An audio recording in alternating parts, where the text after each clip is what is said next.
Barbados team? We're going to bat first. I think the pitch is a good one. Might get a little bit slow in the second inning, so try to put some runs on the board and then use our spinners later on. Any changes to your team from the last game? Yeah, one change, Javier Spencer Ian and Jahid Clark out. Okay, well, good luck to you. Kyle, you guys put into the field first. What's your thoughts on that?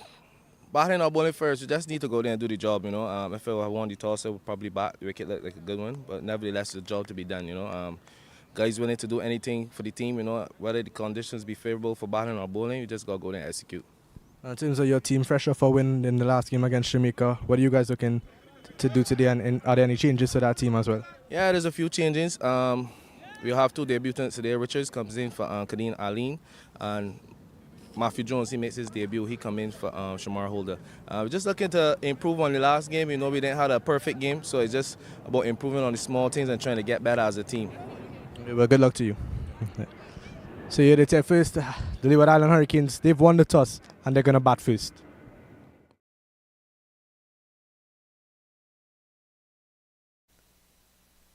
Thank you very much as we welcome you here to the Queen's Park Oval for another CG United Super 50 Cup clash between the Barbados Pride and the Leeward Islands Hurricanes. As you just heard there, the Leeward Islands won the toss and they opted to bat first. It means the Barbados Pride, who are coming off that convincing victory by 24 runs off under the Duckworth-Lewis system against the Jamaica Scorpions, going to be in the field. The Leeward Islands, they too are coming off an even more impressive win. In fact, it was a comprehensive victory in their last game, and they won by 142 runs. So certainly both teams, I'm sure, would be buoyed by the success that they've enjoyed in their opening matches, and now they're looking to see which of the two will leave here with a perfect record or leaving here 1-1. Going forward in the tournament. I'm Ruskin Mark, of course, Liam, as you just saw there with the toss.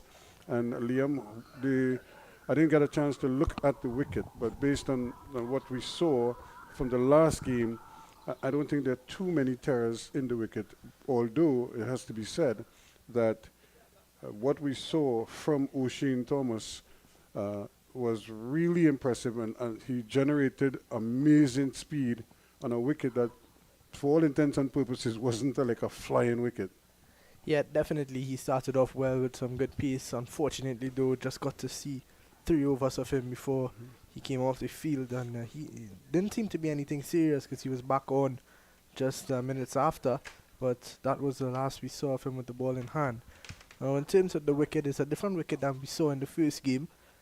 So there is probably just a bit of moisture in it. It still looks to be a good batting track, though. And we heard Rakeem Cornwall at the toss say that it looks like it's going to slow down a bit in the second innings. So that's why they decided to bat first. And I think that's the right decision. And a couple of changes in the Barbados team from the last game. Raymond Reefer, he's out. And Matthew Jones comes in for his debut. Richards as well, he's in for Kadeem Allen. And Shimmer Holder, he is out. And I believe Dominic Jakes is in the team. Squad, yeah. And well, I suppose, well, you can look at it two ways because we don't have any like injury reports or anything of the sort. But so you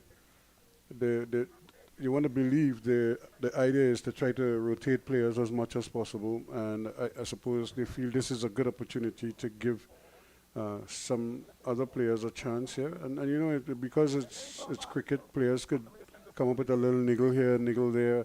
I remember the last game, you know, rain intervened, so you don't know who might have, you know, slipped while fielding or something, or might just be feeling, you know, so it's probably just precautionary in some instances.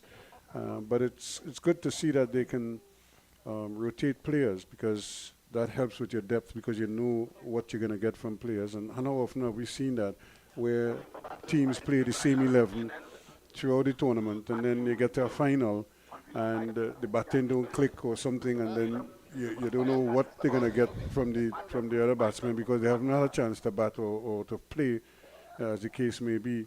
So it's always good so that you can rotate your players as much as possible and give them early opportunities. So Jones is going to kick things off here. He's in for his List A debut, and he's off to Michael Louis. And so again, it's always interesting when you're on your debut and you get the ball first up to do something, try and prove your worth here now. Matthew Jones. Left arm through and around. He's got a long on and a deep mid wicket.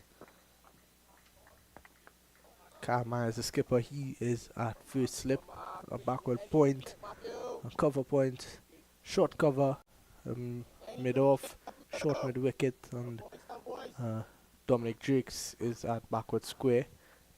Yeah, Lenico Boucher, who was their top scorer in the last game, is behind the stumps. Another one who's trying to, put his hand up for, I would imagine, future consideration for the West Indies. And how often we see teams now tend to, we saw it with the West Indies, when you think of somebody, who could bat first and, wicket keeper is an adequate wicket keeper, as opposed to a specialist wicket keeper who can bat. The way the game is changed now, everybody, you're looking for all-round capabilities of people who could do more than one thing. It's a good delivery, just fishing. Yeah, I can see there's a bit of slowness in the wicket early on. And Justin Greaves, he's facing up now, fresh off a brilliant 100 in the last game. Unbeaten as well, yep. Yeah, he was in complete control and did what you want from your opener to bat through the innings. And this is how much the game has changed now, because Barbados starting the attack with a spinner. Yeah, definitely not what we used to seeing. That probably was unheard of in the past. 1 run off the over, or rather, you consider just the 2 runs to get things started. So that's the end of over number 1. It'll be interesting to see, but it actually is going to be Dominic Drakes. I'm a bit surprised though. I would have liked to see Naim Young in with the new ball. But we also see Kyle Myers a lot use that new ball for the West Indies and in franchise leagues around the world. Yep. Does tend to move the ball around quite a lot. But it's going to be Drakes, who is a more than capable bowler. He's been in and around the West Indies setup as well throughout his career. Never really got the extended run that he would have liked. But he's still brings a lot to the table. Played in the IPL, played in the Abu Dhabi T10 League as well. So he's been around the world. And all these players also do, either they play in the leagues in England or they have a short stint with some of the counties, 4 games, 5 games, as the case may be. It's all part of the learning and the development process. That's well pitched up and it's dealt with beautifully. Still has the legs, I would imagine, to get to the boundary. It does so, and what a fine way to bring up the first boundary of the morning. And it's Justin Greaves again, showing his ability to just lean on it and once again not overhitting the ball. It's something he did beautifully in his last game where he scored that unbeaten 111. And he's right back at it again. And this one will be a bit more special to him. He's up against his home island team. Well, he always loves to score against them. Scored some runs against them in Super 50 last year. And I think one of the features that we saw yesterday when we saw the Guyana team bat was the running between the wickets. They were very aggressive. And, I was making the point yesterday with Tevin Imler. I really feel, based on some of the inefficiencies in the West Indies team at the higher level, he, to me, because of his ability to play all types of bowling, I don't see him doing, this one is cocked away, this could go close to the boundary. In fact, that too will get to the fence, and that's 4 more. Yeah, really well played there. It was short, and he got over the ball nicely and hit it over the top in an area where there's no fielder out. There's a deep point. He got it over cover point and picked up his second boundary. Greaves continues to looking good, Nick. Yeah, he's taken advantage of the restrictions. Now, the man at point was a lot finer. Now, they brought him squarer after that particular shot, because remember when he played the square drive earlier, he was running from almost a wide third man trying to come across. And then when he made the cut shot, he still couldn't get across. So now they've placed him there, hoping that at least he has a chance to catch up with it if it comes his way again.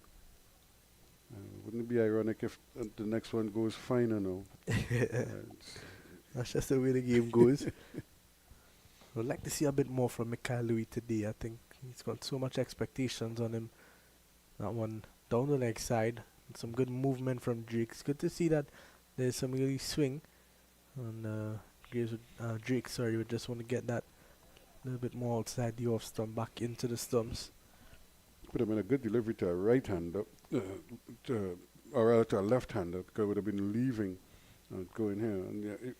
And that's the thing, we have so many of these bowlers who are at this level. They do similar things. They all get the ball to move when it's new, but it's just the consistency.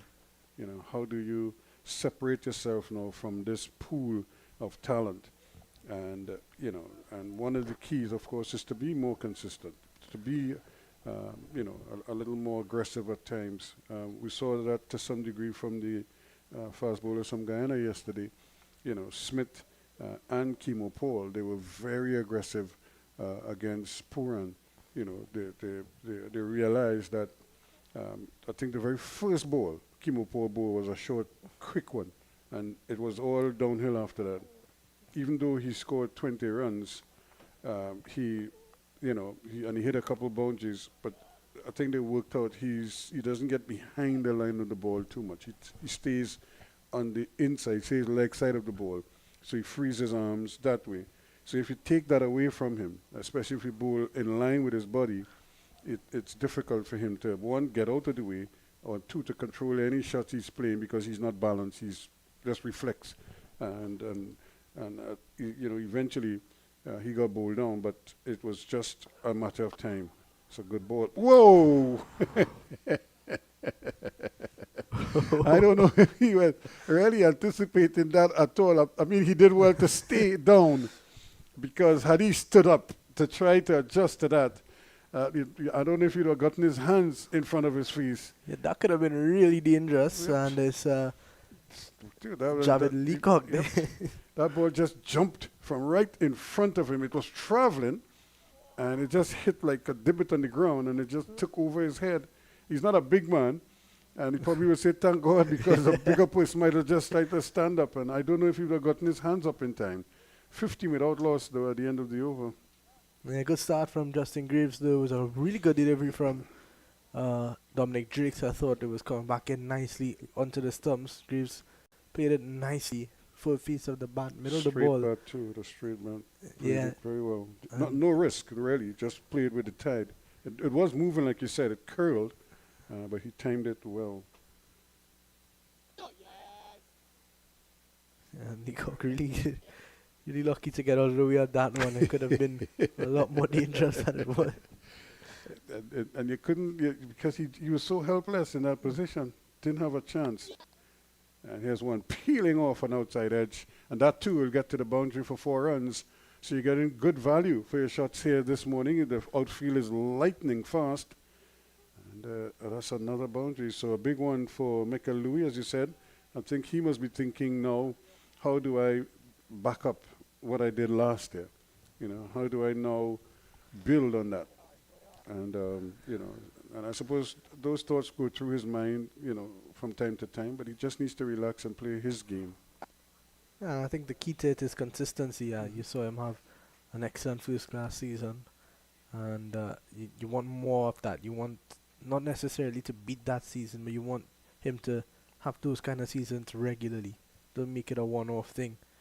You see a lot of talent in the way that he bats, and so the way that he went about it in that first game against the academy. He was a bit reckless at times with some of his shots, which is something that you're not accustomed to with him. He's pretty, he's usually in control. But even when he played, that's a good ball, though. That's coming with the arm. But even when he played at the high level, when he played Test cricket, he shaped very well. He looked quite confident. In fact, some people say he might have been the best batsman for the West Indies, because he shaped like he knew what he wanted to do. And yeah, it was a gift, really. He could have done more with that. In fact, he missed it completely. And the over comes to an end. He must be kicking himself there. 19 without loss. Yeah, decent over there from Matthew Jones. Just that one boundary off the outside edge. But he started off this debut well. 2 overs, just 6 runs. And he's bowled all of his deliveries, I believe, at Mikhail Louis. If anything, I think he bowled, he bowled a couple too, because Louis got a single early in that first over.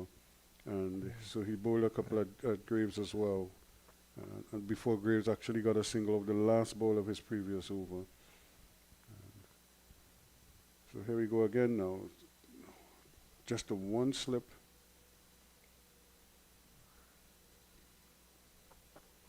Oh, nice and quick there from Drakes. And Wide ball. Wide, whoa. To have another look at that, I thought it was a bit harsh, maybe. And one for the over. Good aggression though from Dominic Drakes early on. An expensive first over, 14 off it. 13 off it, in fact. Those 3 boundaries. That last one though, really unfortunate.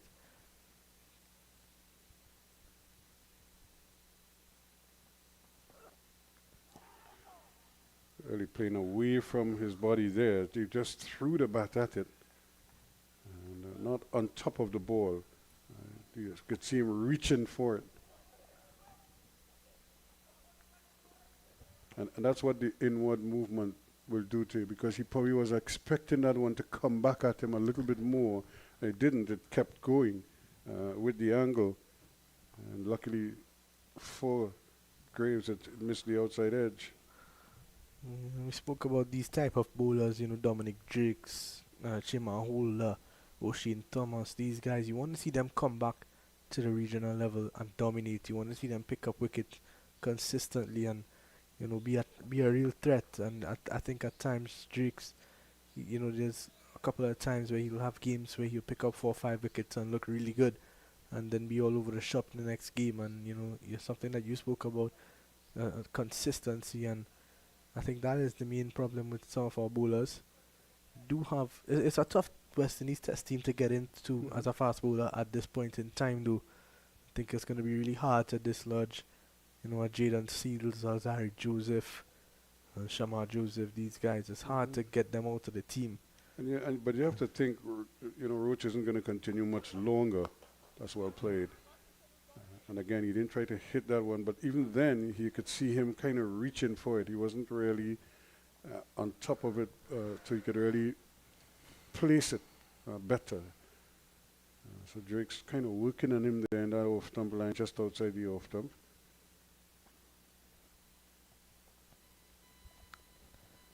Yeah, I think you're right about Roach. There's not much left in his tank at this stage. He's been plagued with injuries throughout his career as well. It doesn't get any easier as he gets older. There's a lot of guys like Drakes you want to see step up to that level. That's a good delivery. And that's the one going away from Graves. A bit of extra bounce as well. Yeah, but again, if you're not going to, he's just sort of throwing the bat, but he's playing so far away from his body.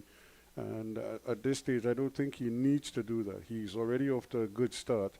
You wait until you get something that you know you could hit, as opposed to hoping that you hit that one, because there is a slip, and I don't know if you call him a short third man, whatever it is, but he's almost right, and he's crouched. He's not even walking in. He's in a catching position there. Well, no wide signal there. That one seemed to be a bit wide though, going away. Started swinging a bit late. But you can see the plan. You know, he's honing in on that off stump, outside the off stump, because Graves seems a little impatient and he wants to get at him outside that off stump there. But he's probably seen that big gap also, you know, between that short third man, straightish third man, and that backward point on the fence. Oh, and that's the one that he tried to straighten. It's good thinking from Dominic Jakes, good planning, but the execution not exactly what he would like. I think once again, if that ball was a bit maybe on the off stump or right outside the off stump, it could have been problems for Justin Graves. Yeah, because you could see how much it curved in the air, and then when it pitched, it just kept going. You know, that's what you don't want though as a fast bowler. You know, we've seen this happen twice now where you would move two away and bring one back in, and both of the ones that he tried to just straighten were too wide. That's better. It's better. Loud appeal. The umpire's yet to make a decision. In fact, she says not out. And the Drakes is forlorn as he stoops there and wondering. Let's have a look at it again. Look maybe to be going down leg. Yeah. You have to give him the benefit of the doubt there. I think the umpire got that right.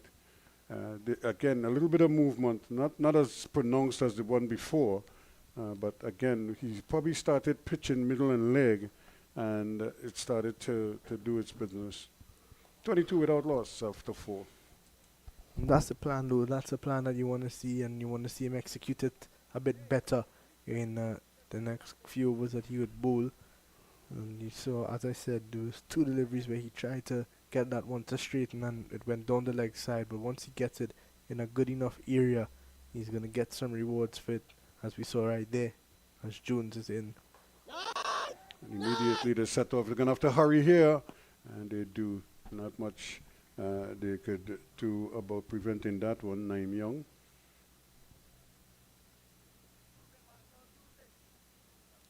So when you look at this, this is a pretty strong Barbados team. And when you look at the capabilities that they have, the question is, do they always play up to their potential? I think having, Kyle Myers in that leadership role, he's been a real strong-standing, long-standing member as well in the past few years of that West Indies team. Just now he's maybe in and out of the T20 side, but up and over from Louis, and this one is going to run over point and into the boundary for 4. Deliberate. He allowed it to pitch, and then he helped it. He got it high enough over the inner ring, and once it cleared their heads, then the boundary was the next destination. So 27 now without loss. I think Jones would be happy with that, though. It's a bit encouraging to see Louis looking to play some shots. He goes again. Well, that's a beauty. What a shot. That has gone for 6. Yep. Inside out, and good power and timing.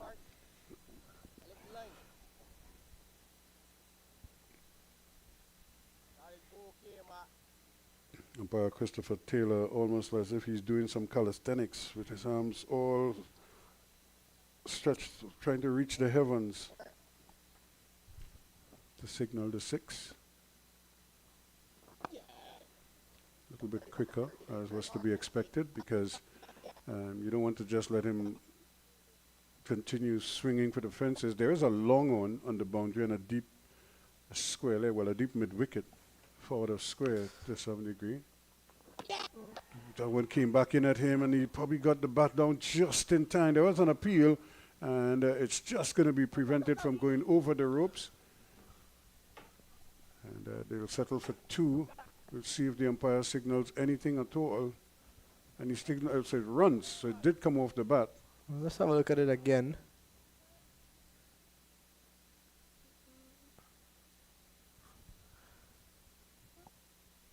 Yep, the bat hit the pad and peeled off the edge. That's a good start from the Leeward Island Hurricanes. 35 without loss, and we keep stressing on those bonus points. And in a game like this, where both teams unbeaten early in the tournament, those bonus points are going to come into play later on. You need all that you can get. We see so many times that, especially in rain-affected tournaments and then at this stage of the year in Trinidad and Tobago, there is rain about. We saw the Leeward Islands, in fact, the CCC game and Guyana yesterday got rained out, and a couple games down at Brian Lara has been rain affected as well. You look at that and you tend to think that bonus points are going to play a role. Barbados need 3 wickets to get one here, but just 25 runs on the Leeward Islands could have one if they don't lose too many wickets. When you consider the Leewards, I think they got 5 bonus points from their last game, so they probably worked out how to accumulate their runs and where they could get those bonus points. Again on the legs, but again pitching and going to further down the leg side. Jakes has to be careful here because while he's, creating some problems, if he continues to pitch the ball towards the leg, it's just a matter of time before the batsman catch up with a couple of those. And the protection isn't that much. There's a short fine leg, so any side of him is runs. And then the next one is deep square leg, backward. So if he hits it anywhere forward of square, he could be in the money. Here he is again. Good delivery. And that's more like it. That started more on middle stump, and even if it came back towards the leg, but most batsmen will have to respect that delivery because it starts on the stumps. And then, where it goes after that is depends on what the bowler wants it to do or what the pitch does. But the batsman doesn't know that, so he has to respect that original line. Now it's going to be interesting to see what he goes with here, because those first 3 deliveries of this over all coming back in, and Louis probably expecting it to come back in again, and I think he's going to want to try to move this one away. But that's well played. That's just timing, and it's racing to the boundary. It's as if he hit that one really hard, but he just timed it. No real push either, just let the ball hit the middle of the bat.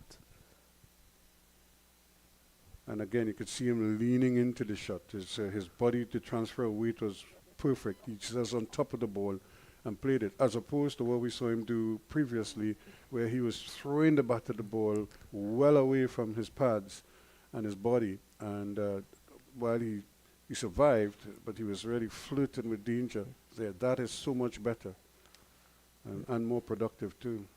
You look back now at the toss and you see what Rakeem Cornwall was talking about. It really is a good wicket to bat on. And that's what I like now. Louis respecting the good balls. I thought in the last game he was forcing it a bit, trying to hit good balls more than the bad balls, and was not getting the bad balls away either. But just hit a nice shot through the covers for 4, and got a good ball after and was able to respect it. Just want to see him carry on now. 21 of 17, that's the start. And this is how big he can go now after that. I just saw a house in the shot there. And I was saying if they don't get the apartment, one would replace. You could ask your dad for that. But it's a short ball dealt with, but there is cover protection down there at that deep square leg. He's a tall man, Michael Lewis, so to get a short ball that really trouble him, you're going to have to go really short. The end of 6:41 without loss. Very expensive from Drakes and Jones, both operating at more than 6 runs and over. And it looks like Jones to continue. Yeah, these two are batting very well. The understanding is there between them. They don't seem to have too many issues. Of course, running between the wicket is always, of course, a concern. But I would imagine they're two good athletes. So once they communicate early, they could work out some of those little wrinkles that might appear from time to time. So Jones to continue. He's bowling from the Brian Lara Pavilion end. 3 overs for 19, and you see now that they put in that man there at a very short mid-on. That's Oracle. drummer work, and he's over there. And there's a long one behind him as well. That shows you the line that Jones wants to bowl. Just in and around that middle leg stump line. Could get one to turn away from there to maybe to get some angling back into the pads. I think that's a plan to try pushing him back. And that was a good delivery there from Matthew Jones. Probably going down leg and maybe a bit of bat on it as well. Let's have a look at it again. Yeah, going down leg for sure. It's a much better over. He's a little quicker too. He's not as slow as in some of the previous overs. He's a little bit flatter, and he's attacking. He's getting it into the wicket quickly. Oh, that's a good delivery again. A bit of turn, and as you keep mentioning, that one was a bit quicker once again. 5 dot balls. And Justin Graves just going down to have a word with Michael Louis. Don't get frustrated. They had a good start, and you don't want to give it away at this stage. You could hear Leacock, Boucher rather, telling him nothing is wrong with a maiden. So trying to prevent a single here. Now they now move across. Work onto an extra fielder in that cover region, and they put that man who's at short, at regular mid wicket. Short, and that, well, Kyle Myers threw his body at it, but well after the ball was past him. And that brings a brilliant Matthew Jones over to an end. A fortuitous boundary for Michael Louis. Let's have a look at that again. Yeah, Myers maybe would have been a tough catch for anyone. He was a bit wider of a first slip. And that one went quickly through. At the end of 7:45 without loss. And you see, when you stand at first slip in a case like that, you want to be going in one direction.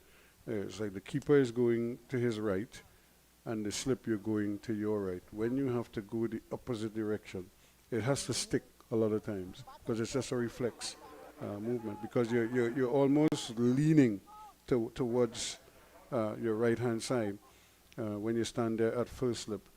So anything to his left was always going to be a bit of a challenge, and we saw there he never got around in time, and 4 in the dark, as they say.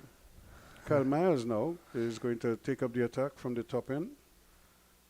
You want Myers in when there's still a bit of swing on offer, and you saw that Drakes was getting some decent movement from this media center end.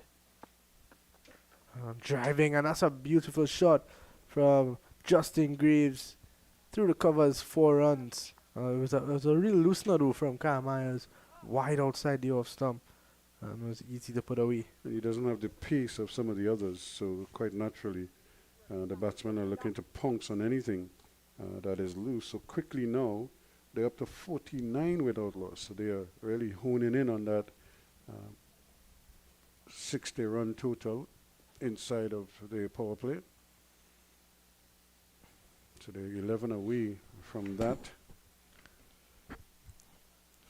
And this is a good Queen's Park oval wicket with a brilliant outfield, and you got to take advantage and cash in when you have conditions like this. We saw at the very first game of the tournament at UE, where Trinidad and Tobago took on CCC, and that was a pitch where runs were hard to come by. So when you get the opportunity to bat on this wicket with this lightning quick outfield, you've got to try to cash in and take advantage of all those bonus points and get a big first innings total.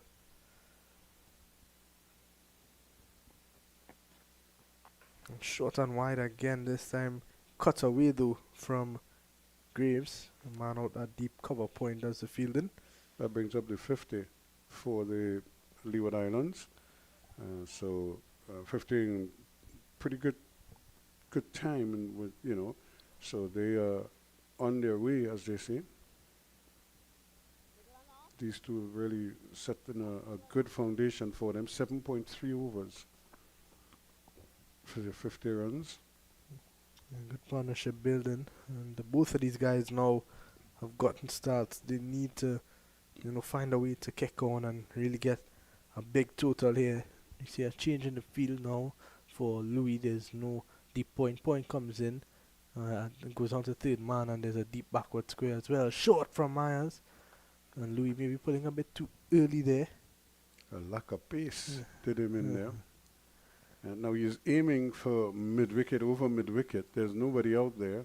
So even if he had missed hit it, he might have still gotten maximum for it. So Myers has to be careful. He doesn't have the pace of a Drake's or somebody like that. And bowling the short ball, although there is a deep square leg and a short fine leg.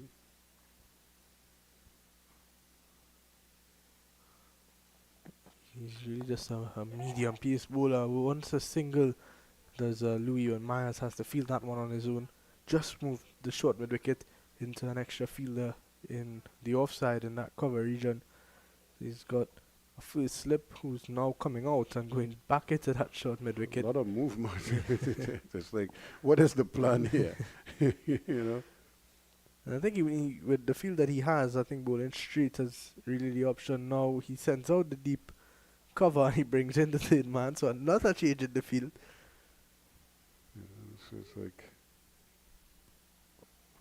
with the field that he has, you tend to think that he's going to bowl either outside off stump or straight. There's no real clear, definitive plan that you're going to get from looking at the field. Wide outside the off stump there. so that ends the over. That ends over number 8. It's 50 without loss.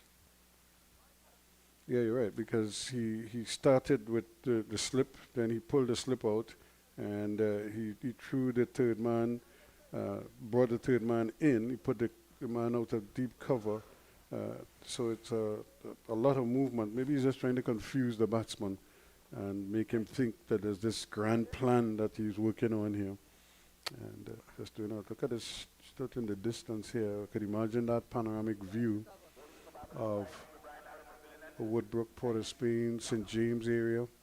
And you can't pay for that view. Well, looking back at that over now, score 50 without loss after 8, it looks like Myers was a bit defensive when he took out that slip. And to me, we see them maybe trying to deny that batting point. Leeward's going, because he was a bit negative in the way that he went about it. He was bowling wide outside the off stump, where, Graves and Louis would have had to chase after it to try to score. So maybe just trying to deny the Leeward Islands that batting point in the power play. Well, you can't blame him. He's probably just trying to work on their patience here now, because he knows what they're trying to do is to try to get to that 60 run total as quickly as possible. And so if he feels he can pin them back to some degree, Naeem Young is getting his opportunity now. A good first spell for Matthew Jones on the state debut. Naeem Young, another one who's not too quick as usual. You saw Drake's probably. You look at the lineup, you tend to think that Drake's is probably the fastest one. It's just a bit of a medium pacer, just as Naeem Young. And in fact, there's no other pacer in the lineup today. They've got leg spinner and Leacock, Kima Smith, an off spinner, Wickham bowls a bit of everything, leg spin, off spin, medium. So not sure what he's gonna pull out today. This time punched nicely from Graves. They won 2. That's a good bit of fielding from the man out at deep cover. Looks like Leacock. Yeah, that's our good friend Leacock, who almost got decapitated earlier. The good leg spinner is Javid Leacock.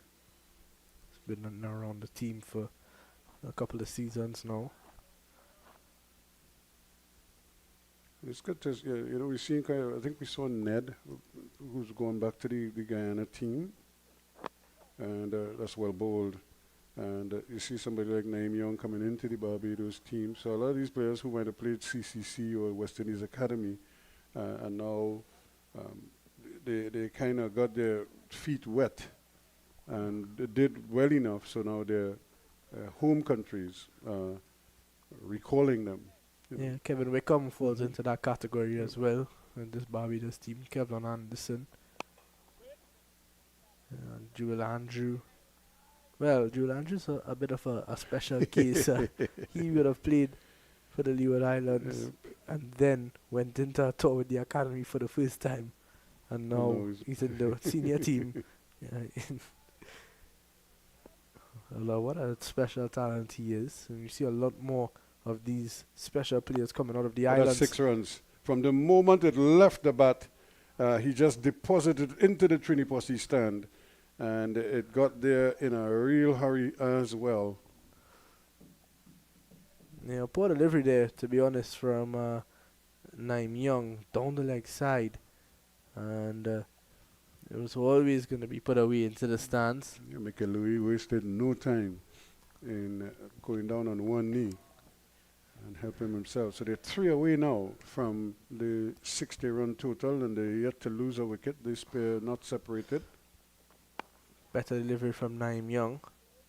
He seems a bit frustrated though with himself there. Yeah, the one boundary ball is kind of the frustration that he's showing there. So at the end of over number 9 is 57 without loss. You see a bit of a conference there at mid-off, the mid-off region between among Kyle Myers, Juma Warkan and Kima Smith. And Kevin Wickham joins the conversation now. Maybe just about the plan to try to deny 3 runs in this over for the Leeward Islands. And the thing is, what does he do with his mid-wicket field policing? Because we saw him drop a couple short balls. And even though they were outside the off-dump, but because of the range of, say, a Justin Greaves, you may want to protect mid-wicket to some degree. But he seemed he left it open, or he's now bringing the short fine leg into that mid-wicket region, because I was telling you, left mid-wicket there, they could probably pinch 2 or 3 runs by just turning the ball on the onside and running. I'm interested to see what he's going to do here. I think he needs to, with the field that he has, a 6-3 offside field. He's going to want to bowl outside the off-stump more often than not here. I think if he goes straight, a little tickle down to fine leg. His length too has to be spot on. Oh man, they almost gifted him a second one, and they're doing well. I thought they were going to complete the second, almost a comedy of errors there, because the return, which was kind of unnecessary with nobody backing up, Kema Smith threw it. He threw it away from the stumps, and again, Leacock almost had to, he was going to his right to cover it. It went to his left, and they almost conceded the overthrow. But it's now 58 without loss.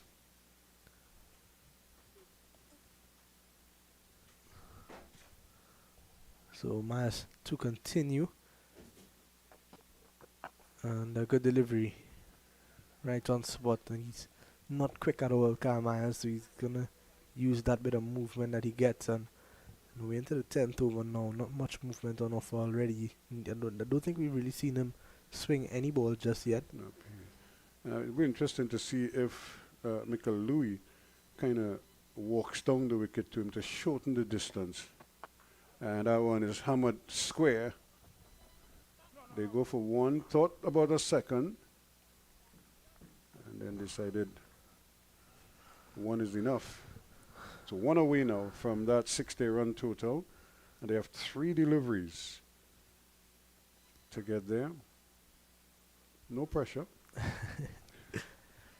And Myers would desperately want to take a wicket here now, just to increase the tension. It's been a good start though from these two. You got to give them credit. Greaves cut straight to the man. Well. Won't get it there. So close and yet so far. And that fielder, you see that fielder there at short cover, Naim Young. He's the man that really, because we know Greaves has the ability to just drop the ball and look for the single, but with that fielder right up there close to the wicket, it adds a bit of pressure. Greaves looking to find a gap somewhere where it's hard to come by. 6 fielders on the offside, 5 up in the circle. And that dot ball again. Yep. For the viewers at home, if you see Justin Greaves and Mikhail Louis get run out here attempting a quick single, at least you'll understand that they are fighting for that batting point, which is so important in these type of competitions where rain's about. And final delivery of the over, and he gets it in the end. Give me a bit of cat and mouse there. You just sort of hung that one in the air and say, come and get it if you can. But he played it well in the end, Justin Graves. Just kind of dropped the bat on it and played it square the wicket on the offside. So he gets one more 60, exactly 60 off the last ball of the 10th over. So very well done to the Leeward Islands. So they did what is required, and I'm sure they'll be happy with that. So Liam gets a bit of a breather, and Vinud Mamchan is joining me this morning for the first time. Good morning to you. Yeah, morning, Ruskin. Hope all is well. Well, that was exciting just now. just to get just to get 3 runs off the 10th over. And he nearly didn't get it. Yep. Full and wide was the option used there by Myers. But in the end, he got it. But, I was looking at Reeves again this morning, and 23 of 27. Just reminds me of the way he played just 2 days ago right here, Ruskin. He's batting well. He's in good nick. They're going to go for the second. Just a little bubble in the field. And at this level, you're going to get punished. And that's exactly what transpired there. He got to the ball quickly. He just didn't field it cleanly. So it's just at this level of the game, you want to be spot on all the time. You can't take up a split second. Well driven, that's 4 runs. From the moment it left the bat, beautifully played. And that is exactly what Vinod was just mentioning. Justin Graves looks in such good touch. Yeah, he just leant into that one, placed it beautifully. There is a man right there at that short extra cover, but he didn't have a prayer of a chance cutting that one off. It just sped past him before he could even step to his right. That's Captain Myers. Has a little word with Naeem Young, as if to just give him some encouragement. That was so well played. And again, Young has to be careful here. You don't want to bowl on both sides of the wicket. They're going to challenge the arm, and Warwickon not quick enough. And they were able to come back for the second run. So good aggressive running by these two. And I was making the point, that yesterday we saw the Guyanese batsmen put pressure on the fielders with precisely that good aggressive running. Yeah, the running has been excellent here this morning. And, when Louis got to the strikers end, you can see Louis turning quickly and yelling to Greaves. Louis has been sharp with that. And he had mentioned that Warwickon was a bit slow, and you were quite right. He was a bit slow because the area where the ball went, it's a white patch. I think that was where Colin Murray was goalkeeping in the Queen's Park tournament. So he was a bit apprehensive as to whether he would have gotten an awkward bounce. I think that is what slowed him.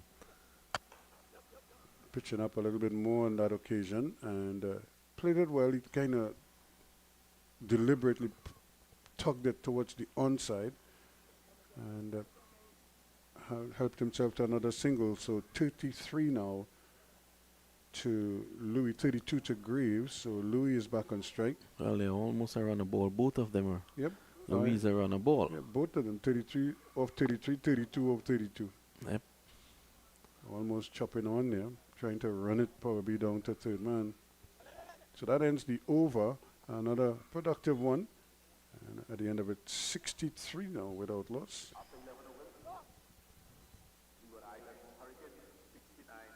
69 rather. Yeah. 69 without loss. I was looking at that scoreboard there, but the line is right on the 9 right there. The part of the stand. Yeah, it's blocking the scoreboard. That normally grows to whatever information. So he's up at the top now. It was a bit unfortunate with Louis on strike when he played off the back foot. at an arm ball that could have gotten him in trouble. It sped away for 4 down the third man.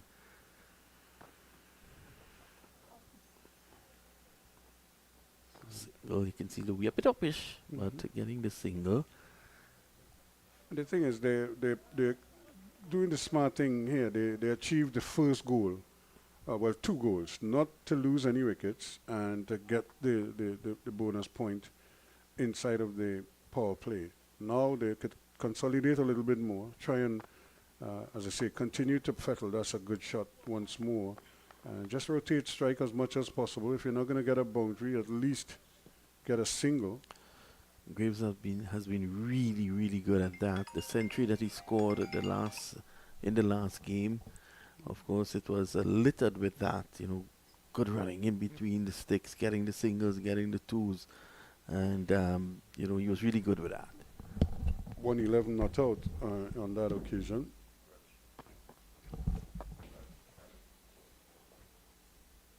But this has been a really impressive start by these two.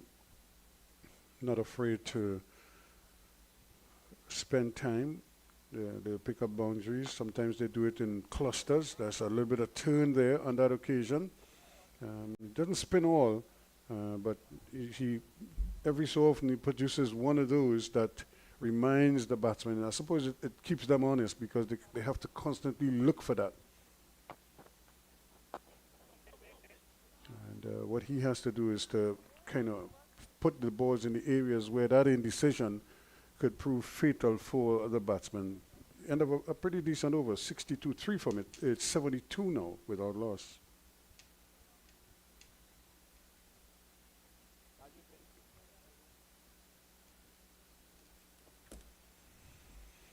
So Matthew Jones, 5 overs, costing him 26 runs. Both batsmen now on 34. Louis 34 from 38, Graves 34 from exactly 34 balls. So they're going at a pretty decent clip, both of them. And it's 72 from 12. So they're striking at 6 and over, which is pretty good already. And if they should up the tempo as they go along, who knows? Javed Leacock.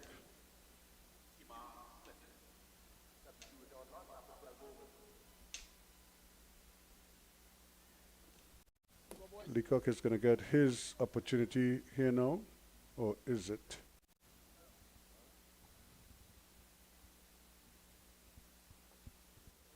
It's Kemar Smith, actually, who is going to bowl.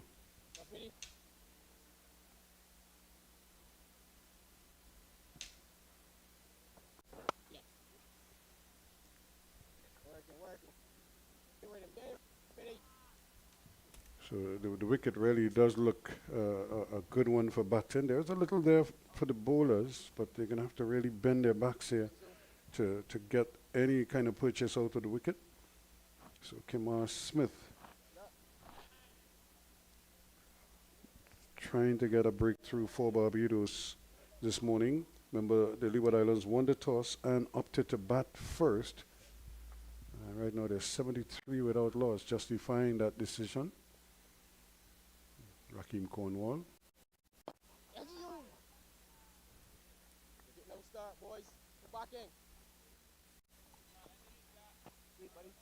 So again, these two are showing that they know what they're about, and they're not trying anything too dramatic. They're just playing on merit right now.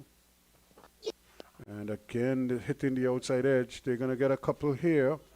And Drakes is after it. He bowls left-handed.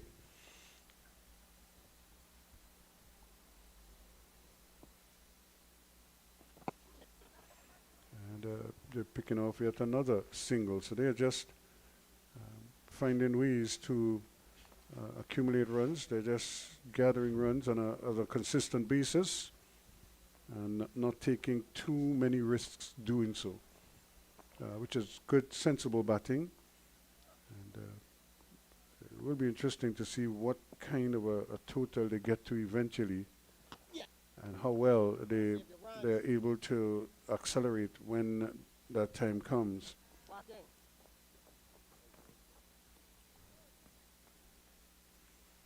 So they've scored off every ball in this over so far. 4 singles and 2.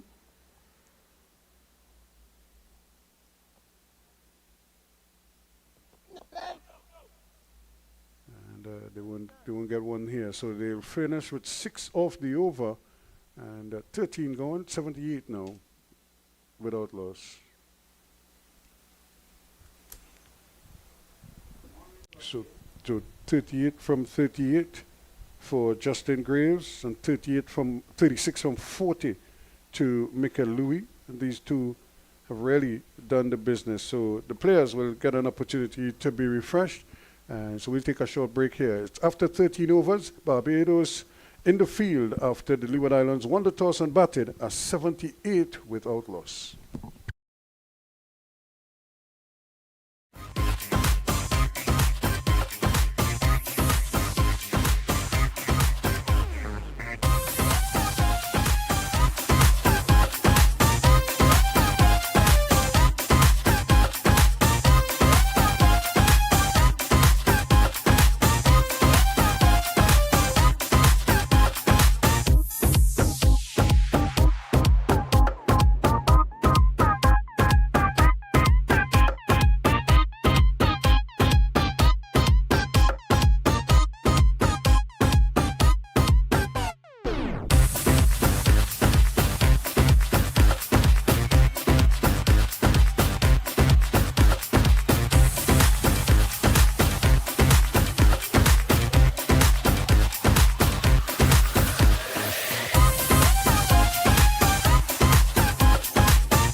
Thank you very much as we welcome you back here to the Queen's Park Oval, where we are getting ready for a play after the water break or the little refreshment break for the players.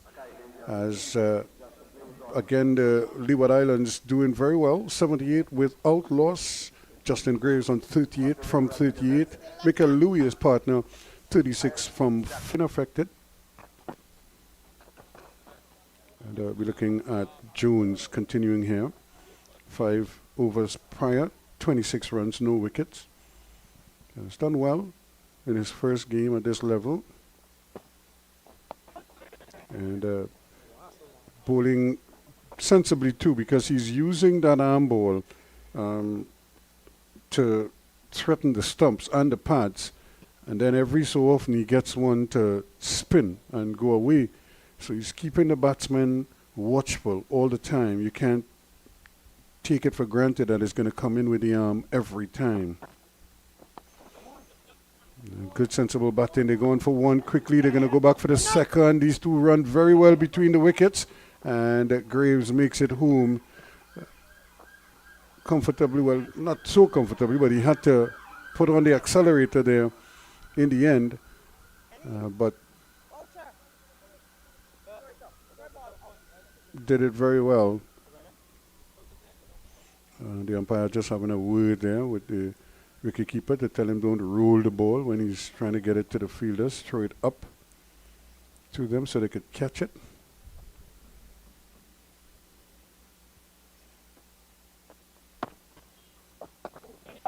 Once a quick single, it's going to be dicey there, but once again, sensing the danger there, Michael Louis decided I might be quick, but I'm not that quick. Couldn't get it there. And to speak about that West Indies victory, England 209, 45 overs and 1 ball. And in reply, the West Indies 157 for 2 after 25 overs and 5 balls. The Duckworth-Lewis pass score. West Indies winning by 8 wickets, rain affected. Again, a little bit got himself into a little bit of a tangle there. Seemed to be on the back foot for a ball that really required him to be on the front foot, Justin Graves. But he survives as the over comes to an end. 81 without loss at the end of it. Just 3 runs coming from that over.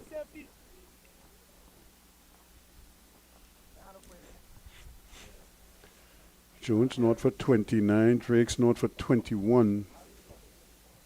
And we also heard Kyle Myers bowl. Naeem Young, probably the most expensive of the group. And Kemar Smith bowled just a 1 over. And he is now giving way to Jamal Warrican. So they're really mixing up their bowlers, trying desperately to break this partnership.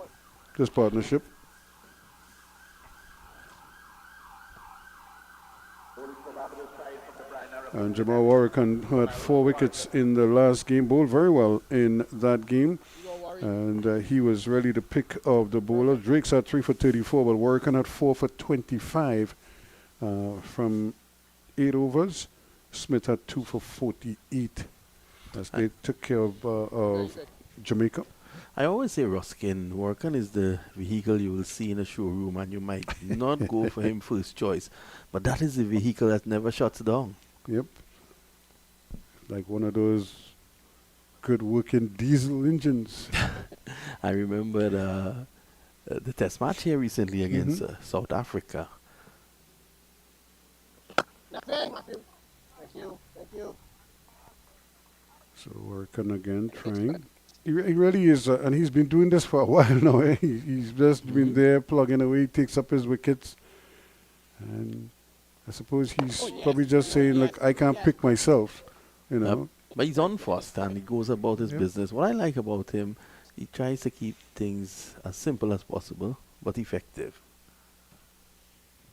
Recently he has shown his ability with the bat as well.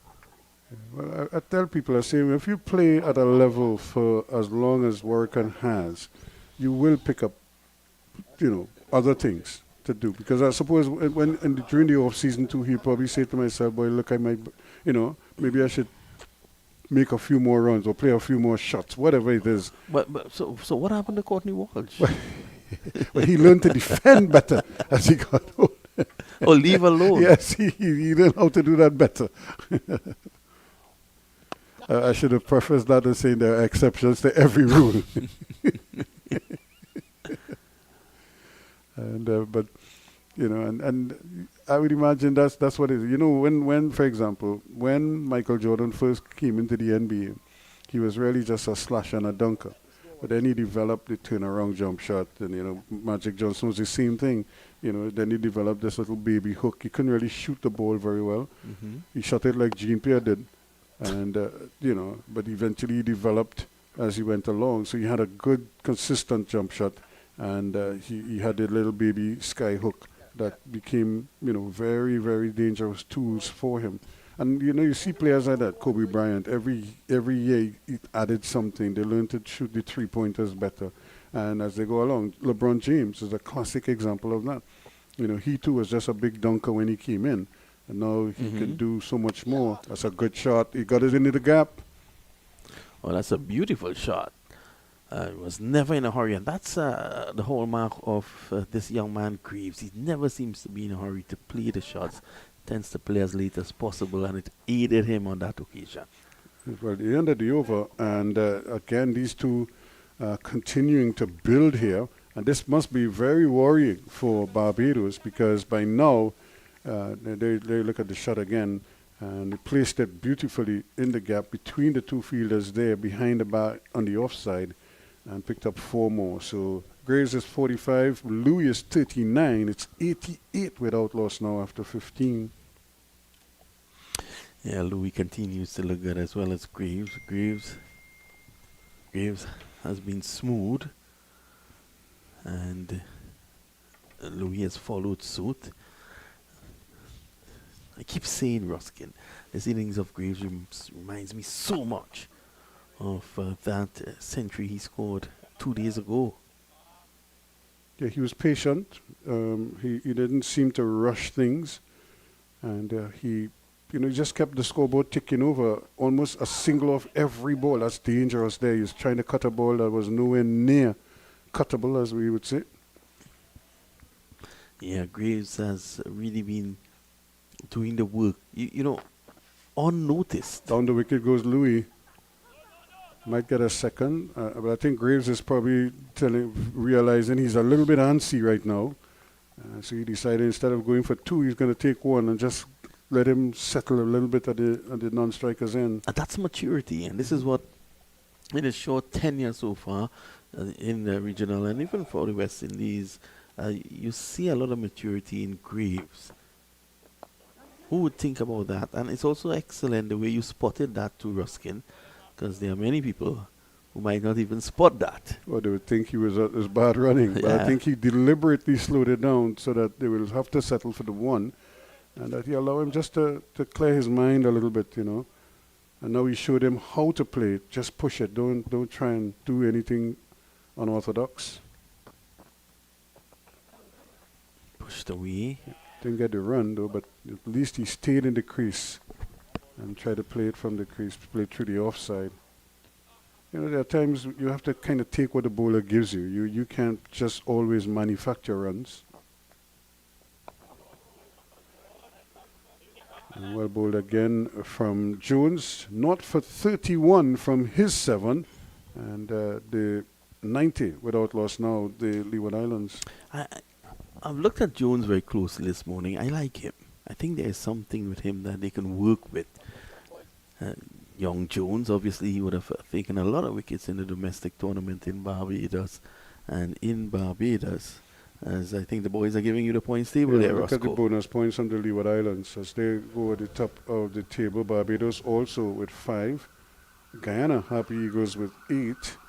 The Red Force with 4. 2 to the Windwards. CCC has 4. The Academy 1. Jamaica yet to pick up a bonus point. Now, when you look at the overall standings, right, bonus points could very well prove to be a big difference.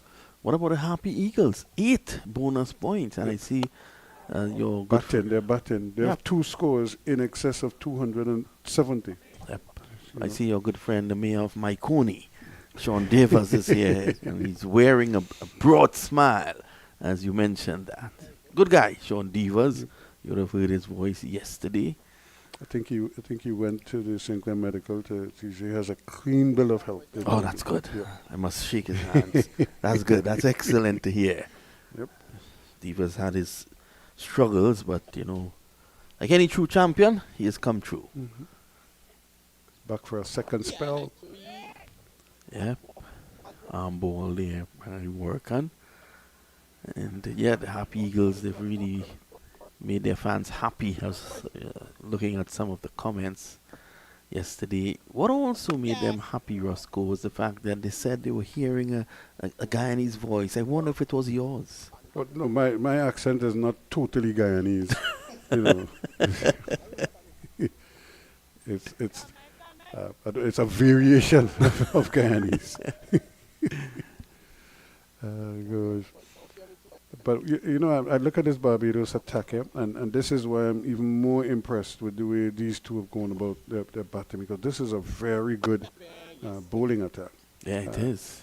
Maybe the wicket might be the leveler here because it's not, it's not aiding the bowlers that much, but it's not preventing them from trying what their plan is. It's really just about these two just batting and defying them at every turn. Sammy cuts well. Shots like that, Ruskin, will give him value. Yep, that's a good shot. And look how he waited on that one, because there was not that much pace in the wicket. He got into position. Warwick probably saw him coming, tried to just push it a little bit wider, and he just waited for it and just cracked it square for another boundary. Has brought up his half century. He's now on the 51, and I think he's faced 48 deliveries there. 96 now. Another milestone is coming up. That's a team milestone. They're looking to get to the 100. But as we have been saying, he plays late, and he waited on that. Didn't get too excited when he saw it wide. Just waited on it, and like a surgeon, he was with tremendous precision. He got it away from backward point and cover point for 4. Again, this time a little bit straighter, and that allows the young man to fly in there quickly, Leacock, as they threaten to throw down the stumps. But this is so good from these two.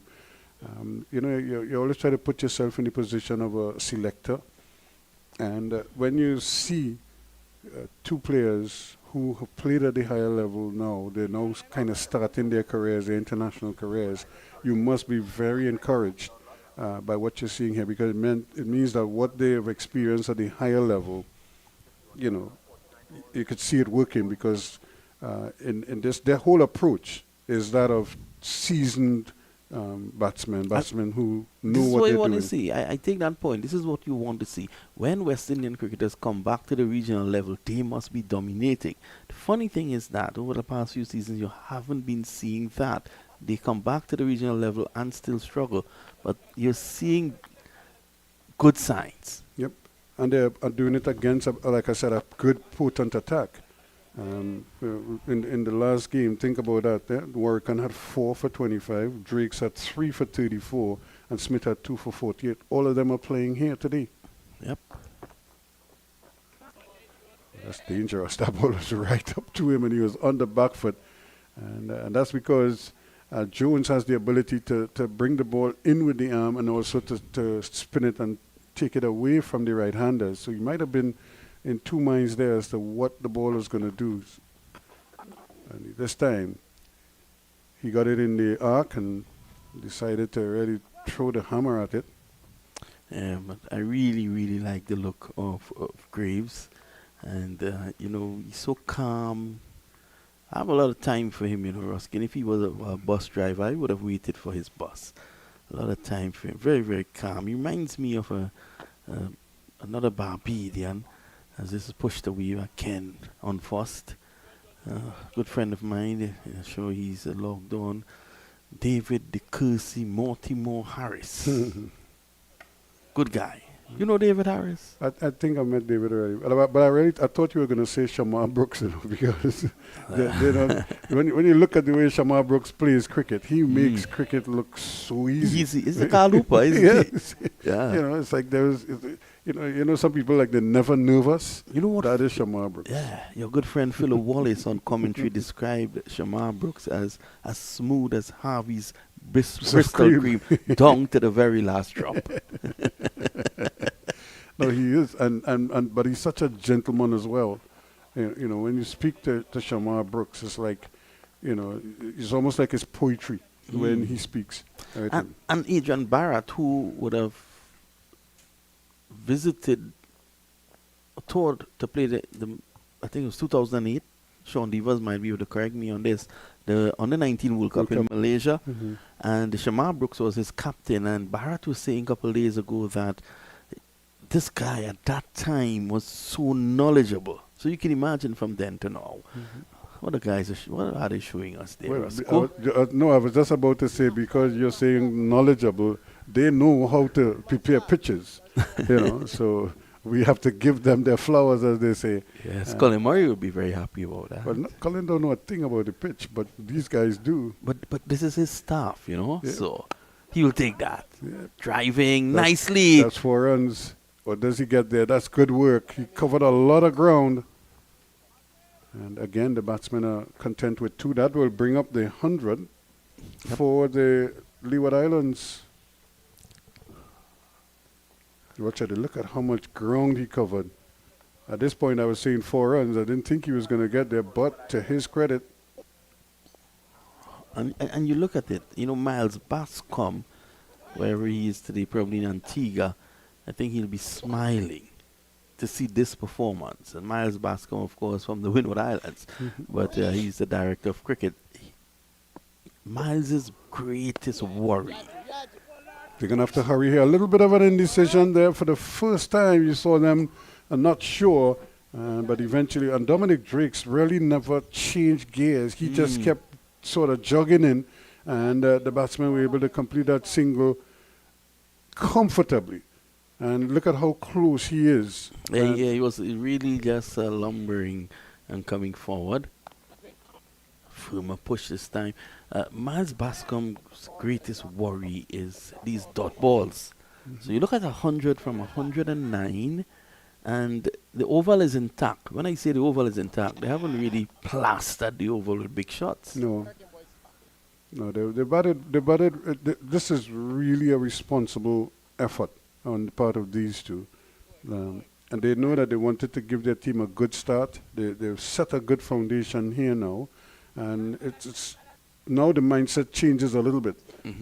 How do we build on this now? So I don't want them to just try to hit everything out of the ground, but they must figure out ways how they could probably pick up a few more boundaries as well, or maybe continue with the aggressive running and put pressure on the fielders and kind of loosen the grip that way. Well, 2 good runners between the sticks out there at the moment. And you'll continue to see that. There's it, single again. Yeah, Graves knows how to eke them out. And I suppose if you drum it into their heads often enough, batsmen are going to understand what the selectors are looking for, what the West Indies Cricket Board, the technical teams are asking of them, which is to don't just block the ball, but find ways to get runs off of balls that you would normally just play, but now you could open the face or push it into the gap deliberately so and take a run. 103 it is now after 19, 103 without loss.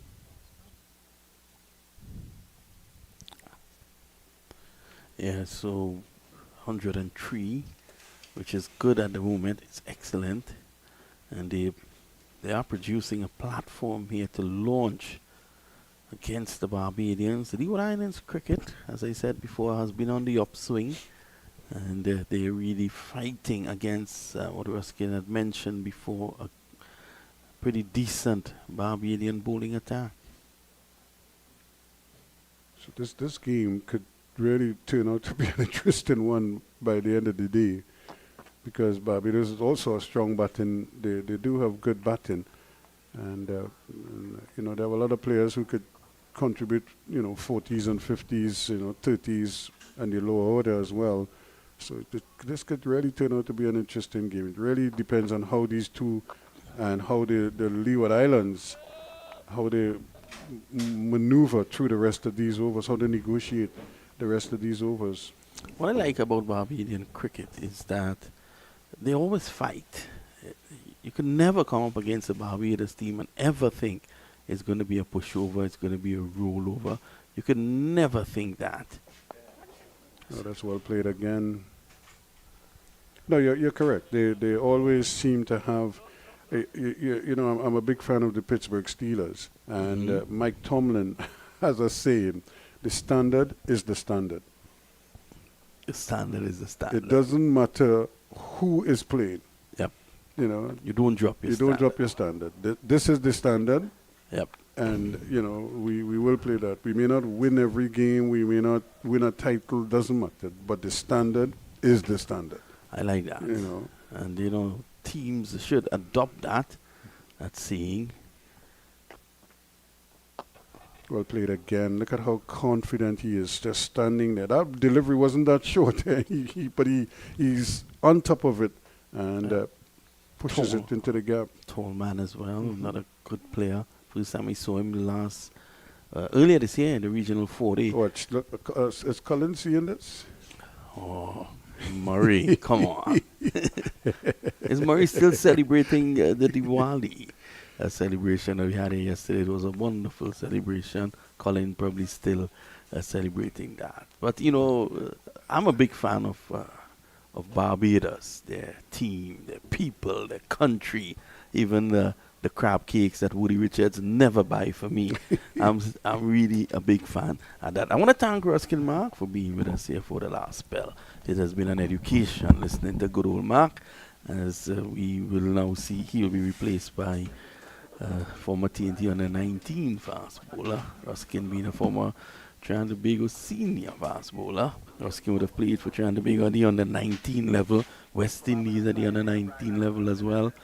So there's a lot of fast bowlers. Sean Devers would have played for Guyana as a spinner. And I will remind you, Ruskin, Sean Devers did get Brian Lara out. Not for 205 like you suggested, but 165.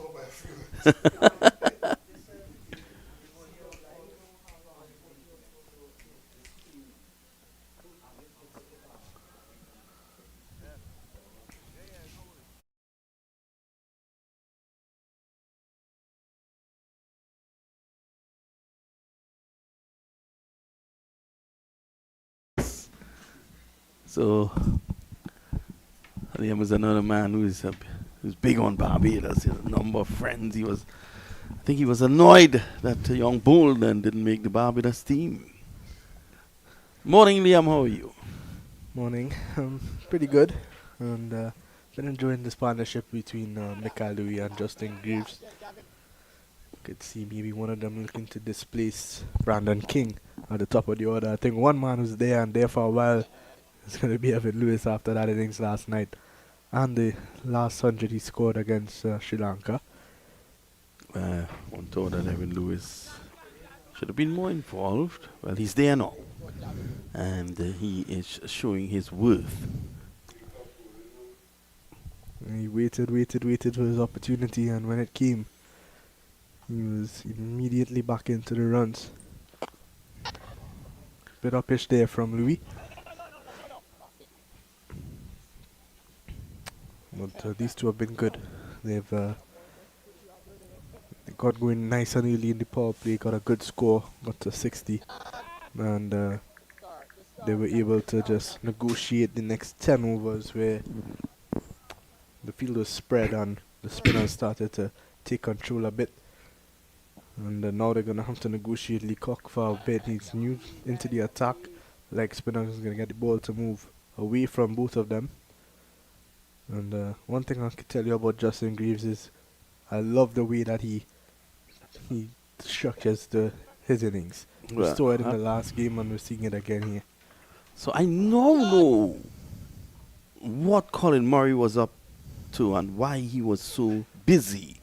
News coming to hand is that The Trinidad and Tobago Football Association, of which Colin Murray is the vice president, has appointed Dwight York as the Trinidad and Tobago men's senior team coach.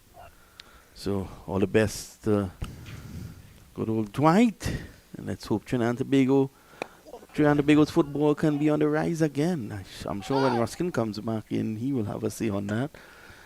What say you, Liam? You know, you're a man who follows football closely. I think although this will make you very happy, you're a Manchester United fan. Are there still Manchester United fans around? Or is everyone supporting Liverpool now? No, I think that's just you. No, I think it's a good appointment. He's done well with his club in Australia for the past few seasons, and you know, he's someone who knows Trinidad and Tobago football through and through. So it's interesting to see how it's gonna work. I thought they were a bit premature in dismissing Angus Eve, but someone else at the helm now. That's an old Naparima College thing you want. Angus being Naparima College coach, of course, and you played cricket for Naparima College, so I see that. You know, Barbadians who are on the stream would understand what you're saying, because there's a fierce school battle in Barbados, you know. Men always say they come from Combermere. On that note, I'd like to say good morning to my good friend Sir Worrell, who's in and around this Barbados team. I believe he's in the Derek Murray Players Gallery right now, with just to get some experience around the squad. He's a student of Combermere. Well, was before. Now he's attending UE in Trinidad. Well, quick single taken here, and that's good running. Good running there by Graves, and a good part he took as well. He was actually running in between Young and Drakes, who was throwing the ball, so that would have distracted him a bit. And that's a single that takes a score to 110. Let's have a look at this again. Look at it. Look where he's coming. He realizes, and then he accelerates. We will get back to that. Yeah, Louis pretty tall as well, so a couple of strides and he's down the wicket already. And these two seem to have a good understanding. It's not, it's been just about 2 or 3 tournaments now where they've been batting together. Graves usually bats in the middle order in the first class cricket. He's back up at the top of the order for one days, and these two starting to build a good understanding. Yeah, that's good. You know, their relationship out there has been good. It has been solid. Oh, that's a lovely shot, punching it off the back foot. When I see shots like that, I leave the venue, I pay and come back in. Yeah, really good looking shot there from Mikhail Louis, and you could just tell that when he's in good nick, every shot that he plays looks that good. And there was no real chase on for Chima Holder. It was pretty far away from him and racing on this lightning quick oval outfield. Now Louis 1 away from a half century, and there it is. Both the openers getting out to half centuries today. Lovely innings there by the young man Mikhail Louis. Works very hard at his game, you know, and there's a certain celebration. I don't understand. Probably you do.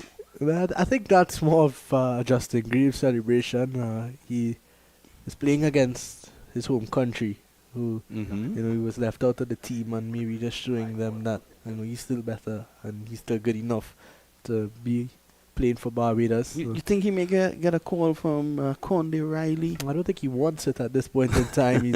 I think ever since he got into this Leeward Islands team, he's been nothing but a success story. We saw him have a brilliant Super 50 last year, and on the looks of it so far, he's had an even better start at this one. He would hope he can carry on. Yep, nicely down the ground. There was Leacock getting his hands there. Not a bad first over from Leacock, where he got only 3 runs. And he will want to continue in that mold. Yeah, the running has been excellent between the track. Just one little stutter, but in the main, the relationship, the understanding of in between these two here, Liam, as he gropes forward. Good delivery there by Leacock, dragging him out. Yeah, the relationship has been very good. Reminds me of that relationship between my two dear Barbadian friends, Andrew Mason and Barry Wilkinson. As tight as that. So I played from Graves, and this is what I was speaking about earlier. His ability to negotiate the good deliveries in the middle overs and just find a way to rotate the striker, find a way to keep at it and stay out there. And then he also has the ability to take things up a notch in the last power play. Ken Leacock continues to bowl well here. Graves obviously scored 100 unbeaten in the last game against the Academy. No, would love another 100 here against Barbados.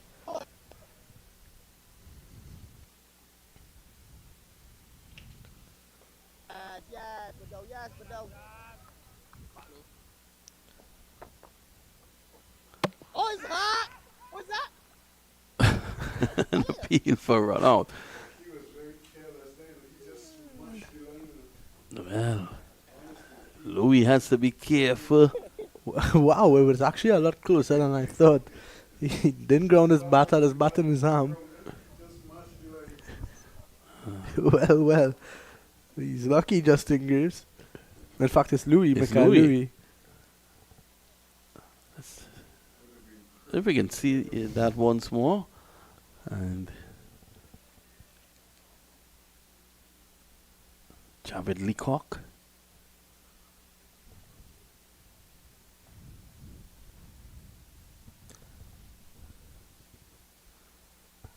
Worked away into the leg side. They won 2. Graves wants 2. And a good early call. The communication between these two has been excellent in this game so far. And they complete an easy 2. A lot easier than that single that they completed the last ball. Let's have a look at it again. Ooh. Whoa! His foot was in the air for a bit, but I think he got it down in time. Well, it looked all innocuous until the eagle-eyed Ruskin Marks said he was playing the fool there. He could have gone run out. 119 with outlaws, and that's Colin Murray's. I think it's a lower home. I think it's a higher building. That's the abode of Colin Everton Murray. And I think the one just underneath it, that belongs to Kyle Ramdu. Kyle Ramdu. Yes, and just below that, Gerard Basso. We have friends in the hills. The hills are alive. My good friend Jared Basso would say love in the house. Yes, love in the house at the moment on the Leeward Islands, I tell you. Good friends out there in St. Kitts. Earl Smithon. He will be glued to this. He'll be very happy that Michael Louis continues to grow as a player. Michael, of course, has really shown the appetite, the propensity to work hard and to push on. And just noticed this year, and he has been pushing on very quickly, Liam. Michael and Jeremiah are very fortunate. Their dad, his name slips me at the moment, worked really hard with them, supporting them, allowing them the luxury of focusing on their cricket development. Yeah, and you look at Jeremiah Louis as well. Who, they both played for the same team this year in the CPL, and they both were called up to the West Indies test team around the same time. Jeremiah Louis not getting the opportunity just yet, but is in and around the team with his brothers. It could be another situation of Dwayne and Darren Bravo. Hopefully, you want to see them kick on to that next level. Well, so speaking about Dwayne and Darren Bravo, Dwayne is now fully retired, but there has been a lot of questions about Darren Bravo and what's the situation with him. A little birdie whispered in my ear that he may be coming back out this season. One hopes that he does. He's a pleasure to look at on the cricket field. Oh yeah, so top player. It's weighted. That's excellent. That summarizes the way these two have batted here this morning. A weighted shot, not a word between the two. It is understood. Yeah, and anytime you hear about our opening partnership that's so successful, you would hear the openers say that they don't even call, they use eye contact, and they just know. And no discussion, just smooth. That communication, as you're suggesting, Liam, the eyes communicate more than anything else. Reminds me of Dylan Sharma. He picks up the laundry and Jared Basso gets the tile pods. No communication, just eyes. Where they got the tile pods from, I don't know. But they got it. Something tells me you know where they got it from. A little 360 internal joke there. We have to fill in Ruskin Mark with that later on. Pushed away on the offside. It's the end of the over. And at the end of over number 24, the Leeward Islands, they're large and in charge in Port of Spain at 123 without loss. This partnership really building to be something special here for the Leeward Islands. Graves really has looked good, and Mikhail Louis slowed down a bit after a really fiery start. But it shows you again the ability to adjust to the situation of the game, adjust to different types of bowlers, and still stick around and spend time at the crease. We saw Graves do exactly what you want your openers to do, and that's bat the. Well, it wasn't 50 overs, it was 47 because of a little bit of a late start against the academy, but he was able to be there until the very last ball, and we would want to take pattern from him and do the same, and Graves was going to go with another 100 here. Yeah, well, he's doing well at the moment. He's on 66, which means he's just 34 short of that magical figure. You interviewed him after the first century. What were his thoughts, his words, his processes coming into the series? He was just talking about having to play that, being that responsible one in the team that takes up the mantle and bats a 50 overs, and he spoke about how talented their bowling attack is as well. Once he gets his job done with the bat, it says he could depend on his bowlers to defend. He himself is one of the ones. Yeah. Yeah, just the ball, the one over in the last game and came off. I'm not sure if it was an injury or anything like that. I think it's just about, maybe he was a bit tired. He did bat the entirety of the innings, so. I'm looking at Louis, and every time Louis looks to drive straight down the ground, I get a bit worried because he closes that bat face so quickly. You tend to think that he could get a leading edge. You can see the difference with Graves is he allows the ball to hit the bat, and doesn't really close it late. Waits until it's there for him to just. And what he does well is the soft hands and the ability to break the wrist and get singles.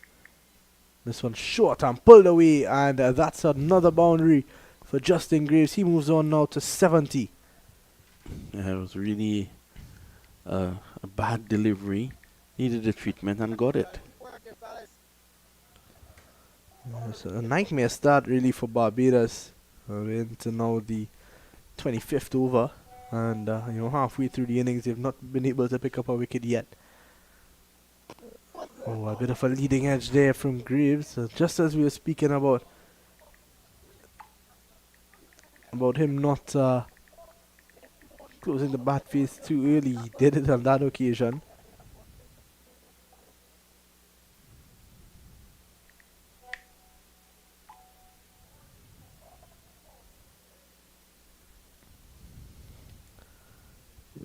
Barbados played against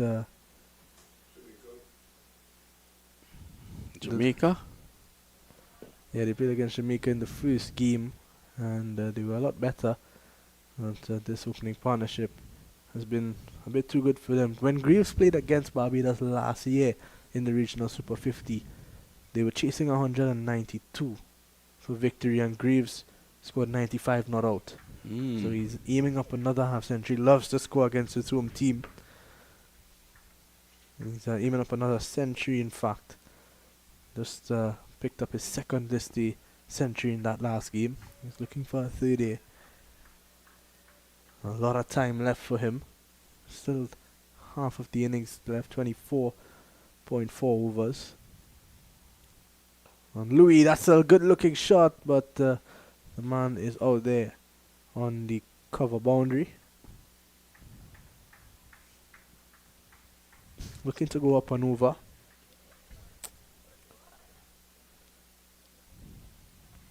And such a good aesthetic. He's really aesthetically pleasing to look at. You know, he plays those shots and he's looking straight out of a magazine. Yep.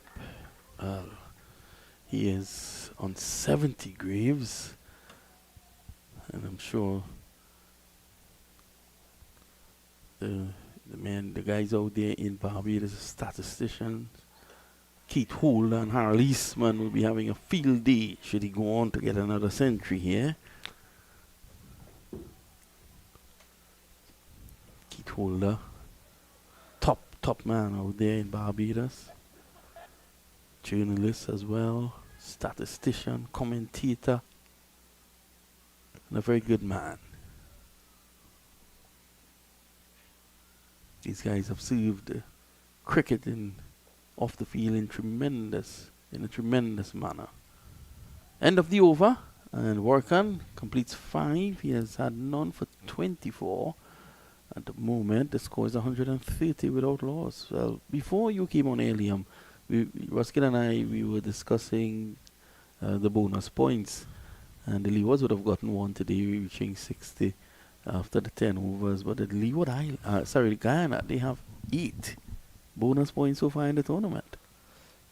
Yeah, they've been off to a good start, both with bat and ball in hand, and they would have missed out on a few yesterday, considering that the game rained out within a short time. Really, the CCC were 32 for 1 when the game was called off. And on that note, you know, you're looking at how good Guyana went about it yesterday. It's good to see young Matthew Nandu elevate his game a bit. And usually he's known to be, you know, similar to Tejran Chanderpaul in the way that he approaches his innings. Just looks to bat long and spend time at the crease. But he was on the attack yesterday, scoring his maiden list 100. And Mikael Govaya, you know, you look at how well Guyana batted and how much more runs they could have scored, but Govaya came in around the end of the innings to finish off his spell, and he ended up with 4 wickets, about 45 runs in his 9 overs. A really good player, Mikael Govaya. And really stemmed the run flow for Guyana. CCC could have been chasing in upwards of 300. Again, for the 3rd consecutive time in the over, Graves just can't pierce the offside field point and backward point, stopping him. And Graves continues to play the shot because he knows fully well that once it goes past them on this lightning fast over outfield, is going to go for 4. At the moment, he has 71 of 82. He's keeping that strike rate in that region close to 100. Ooh, naughty. And this is where pressure, dot ball pressure, comes into effect there, Liam. Yeah, but I think, you know, Graves is putting himself under that pressure. I think, you know, he needs to look to drop the ball and get a single, get off strike. And, I can't describe that shot though. Not as aesthetically pleasing as you have been describing him there. You could hear Lenico Boucher behind the stump saying that's pressure. Good stop there from Kyle Myers, the skipper. Leacock has really been good, none for 12, 1 delivery to go. And you can see this over just bringing the Bajan team to life a bit. You could just sense that, you know, something's happening. And a single for Graves to finish the over. At the end of 27, 131 without loss. And it looks like we're going to have a drinks break. So 131, Leeward still in full control, but they would like to rotate the strike a bit more. Yeah, totally in control here at the moment. There's Ralphie running out with his broom as we take a short break ourselves.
We're back here at the Queen's Park Oval. I want to say a very, very good morning to Jason Passad, I think you might have to say it again. our, our producer. Top man, Jason. So it's going to be Warkan to continue. Driving just past Myers. Runs in this. They take one. They go back now for two. And I think now they're coming back for three. This is excellent from Greaves and Mikael Louis. And a good effort from the man out there at deep cover, Zachary McCaskey, to cut off the boundary. We know that once that ball beats you in a circle, it's close to going for four there. Look at that again.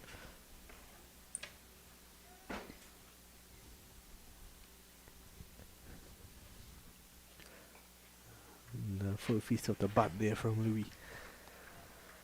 What I like about Louis is that he's able to hit the ball out of the oval, but he understands that, there's no need to do that every ball. He really shows good temperament in his innings. It's a good looking shot again. And I'd still like to see a bit more rotation of the strike from these two.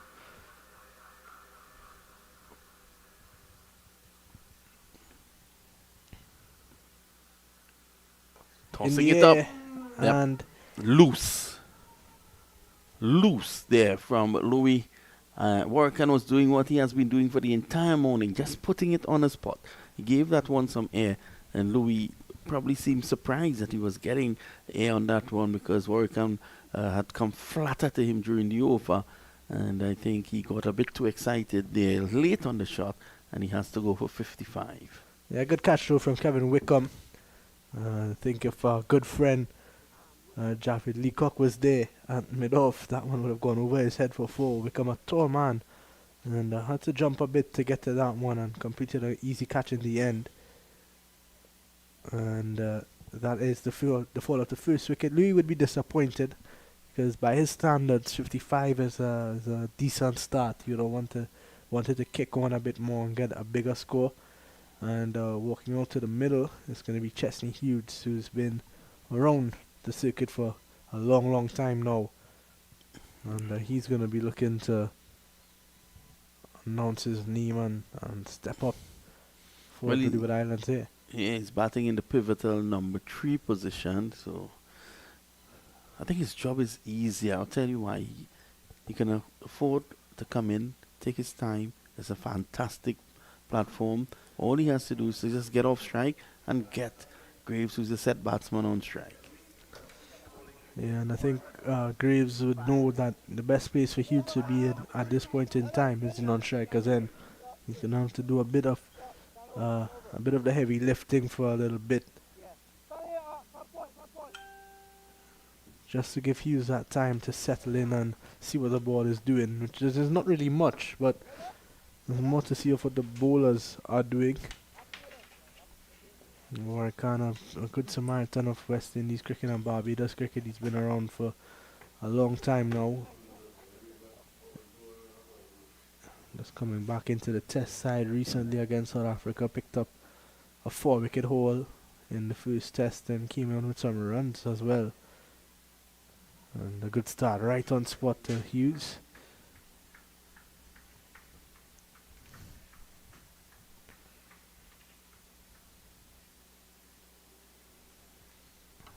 Final review of the over now, and Hughes is just forward. So at the end of over number 28, it's 134 for 1. So Graves will just want to take the mantle here now and move forward. Look to push the Leeward Islands further. Normally in the old days, I don't know if it applies now, you normally will take the score at the end of 30 overs, double it, to predict what you can get at the end of 50. But with the advent of T20 cricket and even T10 cricket now, and the rapid way these batsmen go about their stroke play, and the big thick bats, you can never really predict it. Leacock stylishly whipping this off the back foot.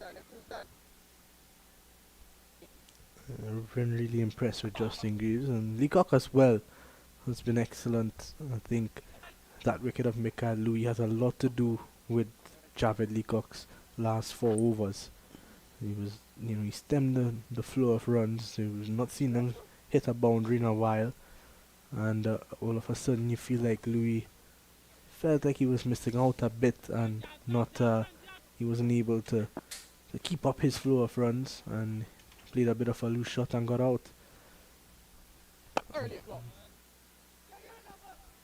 That's a good stop there from Cam Myers. Not able to stop the single, and he was off the mark.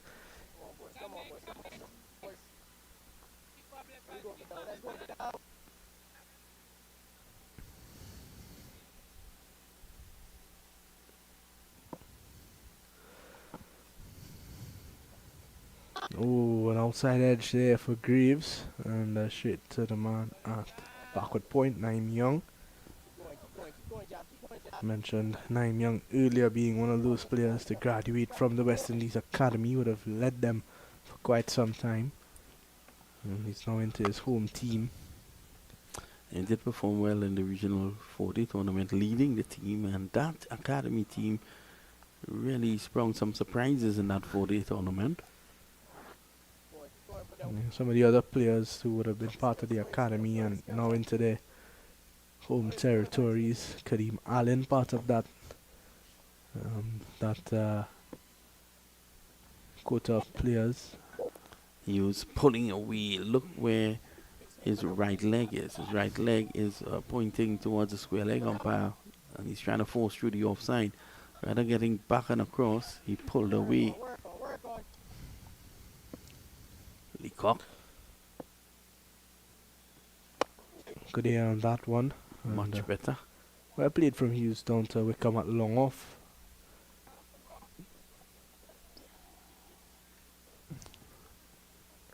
Oh, at the end of over 20, number 29, 138 for 1.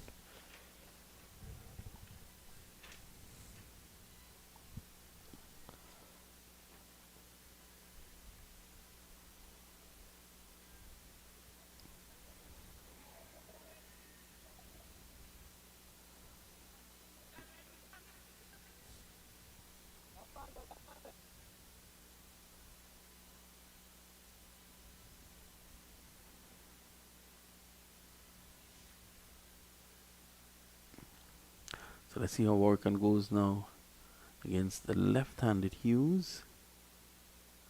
There's a slip in the form of Young.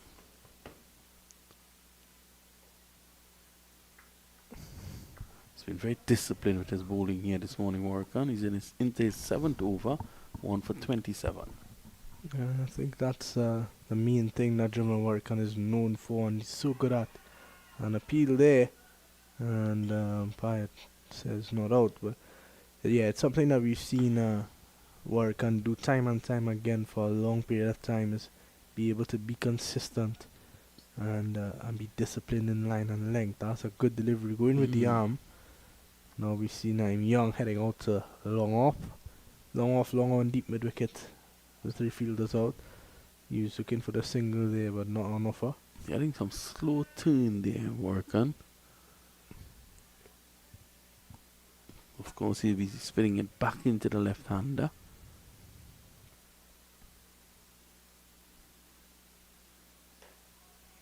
Let's head back to him. He's having a good time out there against his former team. And a lot of these guys are, his old teammates. Well, if Greaves gets the big one here, which he has already had, 77, there will be some talk. Greaves will think he will let them have it. The boys in blue. This is disappointing though from Chesney Hughes. Yes, he's new to the crease, but he needs to try to get off the strike and let Justin Greaves take up the mantle. 5 dot balls is really disappointing early on. He's back and cutting. This time he's cutting well. He will get a boundary here. Because what Chesney Hughes doesn't want to do is to soak up deliveries, because that will throw off the rhythm of his batting partner at the other end, who is normally fluid in his stroke play and is running in between the crease. At the end of 30, it's 142 for 1, Graves 77, and Hughes is on 6. I take my exit. I'll be back shortly. Oh, it's going to be Kemar Smith to take over from the Branara Pavilion end, the off spinner. Now with the left-hander being out there, it's a good option. See Kofi James there getting ready. And he should be the next one in. And then the next one in the commentary box is going to be Ruskin Mark. As he joins us. He's former Trinidad and Tobago fast bowler. That's Smith. Just the one over so far. 6 runs. And he, now with the left hand out there, as I said, he's going to be quite important as I welcome Ruskin. Thank you very much, Liam. We saw a good partnership, 134 runs, so I think they've done well. They now need to be smart of how they go about the rest of the way. Barbados, I'm sure, would love to have them soak up a lot of dot balls at this point, just when they need to accelerate and break, just increase the pressure. That's Smith. And just off the back foot was Greaves. I was surprised Smith bowled 1 over and then they took him out of the attack, and so it's good to see him back now. Hopefully I suppose they will feel that they'll have to bowl him a couple more overs now. And that's well played from Greaves again down the ground.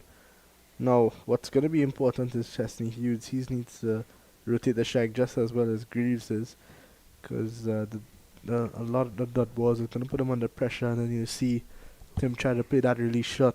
Yeah, this is game awareness now. What is required.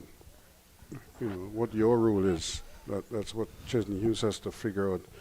I'm sure he would love to hit a few boundaries, but if you can't, then do the next best thing. What is in the best interest of the team? Just get Graves back on strike as often as possible. Yeah, projected score at this stage 236, but I think with the amount of wickets left in the tank, the Leeward Islands will be looking somewhere upwards of 260. A good shot there from Hughes. Productive, yep. We just saw the fielder had short fine leg move into that offside field, and now Hughes being aware of his field, using the pace on that one and got it down to fine leg for 4. And again, this is all part of the modern game where batsmen, it's a risky shot, yes, but it's so much more commonplace now that you almost, it's no longer novel. So many batsmen are utilizing that little paddle sweep sometimes because they commit to it so early, and then he just flicks it. Don't be surprised if he pulls out the reverse sweep now. It's always a good option against the off spinner, turning the ball away from the left-hander. But with the field that he has in place, he's got a man at point, a man at backward point, and a short third man. So maybe not on at this point in time, unless he's trying to go over them. I mean, I practiced the sweep shot. I don't think I ever practiced a reverse sweep in my entire life. But that is common. It's so common now. So I know batsmen are practicing it. It's not like they just decide they're going to play it. And the way some guys play it, they actually play the reverse sweep for 6 consistently. Not like it's a one-off or anything like that. Yeah. And the first person I saw doing that was the Australian batsman. He hits the ball. Glenn Maxwell, is it? Maxwell, yeah. Maxwell just brought out a sweep shot. And boom, it goes for 6. And you want to know, then you see him repeating it, and it goes for 6 again. You see, wait, this is something that he does frequently. We see now has entered the test game, and a lot of these test batsmen played this shot. I think Joe Root has this new one where he doesn't scoop it, but it's almost like a reverse scoop to the center left-hander for a second and gets it over the slip cordon. Imagine, there's 3 slips on a gully behind you and you go over all of them for 6.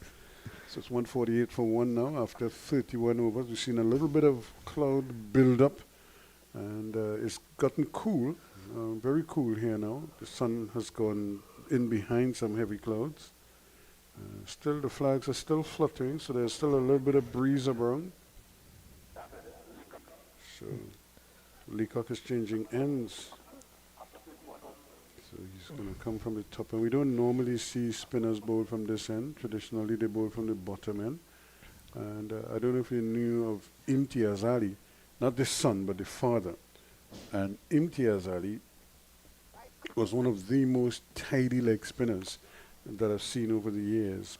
And even he bowled a lot from the bottom end. But here was his predicament. He came into the team when the established spinners were Inshan Ali and Rafiq Jumadeen, and they kind of chose which end they would bowl from. You know, so he had to take the next end. So he would have bowled from this end a lot, when traditionally, you know, he would have much preferred to bowl from that bottom end.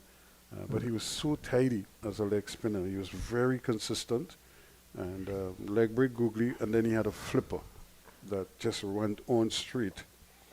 As well played again. There's protection. Well, why do you think that these leg spinners prefer to bowl from the Rangar Pavilion end? Is it because of the wind direction? I think it mostly was the wind, because before we had these big stands here, you know, the wind would just come over the oval wall, and so they benefited from that a lot, because they could get the ball to drift away from right-handers. Nicely flighted there from Javed. Leacock. Greaves slowed down a bit, and you see, that was part of the thinking to it, because you could see it here with him. If he bowls the googly, right, and the batsman swings, he's going with the wind. You know, it's going to clear mid-on without any fuss, or mid-wicket rather, without any fuss at all. So that was part of the whole rationale behind bowling the leg spinner from that end, because if he goes cow corner, he'd probably go up in the breeze, and it's probably going to die 3/4 of the way to the boundary. And I suppose that if you played any cricket at all in this Queen's Park Savannah, you would do that too, because in the Queen's Park Savannah, the wind was so strong that when the spinners bowl from that end and you try to go this way, you're committing suicide. The ball will just go straight up in the air, because the wind was so strong, you know. And there's no real infrastructure around nothing to prevent the breeze from just blowing, and it will just blow right across. And all the grounds were the same. You had the same problem, because all the fields were like north-south fields, so the breeze will just blow straight across the ground like that. So you always, it was always a challenge to hit that way. It's nicely played from Greaves. A bit around his pad though. He wants a second, but he's not going to get it. And he's not happy with that there. Chesney Hughes turned it down pretty early. Now that brings the end of another good Javed Leacock over. 150 is on the board. And that's the 150 up as well for the Hurricanes. 152 for one now. So they're going along nicely. They're trying to, you can see there's a little more intent now. They want to try to push the scoring along. You know, while we were talking about Dwight York being appointed, Manchester United also have their new manager as well. So 2 big appointments, and one is coming into United. One has been with United for a number of years, Dwight York. He's been an ambassador for the team, for the club for quite some time. And, you know, I suppose people have mixed reactions to the appointment in the sense that while Dwight, he doesn't have the history of the coaching history that many probably felt a new manager of a Trinidad and Tobago team that is so desperately in need of success should have. That even though Dwight York comes with name recognition and what have you, the whole question of, you know, does he have the resume that somebody else, another big name coach, because you look at it, Jamaica has an established coach, an international coach, a seasoned coach, and there's a beauty of a delivery, just touching down and just going across the left-hander. The USA just hired another recognizable coach, so. And those are the people that Dwight will now be battling against in the region. So you can't say these are just coaches who are coaching in England or wherever. They're actually coaching in your neck of the woods now. So that's what he's going to be up against. I thought he was pretty successful in that little stint he had in Australia. But still, you're right. He doesn't really have the back end behind his history, as you mentioned. So we'll have to see how he goes. That's a good over from Kemar Smith at the end of 33, 153 for 1. Yeah, Barbados doing well here to just kind of pin them back a little bit. Since the fall of the wicket, they haven't really been able to just carry on as they would like. Because we've had a couple overs where they have added 4, and then they added another 4. So it's just about 4 runs, 3 runs, an over. And I think might as well take that right now, because while he might want a wicket or two, he realizes that the pressure is building here, and sooner or later somebody's going to lose patience. And who knows, you might have a big shot that ill-advised and poorly executed, and he might buy a wicket here. It's going to be Naim Young to replace Leacock from... Surprising again. Yeah, Leacock just got the one over end from the top end. Yeah, I don't agree with that. I thought Leacock was bowling quite well, and wickets were on the cards for him, and just maybe needed an extended spell. And Young, his 2 overs, of course, him 16 prior to this, so it's going to be interesting. He did bowl from the bottom end, so maybe the top end might favor him a little bit more. And Graves again looking to pinch a second, but they won't get that there. Good anticipation, good run-in from Leacock out in the outfield. I'm happy to see Leacock with his head in one piece, attached to his body.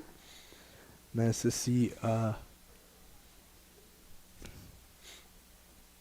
Naim Young as well into the Barbados team. As I always thought, as a bowler, he was not really the most effective middle overs bowler. He was good with the new ball in his hand because he swings the ball around a bit, and he is good at the death because he has those cutters and yorkers, and he always needed to develop that middle over side to his game. So it's good to see that that's the stage that Myers is getting him in now. Both 2 overs early on, not too successful, and now he's getting that chance to work on his middle over skills, which is just about being consistent. I think the most important thing in the middle overs is about being disciplined and being consistent and trying to string dot balls together. Bowl to your field as much as possible, and let the fielders help you out here. And, so if you can't get a dot ball, don't leak boundaries. I think that has to be the mentality now when you're bowling at this stage of the game, because you know the batters are looking for scoring options. But short that one, getting some steep bounce, and Greaves able to put it away for a single. Now, you look at the bonus points available in power play 2, which is from over number 10 to over number 40. And Barbados would know that. In fact, Leeward Islands would know that if they are able to get 5 runs on over, or to score at 5 runs on over, by the 40th over, that could be their second batting point. So they'll be definitely looking for that. And for Barbados, they'd be looking to pick up 4 more wickets. 4 more wickets, yeah. And the Leewards, when the 2 openers were batting, they were going at about 6 and over, because they got to the 60 runs in exactly 10 overs. And then they just dropped a little bit below it. They were going at about 5.4 and over, thereabouts. It has dropped a little bit now, but the important thing is they're just thereabouts, so they're not too far off target. 15 fours and 2 sixes so far in this innings. 157 for 1. And they're just about 4.6 and over. So a boundary or two could change that. Nothing Kevin will come with the ball in hand today, and maybe that's due to the fact that they dropped Kadeem Allen and brought in another bowler. So maybe the part-time have become not necessary. Just pulled away from Graves again, down to Leacock at mid-wicket for a single. So they're doing well in this over. They've been able to rotate the strike off every delivery in the over. And a lot more of that is necessary. Should I take it, what, to 158 now for 1? Might be 159. Yeah, 158, you're right about that. The Greaves 84. He's 15 of 23.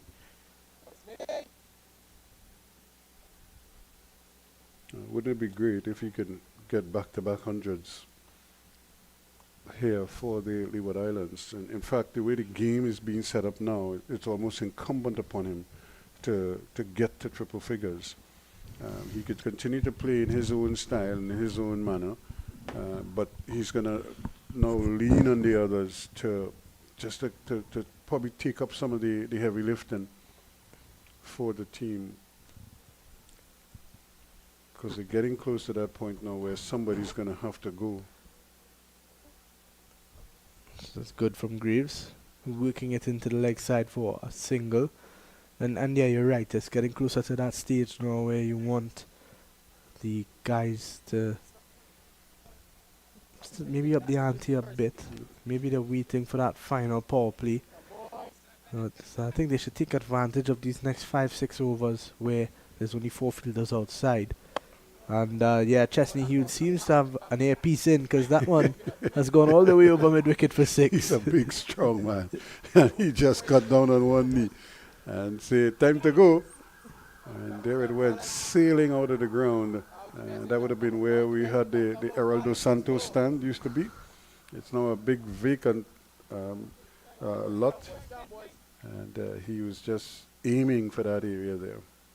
Yeah, good hit. And landed on the cycle track, or where the cycle track used to be. I don't know if you ever saw cycling here at the Oval. no, I think that was a bit before my time. But that's exactly where the cycle track is, or used to be, I should say. It was a concrete track all the way around. It really was a big circle. Didn't really have a sprint, you know, when you're cycling, when you come off the final bend, you want a sprint to get to the finish line. Here you're kind of like still going in a circle. Driven nicely from Chesney Hughes. And they should get a couple here. Yeah, and an easy 2 in the end. No real fuss about that. And he's scoring at a good rate now. I think that 6 helped him a bit. And he almost on to 23 of just 25. And that pushed the rate up to 4.8. You know, so they could just up it a little bit more. Driven nicely again, straight to Drake's at cover. He's hitting that ball hard, and if he could just get it to the left of Dominic Drakes, there's a big gap between Drakes and Myers there. That could be, and this is good. This is excellent from Chesney Hughes. Just faced the dot ball, next ball just drops it into the onside and rushes through for a quick single.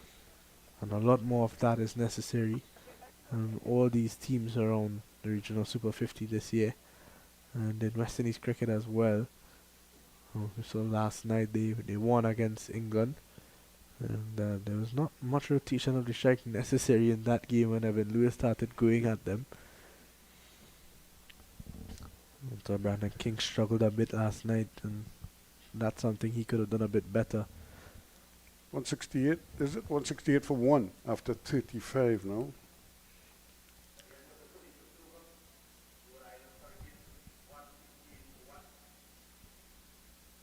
They got 10 runs off that over, so it shows you how quickly the game could change. and if they can get like an early boundary in the start of every over, it just eases the scoring, and then they could go back to their wonderful way of rotating strike and getting. So, but the key is to try to score off every ball, and like I said, if you can't get a single, or if you're not going for the boundary, then get a single, and just try to rotate the strike as much as possible. Plus, the left hand and right hand could also work in their favor here. They could target certain bowlers, put pressure on them to try to keep it consistent, which is difficult now because batsmen are hunted. They're looking for runs here. Just a change in the field. Naim Young is going out a deep square leg, fine leg on the boundary, a deep cover, and a long on, packed offside field. Pulled away, and that's gone a long way into the Trini Pussy stand again, the second tier, and it's going up the step now. 6-4 for Chesley Hughes. He's such a big, powerful man. It with so much ease. He just stood there and just swung the bat, and the ball just went, just started sailing. And I was saying to my mind, you called the field on the onside, deep backward square, deep mid wicket, and long on. And I was saying to myself, none of them. You could put 10 of them out there. None of them had a chance with that. That ball just left the bat and just started skying. It was just a length ball, really, from Naim Young. There was tried to bowl a short ball, never really got up. And it was just easy for Hughes to put it away. Didn't expect it to go that far, though. Pulled again. This time it's going to beat Holder, yep. And that should be 4 again. He just moved the field to their right, and the batsman said, "Okay, there's a gap now to their left," and he used that gap beautifully. That's good, sensible batting, because he got on top of it. You could see him rolling the wrist on it, and placed it well away from the man at short fine leg. Once he beat him, it was always going to be tough for the man who was at deep square leg Drakes to come around. So Drakes was the same way. You want me now? I was in that position. You brought me to the right. He put it in that position. Do I stay or do I go back? So now he's asking, he's pushing him back now. So this is a real chess game going on here. The batsman manipulating the field and forcing Myers to abandon that plan. But now it's a length here for Young. What is his length? Goes full and driven. It's a good-looking shot with one bounce to Cam Myers. It's up from Myers. Yep. And you got the impression, had he gone full bore with that one and just lifted it, he probably would have sailed out the ground over long off. Chesley Hughes is proving to be a big obstacle here for Barbados. He's in good flow at this moment, and you can see that every ball he's looking to put away. This one pulled into the onside again. Down to mid-wicket this time, though. And Naim Young continues to bowl short, and one short, one full. I think he needs to just get into a good line and length there, good length deliveries. And yeah, but he's under pressure because he's facing a batsman who we know is hunting him right now. They're probably targeting him. What we said, first 2 went for 16. All right, and now he's just after 3. He's already going 31. Yeah, and still half an over to go in his 4th. And Greaves just on the front foot, looking for the single. Just try to place it maybe till it comes left and get one there. So I'm sure he's probably happier bowling at Graves because Graves isn't too inclined to hit him out of the ground as Hughes seems intent on doing. Chesley Hughes seems to want to hit those balls onto Tragate Road. Pulled away from Graves down to the man down at deep mid-wicket. That's Javed Leacock again. He's been in the game all day after that little near-death experience he experienced earlier. His life would have flashed before his eyes when he saw that ball kick up there. So 180, is it? 180 on the board. at the end of that 9 young over. 36 gone.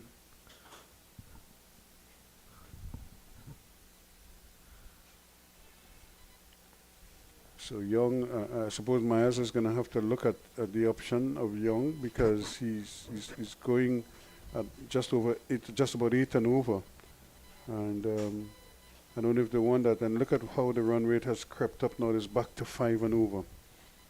So 2 big overs from Chesney, and things are looking so much more promising. And as you said, if they continue at this rate, another bonus point is in the offering. So here is Smith into the attack again, and Greaves looking to beat Myers there, but can't. A 5-4 leg side field for Kemar Smith.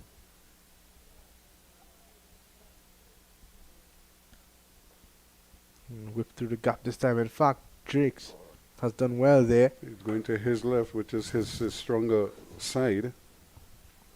Big fella having to go down low to cut that one off. I think he's happier with that because he's out on the boundary platooning out there, and Chesney Hughes seemed to play in a cat and mouse with him. I move to my left, he hits it to the right. I move to the right, he hits it to the left.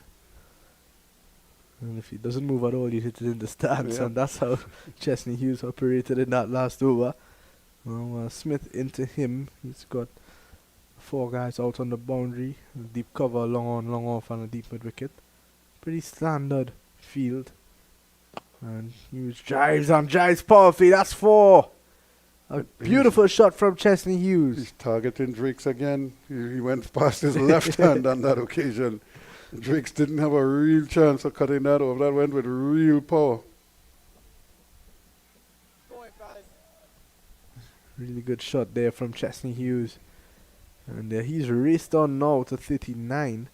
After a slow start, he was 2 of 10. Yep. And he's We now were worried about him soaking up dot balls. gone on to score 37 runs of his last 21 deliveries.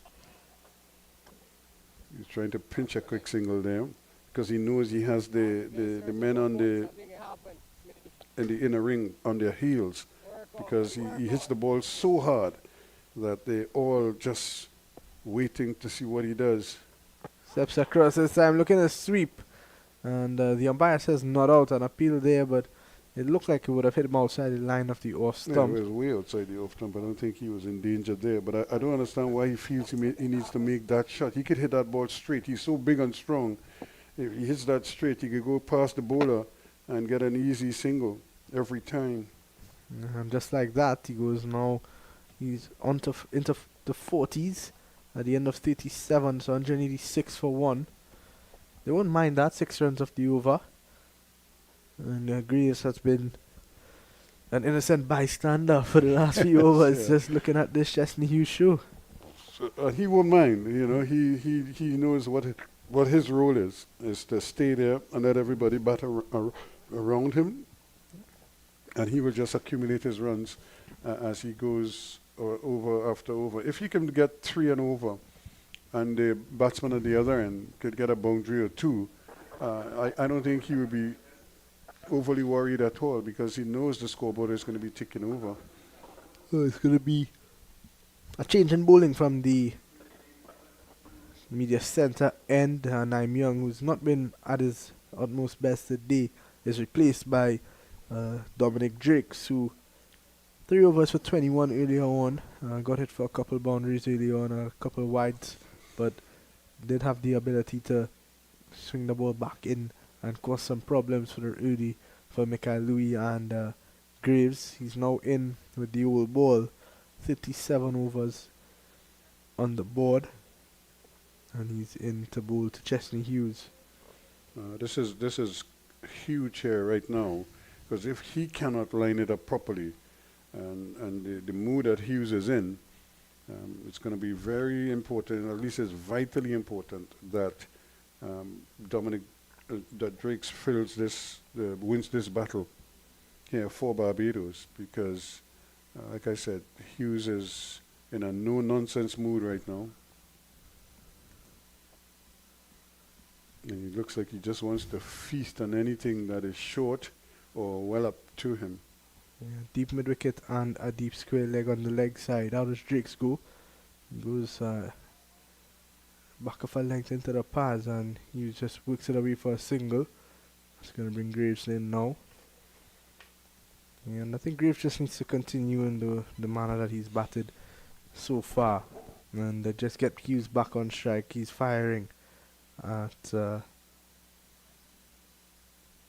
same speed. If he doesn't get a boundary but he gets a single, that's fine, because you know Graves has the ability to get him back on strike quickly. So even if he doesn't get the early boundary, he may get opportunities later in the over. Down the ground and get another single. So good cricket all around. Not a bad delivery from Dominic Jakes coming into him. And you could see him kind of walking into it and just turning it on the onside for a very well-deserved single. But this is so good from Graves, from Justin Graves, because 111 not out in his first knock, and he's in the 80s here again in his second knock. So he has really put his hand up here now.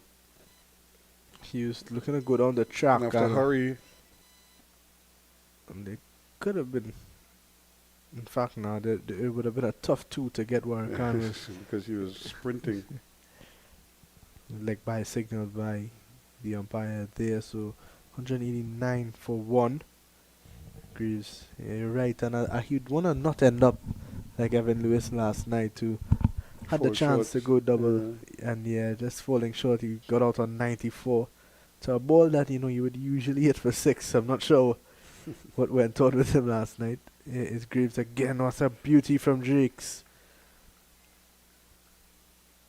Yeah, but here you see he's trying to invent a shot in a way. He's not in position. Look at where his foot is. Look at how far away from the body the bat is. He's trying to kind of manufacture a shot down to third man maybe, or something in the gap there. And when all he has to do is continue to play as he's been playing, and a ball like that, just get on top of it and play it. Use the open face. And One angled him back in. Yeah, this is good from Drakes. Trying to force the batsman to manufacture runs from nothing. When it's not there, it's not there, and that's where the discipline comes in. If it's a good ball, then treat it like a good ball. Don't try and do anything too fancy. And then Drakes again. This is where the experience comes in for him. He knows that the batsmen are looking for runs. Nicely played this time.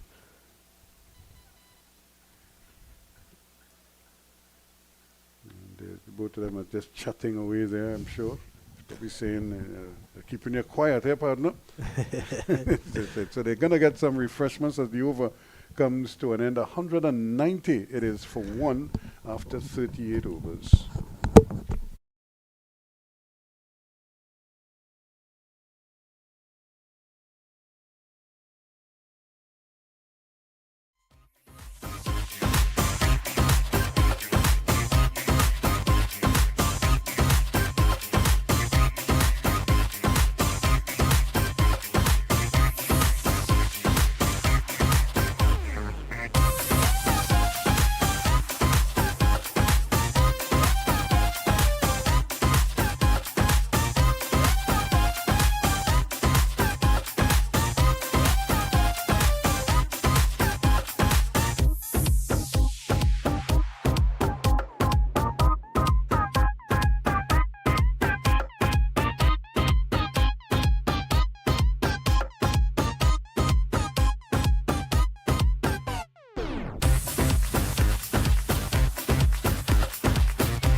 Welcome back here as the players got a little bit of refreshment, and we've been hot and humid out there, so they must have been looking forward to that or to welcome that. And you look at the breeze in the distance, or the flags in the distance, really fluttering now, and all of that would help the players. They're happy. With any kind of relief because there's no shade anywhere on the ground right now. So all the players are feeling it. Batsmen, bowlers, and the umpires are really getting a soaking here from the sun.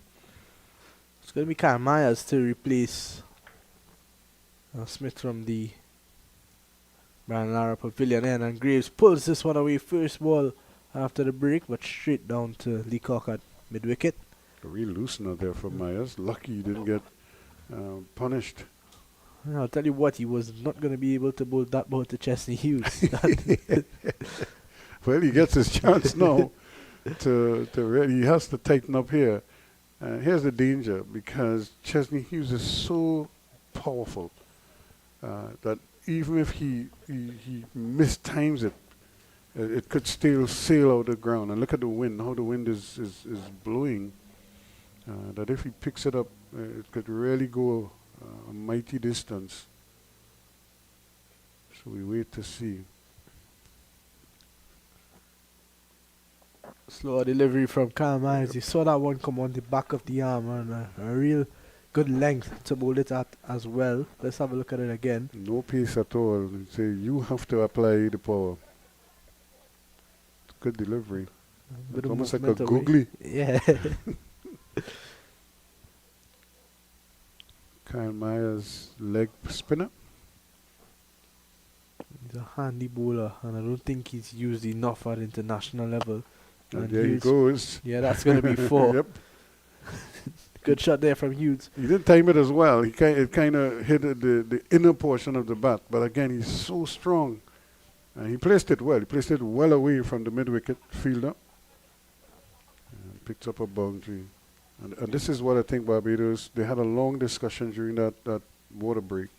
And this is what they just don't want. They don't want to be leaking runs too quickly. In the meantime, Hughes wants the opposite. He's up to 45 now. I think the plan would be to bowl exactly like that. You know, a lot of cutters, a lot of slower balls. Don't give Chesney Hughes pace to work with. And you got to make him manufacture some shots. Let him invent shots. But he's played a good hand here. Like you said, after a little bit of a sluggish start, he's really changed the script here. Now Myers wants a deep square leg on the boundary. So he has a man forward of square, almost a wide mid-wicket, a long on the boundary. Slow delivery again, and Hughes Cracked beats away. him. Yes. And that's 4 more. So he's 1 away from a half century now. And this is exactly what Myers didn't want, to be leaking boundaries. And then when you're the captain and you've had your discussion and you probably warn the bowlers, you know, what not to do. And then when you get the ball, that's precisely what is happening. You're under real pressure here now. And that's because Hughes is trying to upset his best laid plans. Oh, here is Myers again. And looking to break this one with Hughes, but quicker from Myers. And that's the end of over number 39. 1 short of 200 now. 199 for 1. And again, another good score. So you're seeing scores in excess of 200, 250. Guyana has 2 scores over 270. And so the Windward Islands chased down 270 to 4. And, so you're seeing teams getting good totals, which are good signs. So it means also that the wickets, after that first game where the wicket was almost turning square, we've had some decent strips where batsmen can play shots. So it's going to be Drakes. He's round the wicket to Justin Greaves. Look back at last year's regional Super 50, Justin Greaves would have played against Barbados, scored 95, not out. Would want to go a few runs ahead of that now and get his third list day 100. Opens the face nicely, but the mana point as well. No single on offer there. Yeah, he just has to be smart, you know. He's into what we call the nervous 90s. But the way the modern game is played, 2 swings of the bat and all that nerves gone, you know. And then the nervous 90s are no more. So you kind of wonder what his mindset is right now. What his approach is going to be. Is he going to just wait? He seems to be struggling right now. He just seems to have some sweat in his eyes or something like that. Just need a moment to sort of gather his thoughts, get his concentration back. It can't be easy. They've batted for almost 90 overs in the last few days. And that's nicely played from Graves for a single. Yeah, he's going to get off strike now, and he's probably just going to be happy to be off strike. But you could see him just kind of hunched over there. He's really struggling.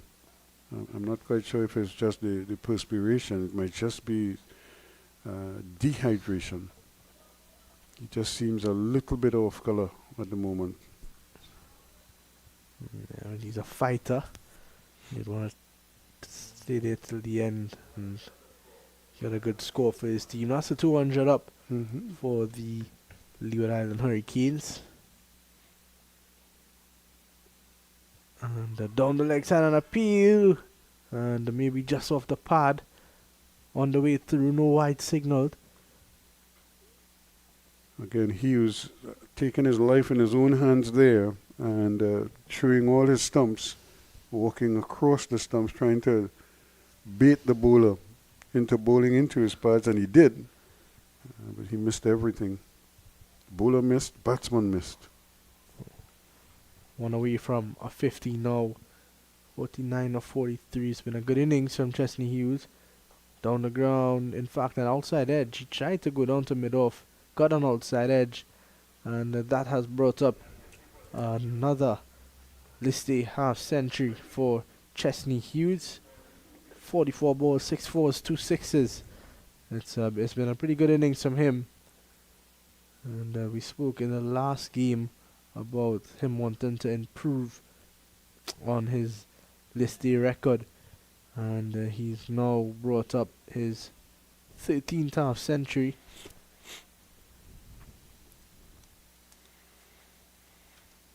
Yeah, this is a good innings from him, full of power. And you think back to the one that went sailing into the Trini Posse stand there. For a moment there, it looked like it was going to clear the whole building. Cut from Greaves, not the timing that he would have liked, and the dot ball. Yeah, he has to be careful. You don't want to give it away now. Might be a good thing to probably just call the physio. Yeah, just call the physio. Yeah, just call the physio on, and just give him a moment to gather his thoughts. Maybe get some fluid into his system. See if that helps. Pulled away and gets a single again. So that's going to bring us to the end of 40. And at the end of 40, it's 202 for 1. So, Liam, I think we will have a kind of a big change. I think Basso is going to come on, and also we're going to have Vinod Mamchan is going to join the commentary team as well.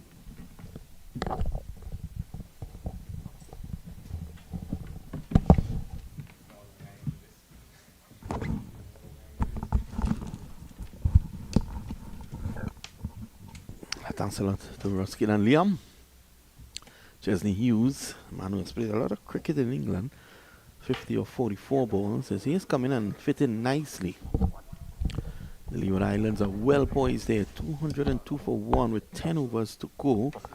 Justin Greaves, 92 of 116 played. Similarly to how he did 2 days ago right here. And as I say, welcome to and a very good morning to Gerard Basso. Good morning, Gerard. How are you? Good morning, Vinod. Good morning, all viewers and listeners all around the world. I am quite well, considering the heat out there. So it's definitely understandable why Justin Graves is down on his haunches at times. Also just taking that moment just to compose himself in between deliveries. So it's going to be Myers to continue. Myers, who does a great deal with the ball. He swings the ball. This time it's a bad line. Clipped away nicely. One more to Graves. So Graves, this innings is so similar to the one he played 2 days ago right here at the Oval, Gerard. I think I saw just highlights of that one because I was looking at the game at the Brian Lara Academy, where the Windwards were 18 for 3 after 10. And all felt lost at that moment for the Windwards, and then in came Dylan Douglas. Well, two things there, Gerard. The vultures are circling, and it's very cloudy, and that seems to be to the back of us, which is ominous. This time Hughes going right across his stumps. Probably that delivery pitched outside the line of the leg stump. Let's have a look at that again. He ended up being struck in front of the stumps, I think, but the delivery was pitched outside the leg stump, yes. And not out, says the umpire. Good decision there by the umpire.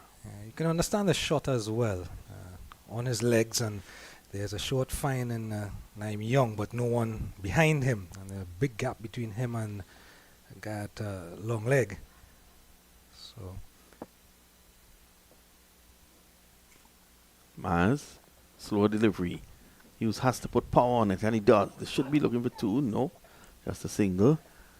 And looking at the uniform, looking at the clothing that Graves is wearing, it has changed color. It has gotten darker with the sweat. He's been out there since this morning. He's been in there for 40 overs now. well, I take your mind back to the beginning of the game when Big Jimbo interviewed with Liam this morning. He was sweating profusely.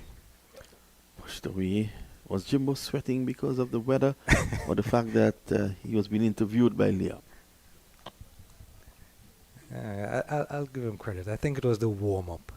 I don't think he has any fear of Liam. I don't think Jimbo warms up too long.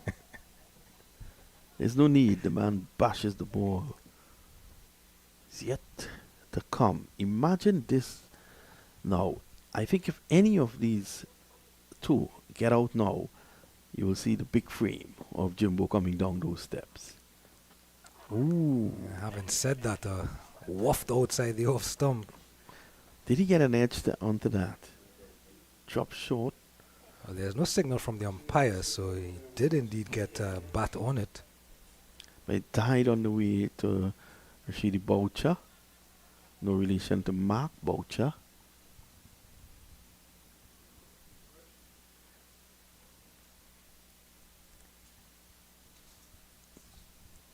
Here's Myers again.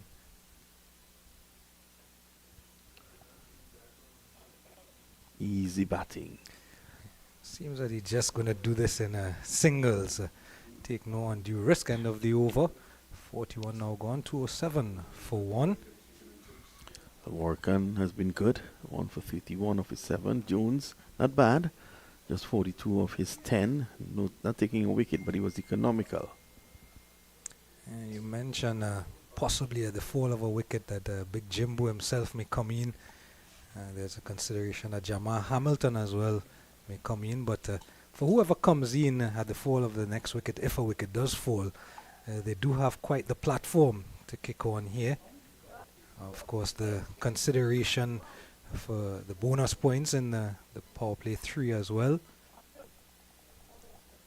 course, Leeward's already having that bonus point from the first power play, 60 without loss in the first 10 this morning.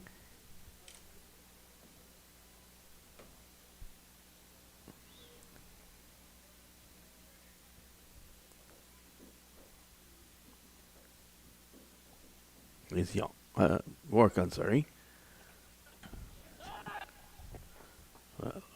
Just a single. As Chesney Hughes was passing Greaves, he might have mentioned too, and you can hear through the stump mic Greaves yelling back. Very clear no. Yeah, I think in a different situation it would have been an easy 2. I think they're conserving some energy. The fielder had about 10 or 15 yards to run in from that square leg boundary.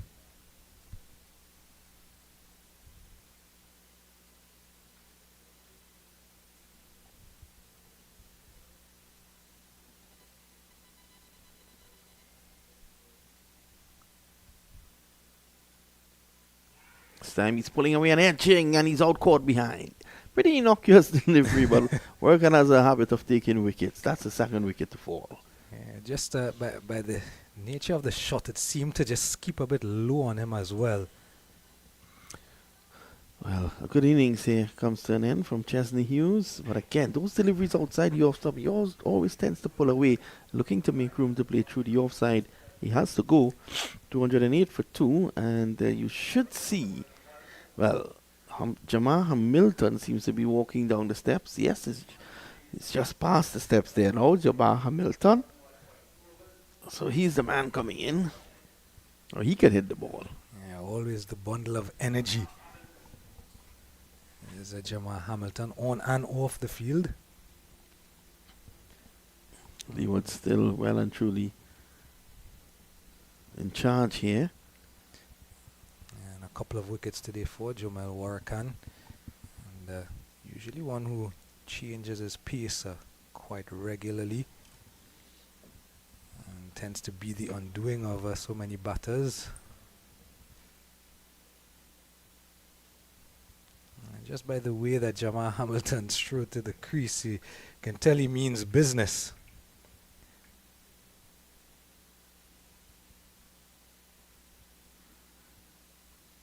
He's a wicketkeeper batter for all intents and purposes. And the wicketkeeper batters tend to be quite busy.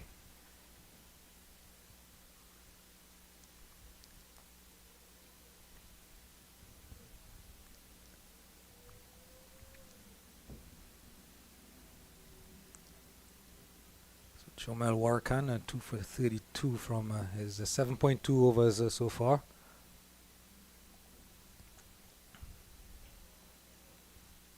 With 3 deep fielders on the leg side for Hamilton. Backward square, deep mid wicket, long on.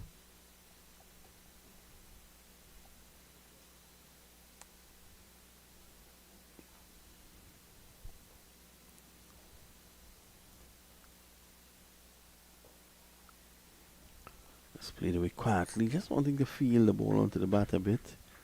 It's just come in. Take a couple of deliveries before he looks to trigger. What he's trying to do is just get a single, get off strike, as he's going to do here. They're looking to push for 2, and they should easily come back for it. No one there on the onside.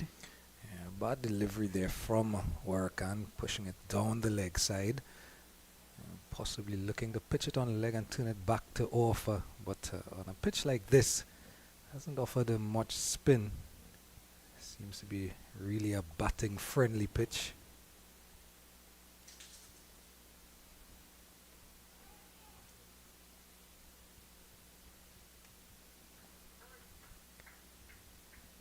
Just feeling ball on bat, as you said.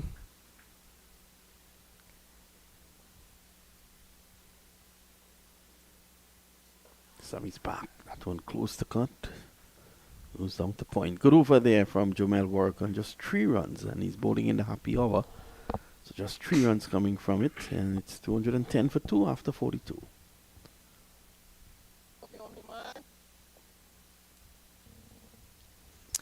There are those rain clouds you spoke about behind us, behind the Jerry Gomez Media Center. That's the direction the rain normally comes. But it's bright out there at the oval at the moment.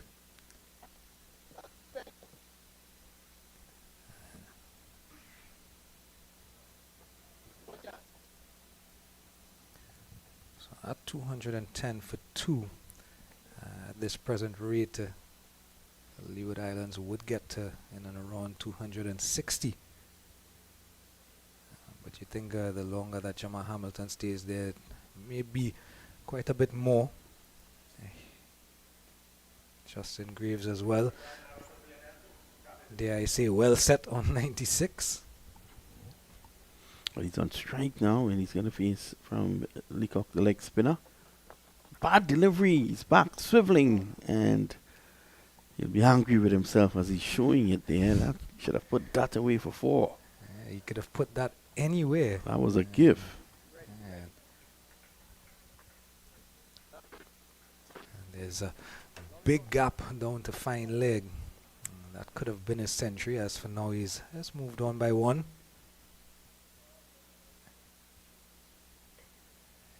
Pulling well. Should be coming back for 2 here. Well, just a single. I thought there was 2 in that there, Gerard. Yeah. Slight chance of a catch at short mid-wicket there for Kyle Myers, but well over his head, and the 2 fielders converging from deep mid-wicket and long on there. That big gap. It should have been 2.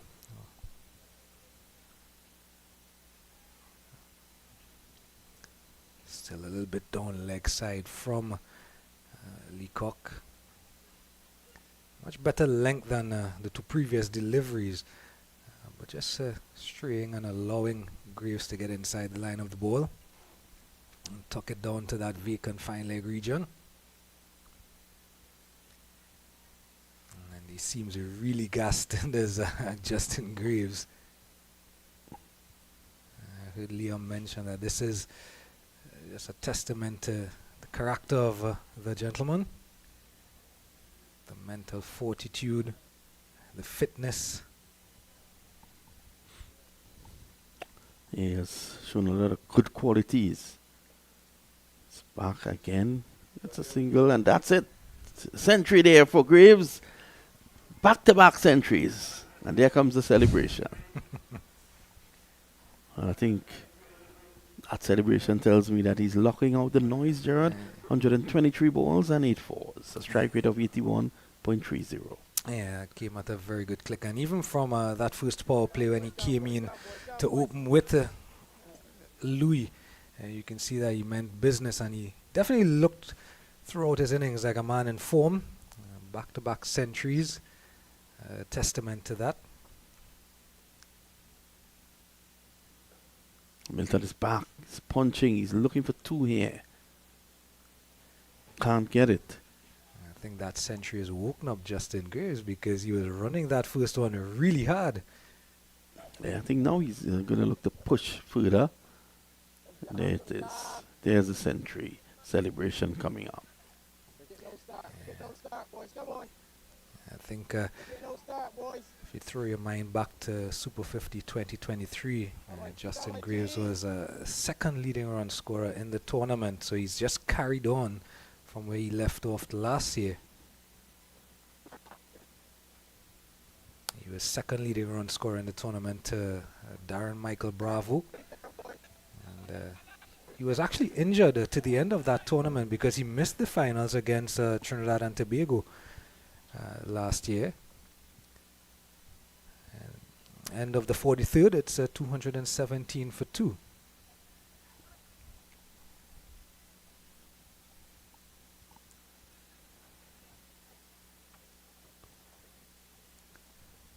Jamal Warkan will continue from the Jerry Gomez Media Center end.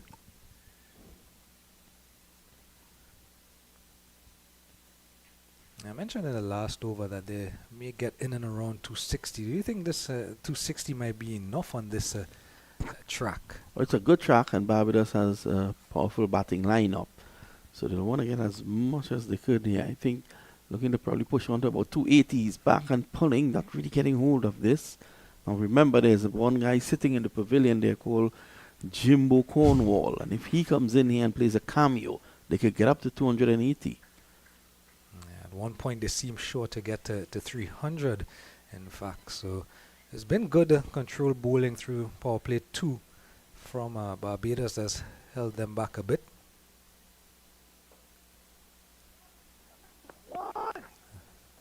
good running here between the pair.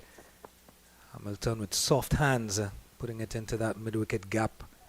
Two fielders converging from the boundary. Can't prevent those 2 runs. And again, I draw your attention to Justin Greaves. I think the century, now that it's off of his back, he's got there. Good. I've gotten the century. He seems reinvigorated. There's Justin Greaves.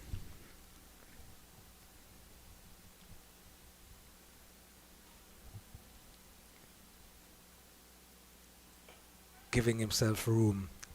Good hand. Good stop. The extra cover. In fact, he's caught. Yeah, he's caught. Didn't realize that it did get to him. Yeah, so Hamilton goes and more than likely, look, there it was, making room, looking to force through the offside. It's a fantastic catch, though. Struck hard. Yeah, Wickham, was it? Mm-hmm. And it's now 220 for 2. The only thing that Barbados could do at this point in time is to look to take wickets to break the momentum. But still no Raheem Cornwall. Kofi James it is.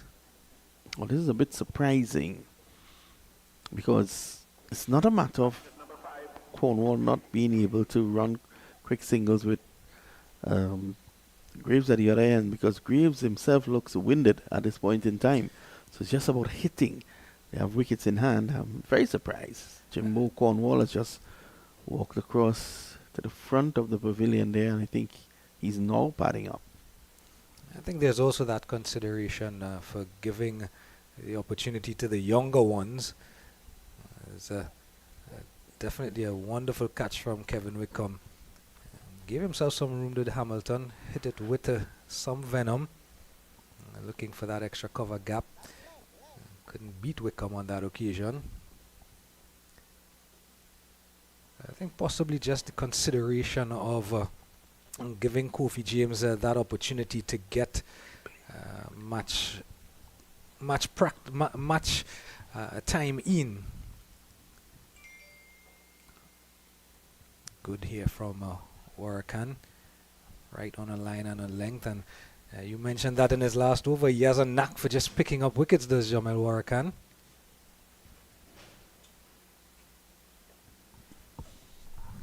It'll just be 1 onto mid-wicket.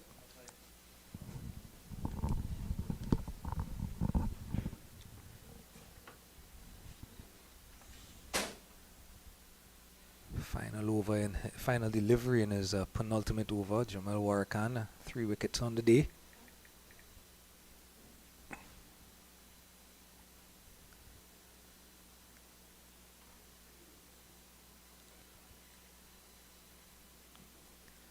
Nice easy single to end the over. Carry the score at the end of 45 to 244, 222. Double Nelson for 3.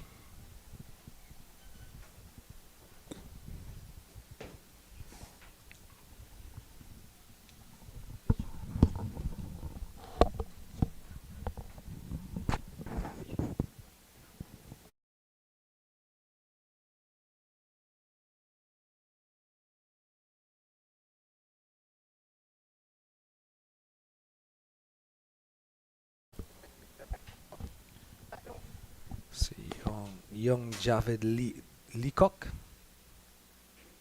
from the pavilion end. Swung away, it's in the air, but it's into a gap, and has it gone all the way? We wait for the umpire. Let's see what Chris has to say. I think it's hit the outside of the Europa. It's gone for 6, but the signal is 4. So Graves opening up here now. It's on 107. Of course, we get a chance to look at it again and tell whether it was inside the rope or outside of the rope.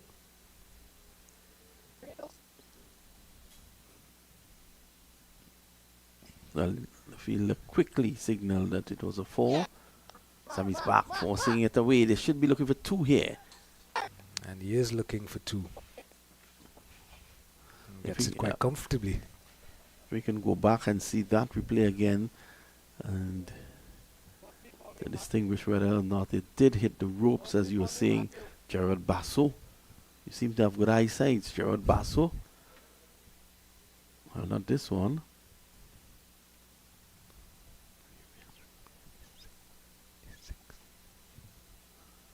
So director Mr. Passad is working on that. Straight back over his head. He's going back for 2, and he gets it. And Leacock definitely didn't see when Kofi James passed him like a full bus. Kofi James passed him, past the umpire, and then Leacock in all his glee was looking to run him out. Now, we'll have a look here, Gerard, and let's see if your eyesight is as bad as I think. It's 4. It dropped about 5 meters in front of the rope. By a mile. That's good old 20/30 vision for you. Well, I think looking at James and Graves here, you mentioned in the previous over about whether Raheem Cornwall would be able to execute running these type of runs here with Graves, and I think that may really have been the consideration as well, because James has been switched on running between the wickets since he's come in. Leacock on for 37 in his 8. Hasn't bowled badly, has he? No, he's not bowled too bad at all. Hasn't got the wickets to show for it yet, though. Sometimes as bowlers that tends to happen. You bowl your heart out one day, you pick up no wickets. And then the next day you bowl a rank long hop or a full toss and you pick up a wicket.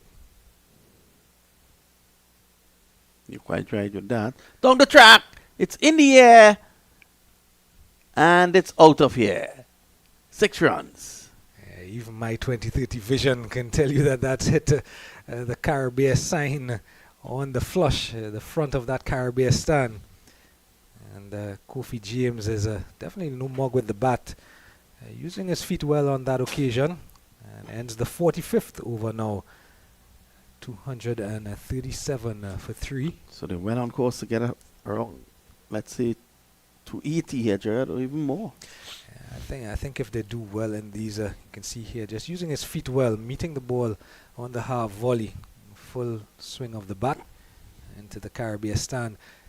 I think if they continue like this and a couple more lusty blows, the 30 deliveries, if you double that, they may get in excess of 290.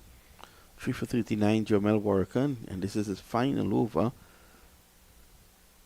So I think Graves will want to continue going after these men. He's on strike now, Graves. 12 to the over from here on out will get them to 297. Oh, team. Tired, as Ruskin. I was just about to bring your attention to that. Yeah. I heard the shout from the back of the commentary booth, a tired shot, but he's done his job though. I get the feeling that we still may not see Raheem Cornwall. If we are not seeing him, then it seems as if he has an injury. Yeah, definitely a tired shot, but Kofi James just going down there and giving him a big old hug. Congratulating him. He's definitely done more than his job. I think Ruskin mentioned he batted 47 or 48 overs previously. He's now batted 45 today. So, good testament again and again to this young man, Justin Graves. Yep. He's tired but disappointed. And still no sign of Cornwall walking down those steps. In fact, it's going to be the other Louis, Jeremiah. A standing ovation here for Justin Graves, and definitely well deserved. So it's a situation here, 6 of one, half a dozen of the other, because Cornwall is there, still to come in. He can hit the ball better than anyone in this team, on this Leeward Islands team. Now, Jeremiah Louis could hit the ball as well, but Jeremiah Louis could also take the quick singles. We saw the impetus he put. He gave the innings in the last match, 21 not out, I think it was, in no time. And I think this is what they're hoping for again, a good finish from him.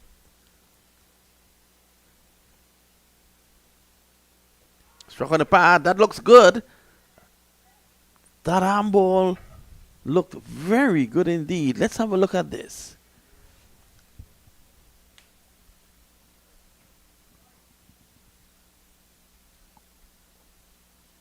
Oh my. Oh, wow, that is I as thought- close as you get to having your five on the day without getting it.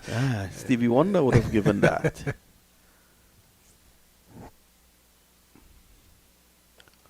In the air.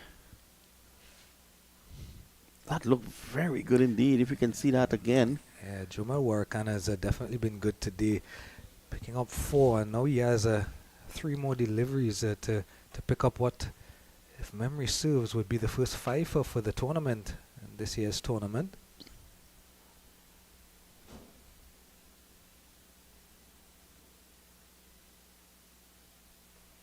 Driving square. Tumbling stop. This should be going back for 2 here. Kofi James has looked good since going in. He's in a hurry, which he should be. So let's look at this now.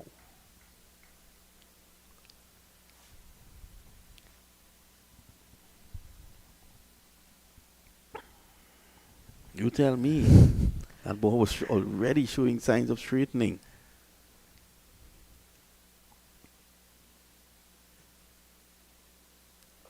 You can see what he's doing in this over here, Jamal Warkan. He's using those arm balls a lot more than he did throughout his spell. He's throwing it outside that line of the off stump, getting it to come back into the right-handed batters. I think the only thing that might have saved him on that occasion there is if he had gotten an edge, which I don't think he did. End of the over, and it's 241 for 4, with 4 overs to go. So no 5 for Jamal Warkan today, but a lovely spell of 4 for 43 from his 10. And very close to getting that 5 in the previous over. And all eyes now on the Leeward Islands batters to see how many they can get. You mentioned a few overs ago that they need as many as they can get, because this pitch looks quite docile and batting friendly. And the Barbados Pride, they do have a powerful batting lineup. The likes of their skipper Kyle Myers coming in the middle order rather than where we're accustomed to seeing him in the shorter formats of the game. Overpitched. Work for the field that long off. They come back for 2. Work on himself down there. So work on another fine spell from him, 4 for 43.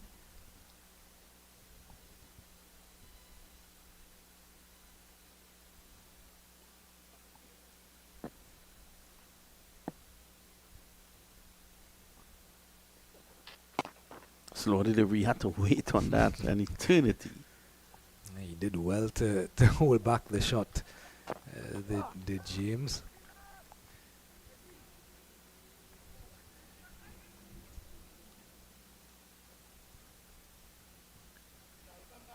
I'm Young with 36 runs from just 4.2 overs today. A bit expensive, but you will want to do well here. I think this is where he backs himself a lot, bowling at the death.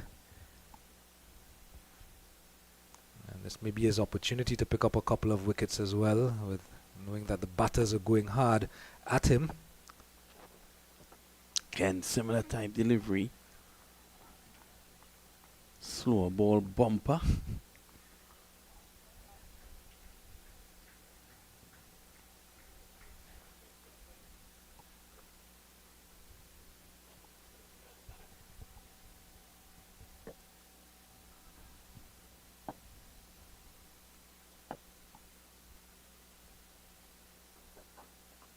Again, 3 in a row. This time, Louis would not miss out. That's 4. Case of overdoing it there, Basso. Yeah, probably one too many short balls, and Jeremiah Louis doing nicely to just lean inside the line of the ball, because there is a man at backward square on the boundary, and leaning inside the line of the ball, he was able to put it fine enough that he beat that man running around from backward square leg and picks himself up a welcome boundary. There's a Jeremiah Louis, and the strike rate already above 100 for Louis.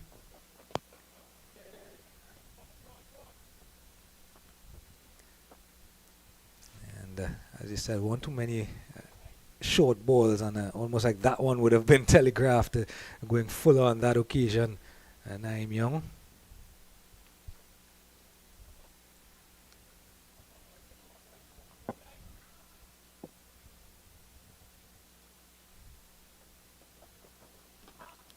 Inside edge, it's running down.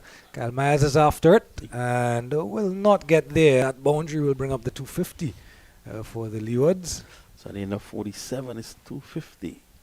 Calculated edge there. Well, you've heard me say time and time again, you buy a cricket bat, the edge is part of the bat, you have to use it. Yeah, well, I don't think he intended to use it there. We always say fortuitous, but the edge is part of the bat. 253 for 4. 3 overs to go. 18 deliveries. What can the Leewards get here? The projected score says 280 odd.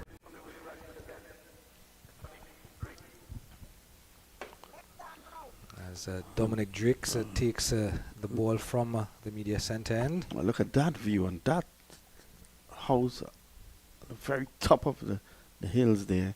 I think that is where Ruskin Mark lives. And next door to Mr. Murray. Here's Dominic Drakes. Good delivery to start with. Slower delivery. Of course, it's good to see Dominic Drakes bowling well.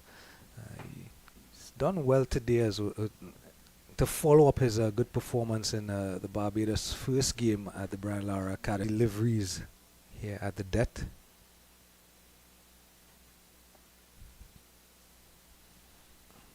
This one into the pitch. And Kofi James advances and just puts it down the square leg for a single. Of course, singles keep the scoreboard ticking, but with just a couple overs and 3 balls to go, you want more than just those singles. Lovely view of the back of St. James. Looks like the hills behind Bournes Road. The hills are alive. Again, inside edge. In a half of the bat, sorry. Gets one. Young is there.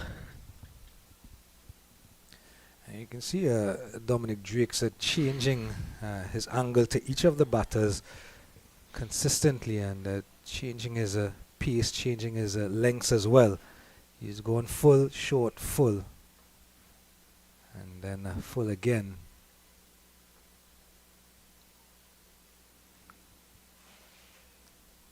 Slow delivery. That has also been in his armory.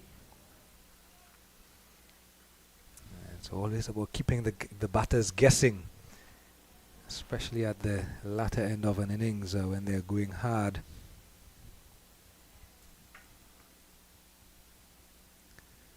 .31 runs from 5.5 overs. He hasn't picked up a wicket, but has been quite economical. He'll want to finish his over well here. 4 from the over already.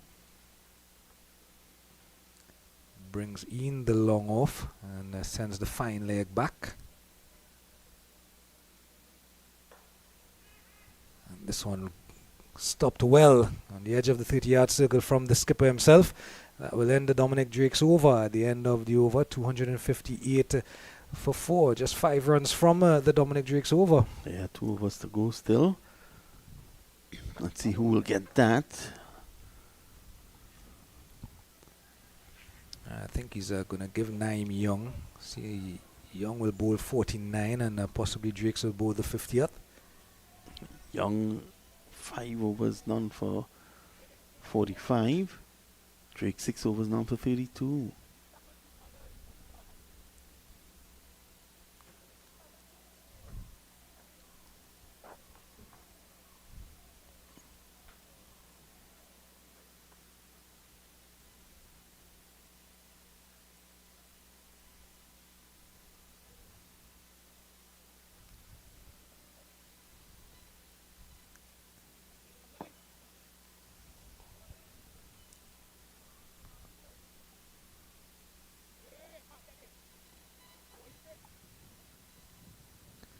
So long on, long off, deep mid wicket, backward square leg, and cover point on the boundary. The 5 outside the circle. Slashed away. That's 4. Given room. And he was able to extend the hands and get it through over mid off for 4. Yeah, just clearing that front leg, opening the hip a bit, allowing the hands to come through. And once you got over that fielder at the short extra cover in the inner ring, it was always going to be 4. Well, there's a man posted on the cover boundary now. Oh, and he's got him yoked. So that's wicket number 5. Young gets his revenge. Yeah, he's definitely come back well, has Naeem Young.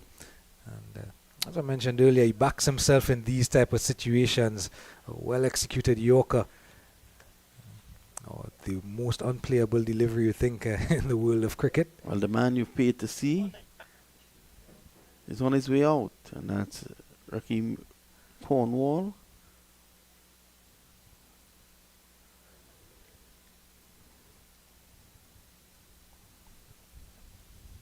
Ten deliveries to go.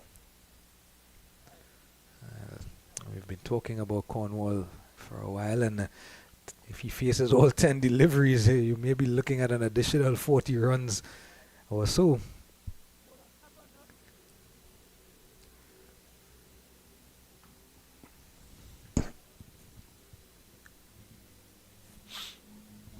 There's the man. Toothpick in hand.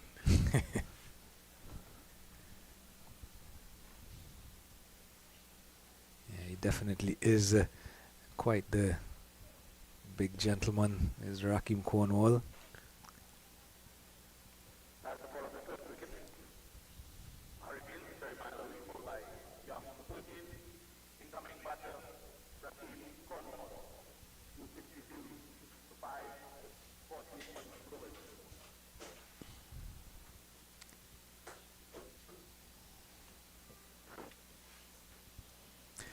You've been seeing a 270 to 80.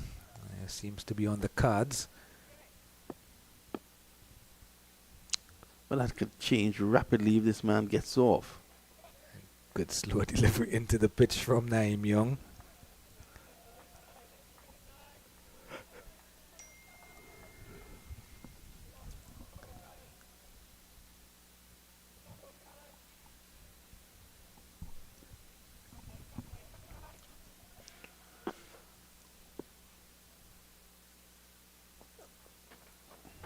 Driving square and powerfully at that.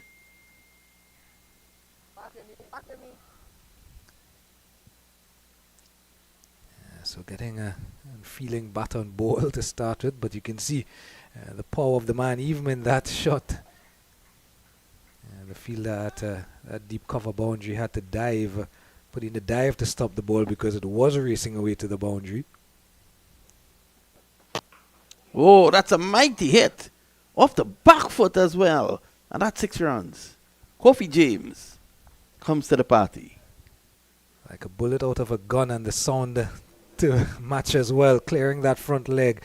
Bending the back knee to get the elevation. And although there's a long on, he backed himself to clear that fielder. Getting it out of the middle of the bat is Kofi James. Now moved on to 25 from just 13 deliveries. Let's play a serious cameo here.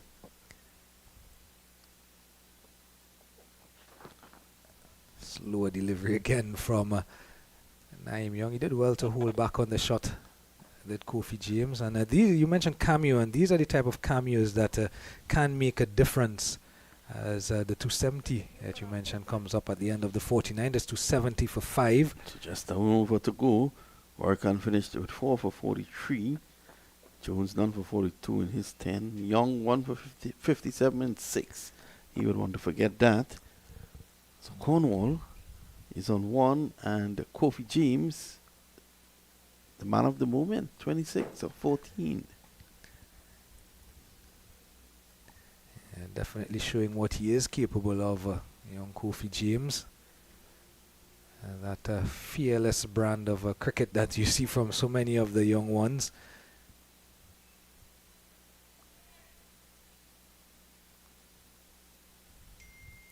Dominic Drakes it will be to bowl the final over of the 50.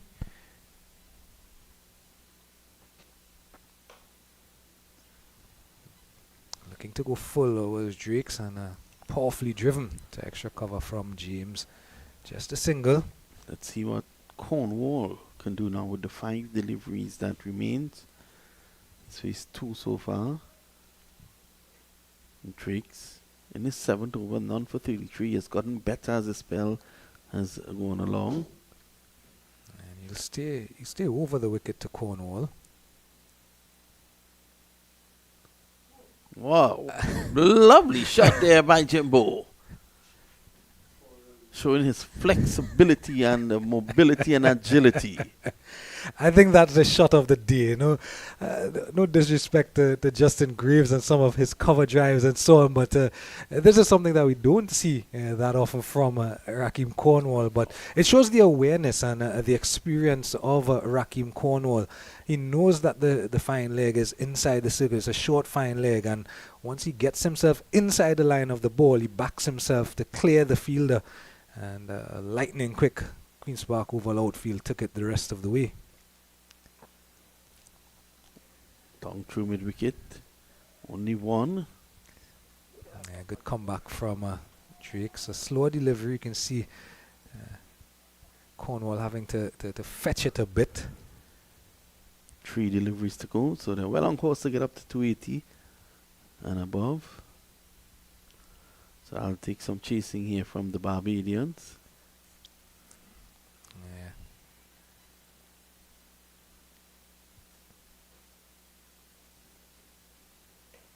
Oh, that's a mighty swing into the Scotiabank stand for 6. Yeah, he made the movement early, and Dominic Drake seemed to see him and try to push it even wider. But in fact, he just managed to follow him a bit, and bending that back knee again was Kofi James, and the elevation necessary. 282. Could they get up to 290? 2 deliveries to go. James is driving through the offside. Only going to get 1. So Rakeem Cornwall will have the honor of ending the innings. Now 283 for 5, and that's a total that I think is going to be very difficult to beat here. This partnership, 21 of 9 deliveries. 34 from 17, a strike rate of 200 from young Kofi James. Slow delivery. Cornwall works it down the ground, and quite into the innings there from Cornwall, but a good effort. 284 for 5. Graves, the headline act, 112. Mikhail Louis, 55. Chesney Hughes, 52. Jamal Warwick on the best of the bowlers with 4 for 43. Yeah, so 285 will be the target for the Barbados Pride. And of course, they do have a quite capable batting lineup, with the likes of their skipper Kyle Myers, young Zachary McCaskey, who has a couple of good scores earlier in the year in 4-day cricket, and last year as well in the Super 50 tournament.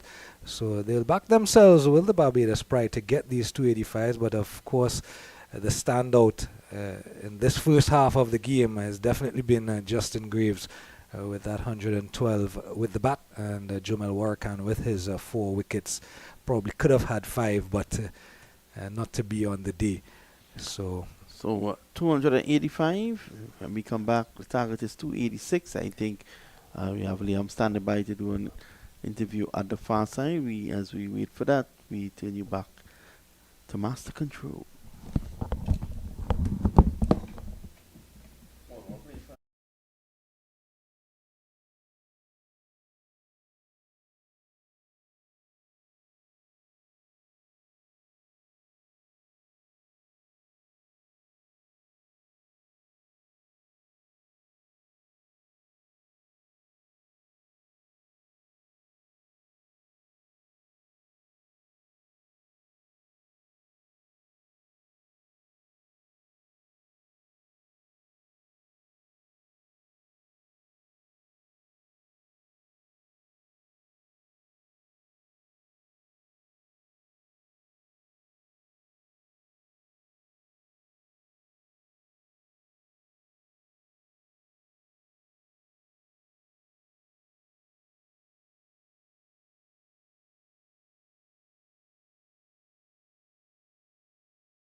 Well, we're here with Justin Greaves. Justin, back-to-back hundreds to start this year, Super 50.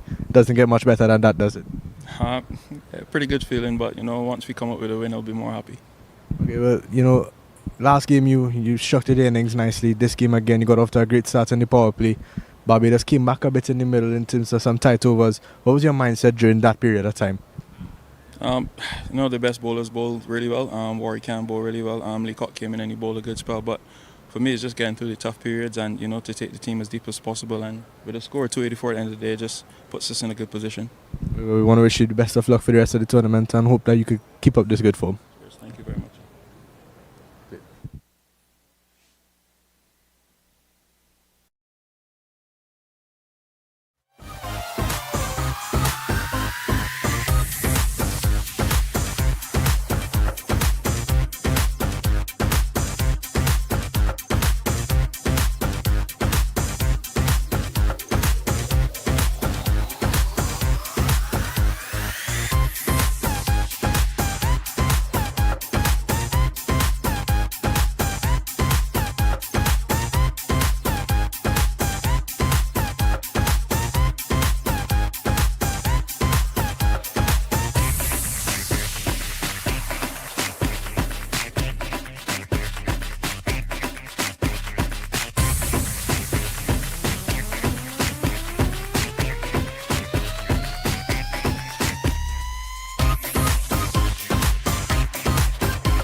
So welcome back to this Super 50, the CG United Super 50 Cup 2024 edition here at the Queen's Park Oval in Port of Spain, Trinidad. A beautiful day for cricket. The sun's still blazing hot outside.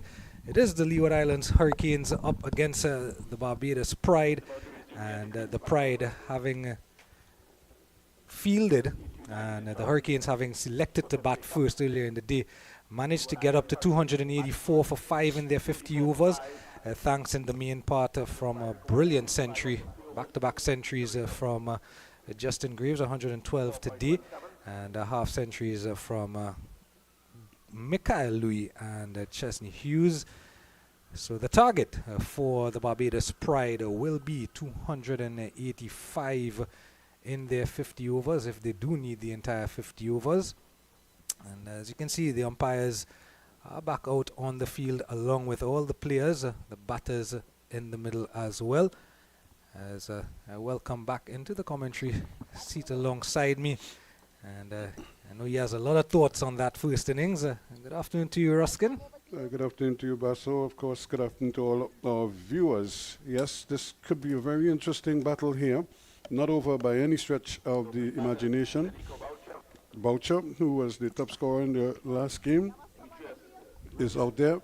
And it will be interesting to see how he goes as a follow-up innings. We already saw one good follow-up inning from Graves, who followed up his unbeaten 111 with a stylish 112 here today. So it's over to you, Boucher. Can you also get something going here in this game? Remember, Boucher made 73 in that game against Jamaica. So they'll be looking to him to see if he could really give them a good start here and then kick on as well. Jeremiah Louis it is, who is going to pick up the attack. Yeah, so the other Louis, as I call him, and there's always a bit of fun sibling rivalry between the two, but it's Jeremiah with the first ball. And dot ball to start, line and length, as you'd expect. Yeah, I think nowadays, of course, wickets will always be key, but outside of that, you still want to obey the principles of limited overs cricket, which is to limit the opposition's scoring as much as possible. And from a batting perspective, of course, the Barbados Pride will have in the back of their mind that the Leewards were able to pick up that first bonus point, the first power play, get to 60. You get to 60 in the first 10 overs with less than 2 wickets, and you earn yourself a batting a point.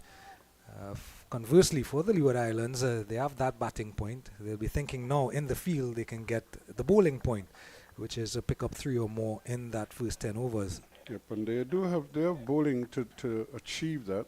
I think, like I said, the leveler here is the wicket. It's fairly placid, but with the new ball, if you can get it to do a little bit, you could probably prize out a wicket or 2. This one a bit wider and punched away through backward of point. Will it have the legs? Yeah, it will. Yes, it does. Opening the account for the Barbados Pride is young Boucher. Yeah, he was given plenty of width there to work with, and took full advantage of that. Didn't try to hit it too hard, but he hit it kind of like at the toe of the bat. So he was at full extension, but not on full power. All the while, placed it well enough. Yeah, the first 10 overs, the first power play, 2 men outside of the circle, one at deep square leg and now one at cover point. And, down the leg side, the man at cover point was moved after that boundary, wide call by umpire Jacqueline Williams. That man on the cover point boundary was actually at third man, regulation third man, and the boundary, the ball previous, has now caused the change in the field. And other than those 2 men out, pretty regulation field. Raheem Cornwall, the unmistakable figure at first slip. This one, just a bit of shape here from Louis back into towards Boucher.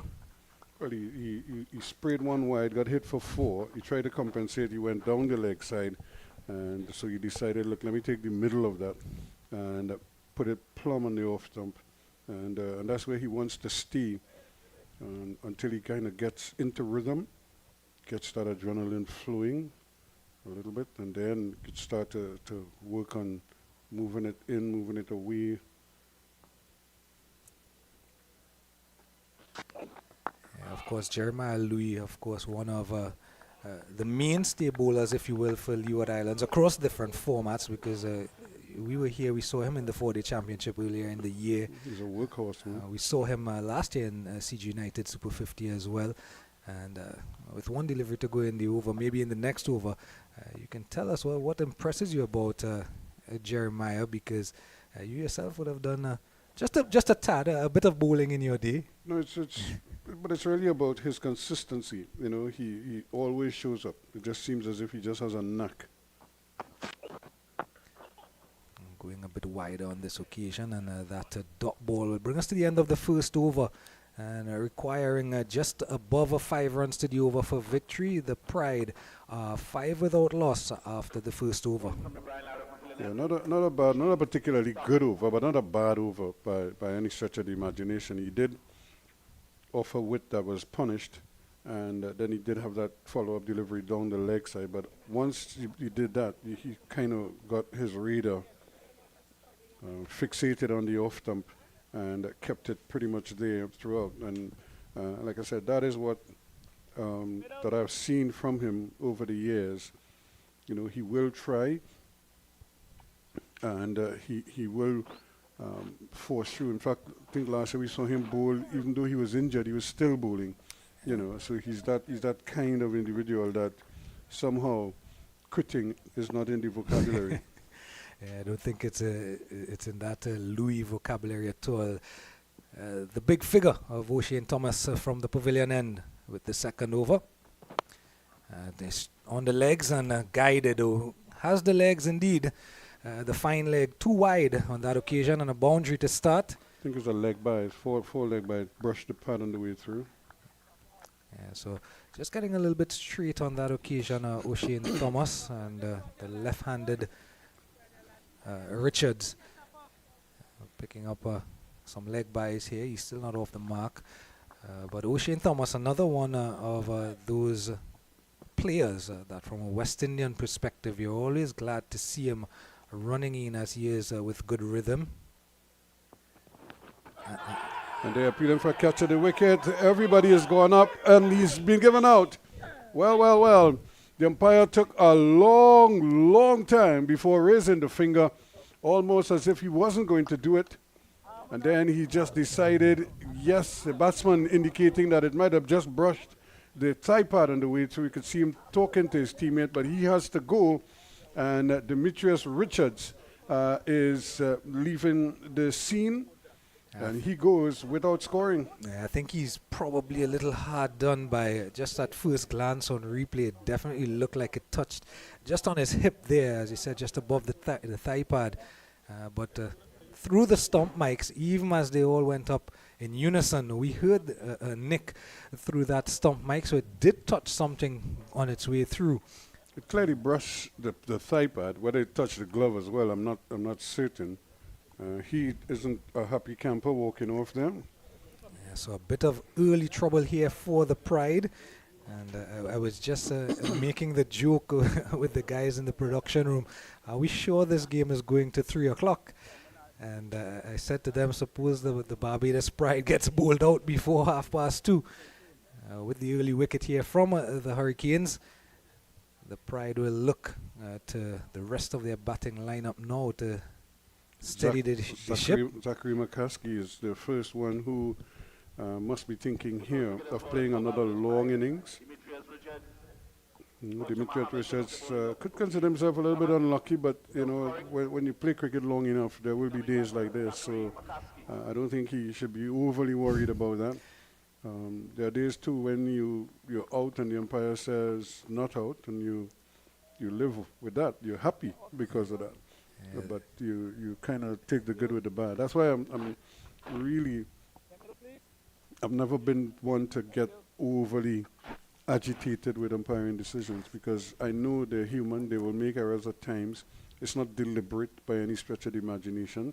And to me, it tends to balance out itself. Yeah, and you talk to many of the umpires, and they always have the interest of the players forefront of their mind, whether it's the safety on the field or in making decisions. You know, they always want players to do well as well. But O'Shane Thomas, continuing from that good spell he had in the Hurricanes' first game, picks up an early wicket here nonetheless. He had 2 in that game, and he bowled really quickly. Yeah, I think his first spell he was 5 overs in, 2 for 8, if memory serves, somewhere around that. And it's good continuation from last season as well. He didn't pick up many wickets. This one into the deck. This is quick bowling. Yeah, and that's his fitness you're seeing coming through there. Last year, in Super 50, he didn't pick up a handful of wickets, but what he did, he bowled very economical, and he was that economical that it allowed the now West Indies vice captain Alzari Joseph to steam in from the other end and take those wickets. Yeah, he had 2 for 4 in that game. He limped off. Well, he walked off. I shouldn't say he limped off. He walked off, and even though he came back on, he didn't get a bowl again. So after one just short of a length, he goes full and straight. Well dealt with by McCaskey. And on the other side of the coin, young McCaskey had a good regional 4-day championship earlier in the year. Was one of the mainstays of the Barbados Pride batting lineup back in March, April of this year. A different format though. So another player who is on the lips of the selectors. Nicely in behind this one, and he is generating some good pace here. Is O'Shane Thomas? He's bending his back too. That's a good sign. You can hear how the ball is hitting the bat. Yep, he's really bending his back here. He doesn't have the smoothest of actions. His run up is a bit jerky, as they say, but he does arrive at the crease with good momentum, and he goes through with that momentum to some degree. Probably, there's still work to be done there, but at this stage of his career, you kind of take what he gives you. Of course, being a big strapped figure, he bowls a wide on this occasion, trying to get too straight, but of course those big broad shoulders as well helps with that extra pace.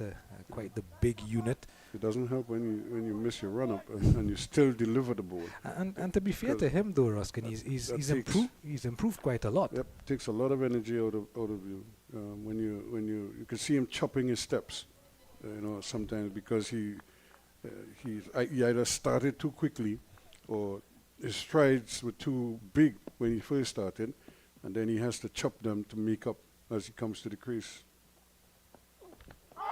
There's another quick delivery, and how you know he's quick? Because batsmen are having difficulty finding the ball when they're playing. They're playing defensive shots, and they're having difficulty bringing the bat in line in time. So the end of another good over, and 10 for 1, just the 1 run from it. So still another 274 runs needed. 276, in fact, needed for victory. And we talk about O'Shane Thomas, and does he remind you maybe in someone like Joel Garner? No. Joel Garner was much taller and much rangier than he was. He's kind of one of a kind, because he's so big, different. Miguel Louis will continue with his second over. Very different. I'm thinking there might be somebody who, was there Coffey? Was the tall fast bowler from Cameron Coffey, right? Yeah. Different complexion, because Cameron was dark skinned, used to be shining in the sun when he was racing coming in. But their actions are similar in that regard. Although Coffey's was a little more polished than O'Shane is. Catch it. Oh, well, he's out caught and bowled. Brilliantly done indeed. And what a fine caught and bowled there from Jeremiah Louis. And Boucher has to go for 4. Yeah, definitely. It's always difficult as a fast bowler. You're running off the wicket and it goes back the other way. But Jeremiah Louis doing well there to get down. It just seemed he played the shot probably a bit too early. And taking the inner half of the bat, in fact, and Jeremiah Louis, in veering off, did well to get his body and his hands back across his body and take that catch probably about a knee high to shin high. And dare I say, it's a 10 for 2 inside the third over, chasing 285.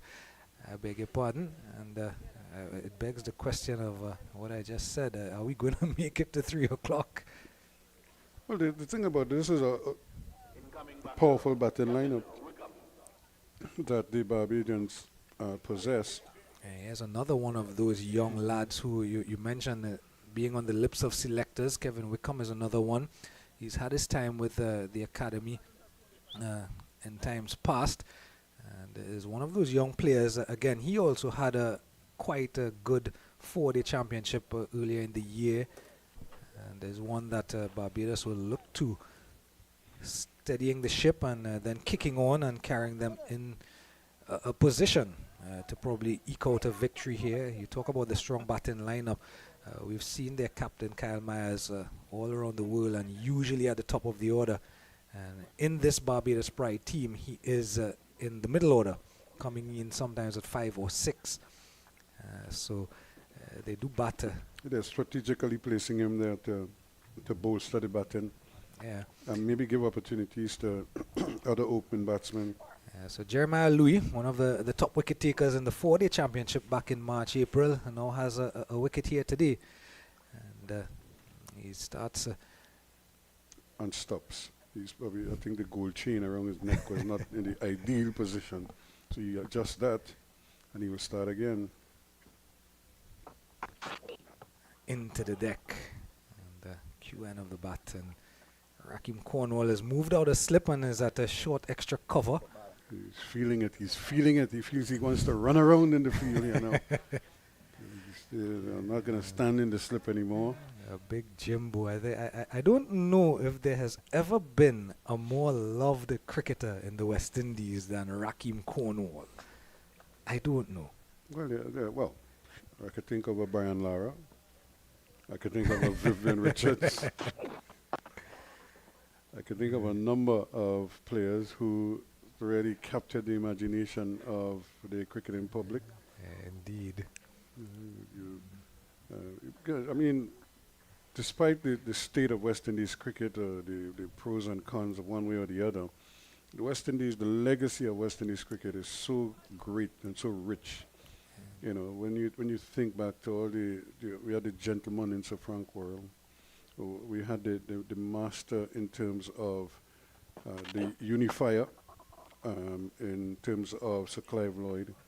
You know, you could put labels, all adjectives that sound adjectives that really inspire confidence and beauty, the beauty of West Indies cricket and the West Indian people. Yeah, I'll put another name into that category, Desmond Haynes, and as you say, you know, the rich history. That's a conversation earlier in the year before his tenure as a chief selector. Well, purely as a player, himself and Gordon Greenwich created so many partnerships, so many record partnerships as opening bat. That is amazing. 10 for 2, a maiden wicket for Louis. I remember having earlier in the year before his tenure was up, I remember having that similar conversation about the history of West Indies cricket, and he had told me, he said he hopes that the younger generation, this generation now, understands that they do come from a rich cricketing history as a nation, a West Indian playing nation. All the names that we've called, the Joel Garners, the Clive Lloyds, the Vivian Richards, the Brian Lara. I don't think of Sir Gary Sobers as an example as well. You know, you cannot mention West Indies cricket and not mention Sir Gary. You know, if you're looking for people who, you know, to emulate or to look up to, O'Shane Thomas into his second over here, going a bit fuller, hitting the bat hard, generating good pace.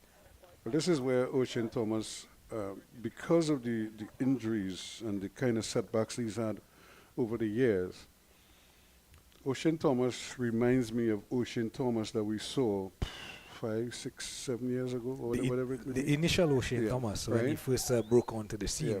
So what we're seeing now is he's trying to play catch-up with his career.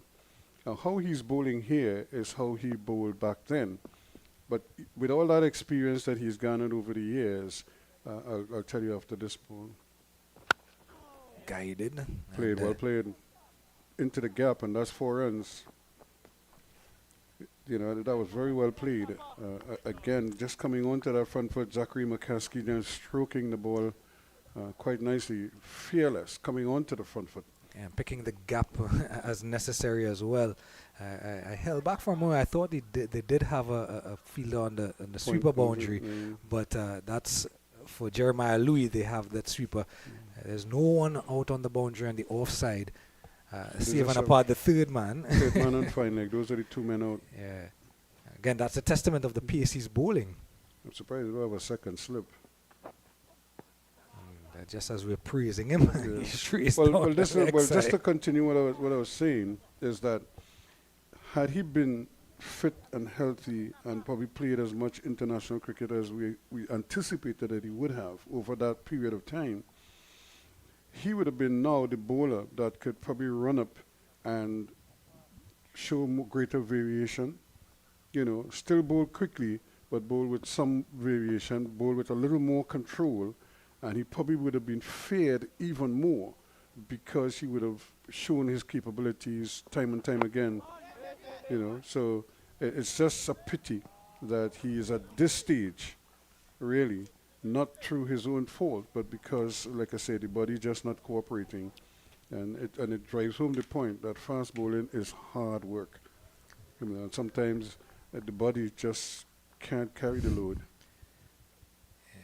I think I heard you mention that yesterday, that when we were up at UE, that you it's something you never, even in workload management, you never get away from it as a player. And you're never 100%. I remember a player telling me that some time back.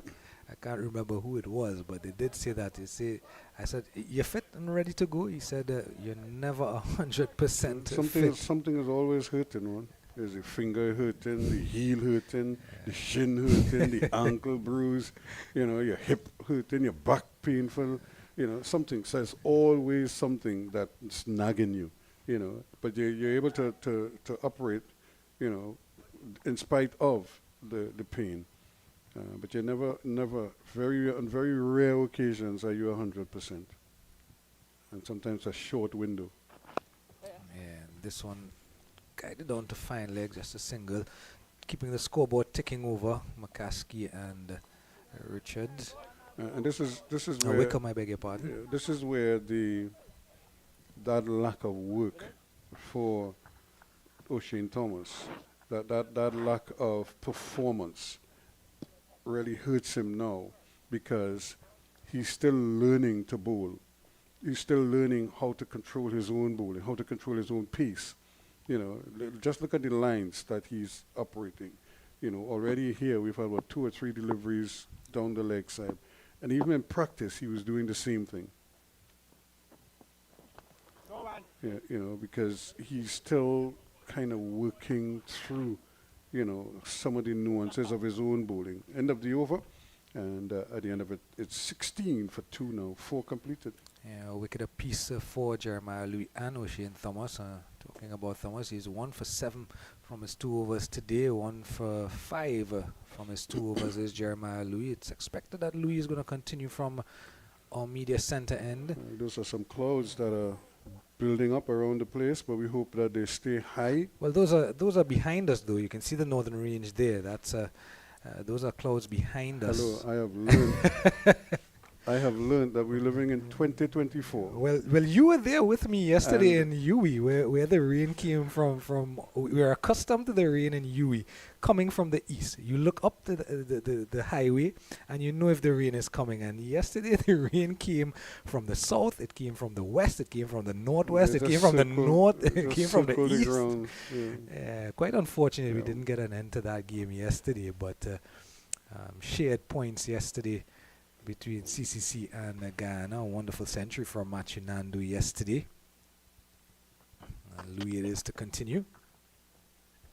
That's well played, and he might only get a single, but he probably deserved a lot more than that. That was nicely guided there by McCaskey. And you see here now with Jeremiah Louis, he has that fielder at a deep backward point on the boundary rather than cover on the boundary. I'd much prefer to see if McCaskey's going to play that open blade shot, then I would put Cornwall probably a deep gully or point, short point, in a catching position, just to give him something to think about when he makes that shot. I think just the way things usually go, you're going to say that, and one's going to pop up right into the hands of Rakim Cornwall at short extra cover. Happens all the time. Now he can do both if he wants to. You know, he can probably take out the short mid wicket, push the mid on wide, and do both. Yeah, especially if he's going to be in that corridor off stump or outside. And having said that, one goes directly to that man at short mid wicket. But it's all about the bowling plans that you have, and you're going to know your opposition, and in this day and age of technology, you're going to know where their weaknesses are, where their strengths are. I'm looking at Louis digging the ground there, because probably his foot is landing on a little bit awkwardly, a little bit off kilter there. And Rakim Cornwall came over to look at it, and I'm saying if Rakim only scratched that there, you know, problem solved. Well, maybe Rakim is looking at the foot marks and he's thinking maybe I might have a bowl in this if he roughs up the pitch enough. A bit shorter and down to a deep square leg. You can see him looking at that spot there. something is not right, and he isn't landing properly.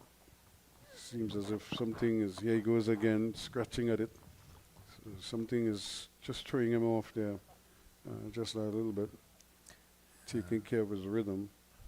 Can't think that it would be moisture in the pitch at this time of day. What happens is probably just some demarcation or something there, and it's probably his foot is just landing a little bit awkwardly, and he's probably feeling it in his ankles when he plants.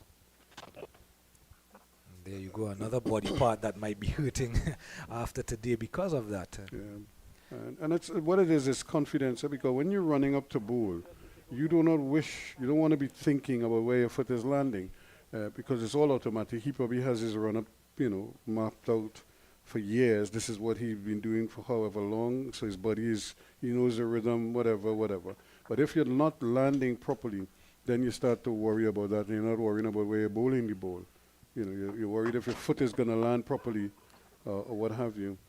And now, as a result of that, he isn't bowling. You can see his pace has cut considerably because he's not comfortable going. And look at him again. He's still watching at it. Something is definitely off. The end of the over, though, at the end of it, it's 20 for 2. And there is Rakim Cornwall having a look. I tell you, Rakim Cornwall is not just looking at where he's landing. He's looking at those foot marks and thinking I might have a bowl a little bit later. But 20 for 2 after 5. Still 265 runs away from their victory target. 8 wickets in hand, the Barbados Pride.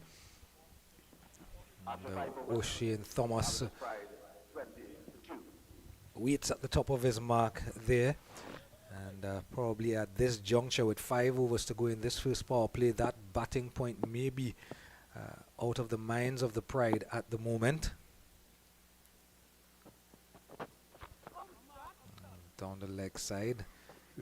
This is what I was saying. I looked at him in practice, and even in practice he was doing that, pushing the ball, down the leg side. And I remember Jamal Hamilton was, and I was saying to myself, well, why doesn't he talk to him and tell him, I'm sure they've had discussions in the dressing room, but in practice, he was doing exactly what you're seeing here out in the middle. Well, I draw your focus to something that you just mentioned, talking to O'Shane Thomas. And just prior to this delivery, Justin Graves went from square leg to Jama Hamilton and had a discussion with Jama and Raheem Cornwall, and they are the three most experienced people in the team. But one of them should be at mid-on or mid-off to just whisper in his ear, because right now he as we say in local parlance, he needs a hug because he's trying to bowl quickly, which is what you want him to do, and you don't want him to feel inhibited in any way, but running up and just bowling it down the leg side isn't helping his confidence right now. I'll tell you something, it's good to see Jama Hamilton behind the sticks again today, though. I think as electric as he might be in the field, I think it's good to have him behind the stumps for just that purpose, as you said. Someone with that experience, someone with the knowledge, and then, of course, if a player needs a hug, as you say, Jama definitely... He could put his arms around him. He's the live wire in the team, on and off the field. So I think the Cornwall has decided he's going to go back and slip now when Thomas is bowling. Yeah, so two distinct plans for both the opening bowlers, Jeremiah Louis and O'Shane Thomas. And the protection on the boundary for O'Shane Thomas behind the bat, and the protection for Jeremiah Louis square on either side of the pitch. Yeah, and you can see it's almost like instinctive for O'Shane Thomas to angle the ball in towards that leg stump. So if he starts on the stumps, by the time it gets to the batsman, it's going towards leg or going outside of his legs. I remember we spoke about earlier in his career, one of the things he used to fall over in his delivery stride that made him push it down the leg side. And even now, you're not really seeing him falling over as much. But I'm just wondering if that may be just a little a remnants of that early part of his career when he tended to push the ball down the leg side a lot. Yeah. Well, if I was the captain, I would tell him, look, don't worry about it too much. Just I want you to bowl fast, and we'll support you in the field.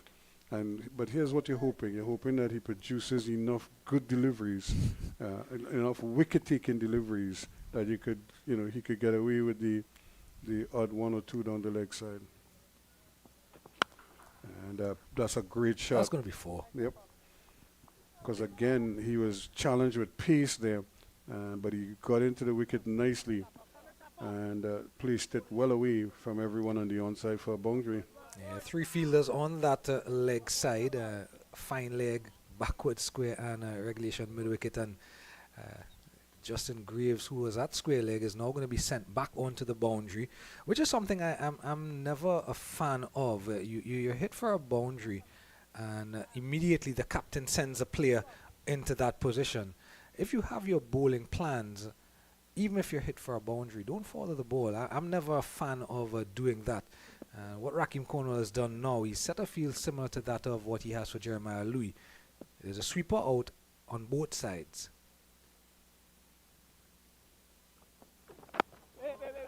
And I would have thought with fielders behind the bat, fine leg, third man, you're encouraging O'Shane Thomas to err on the side of full rather than short. And he was not bowling to that plan. But he has 2 batsmen there who they're not the tallest, so if he could get it up chest high or above, he may be able to create some problems for them. The danger in that is if they hook, even if it hits the top edge, it's just going to fly over the head of everyone. You hope it goes straight up.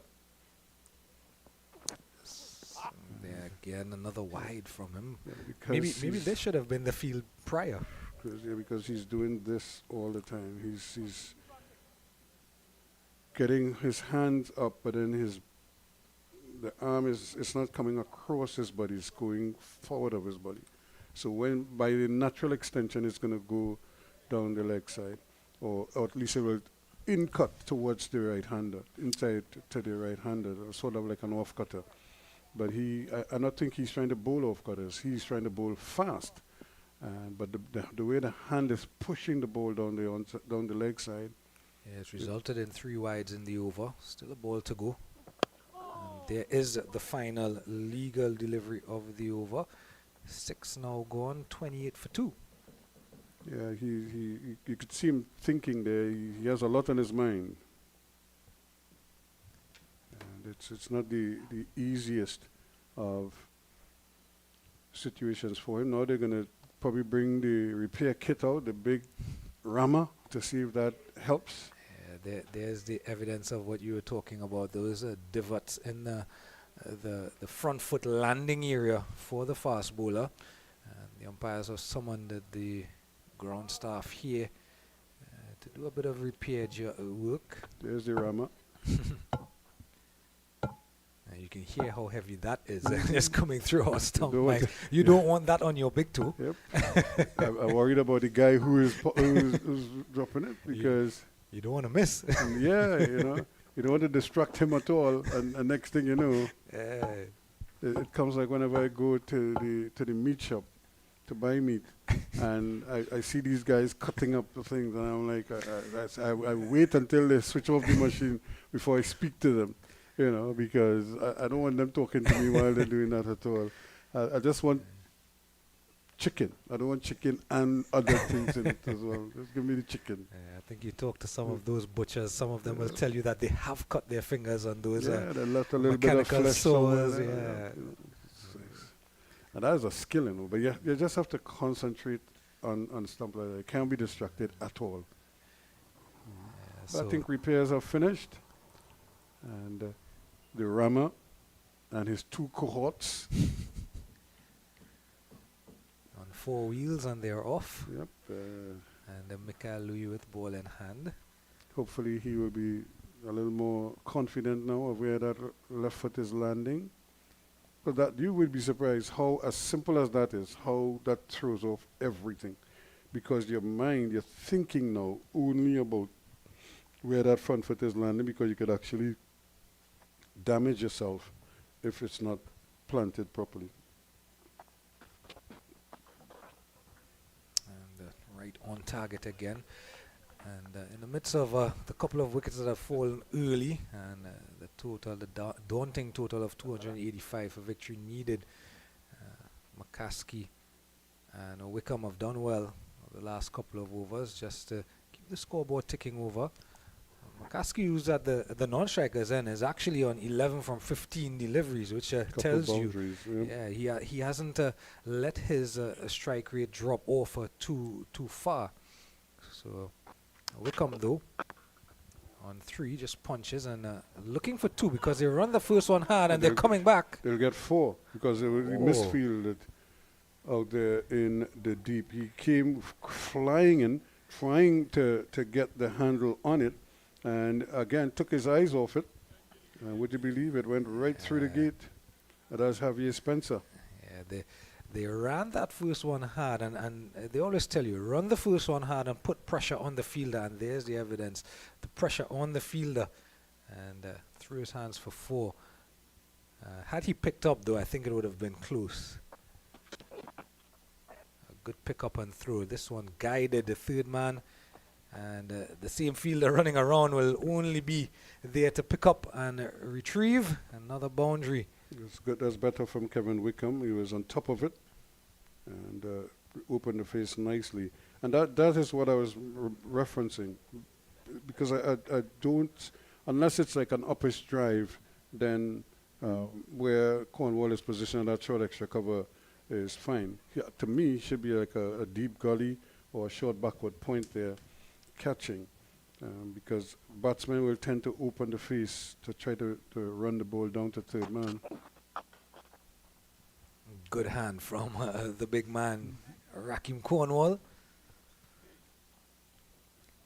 Picking a great stop, and he's probably telling them, this is how you do it, guys. And he's always been one of the better fielders in and around the bat, has Raheem Cornwall. Good safe hands at slip when he's at short extra cover or short mid wicket or even silly point, silly mid off. He's always been good with his hands. Good fielder. Good fielder off his own bowling as well. I saw him earlier in the year in the 4-day championship take a wonderful return catch 4 inches off of the ground. So he's always been a good fielder, has the big Raheem Cornwall. Well, if you can't field your own bowling, then you're in trouble, because you know, when the other fielders drop catches, you know, you can't complain if you can't take your own. You know, but it's but any bowler will tell you that they always try to do well when they're bowling, preserve their own runs. 37 for 2 now after 7.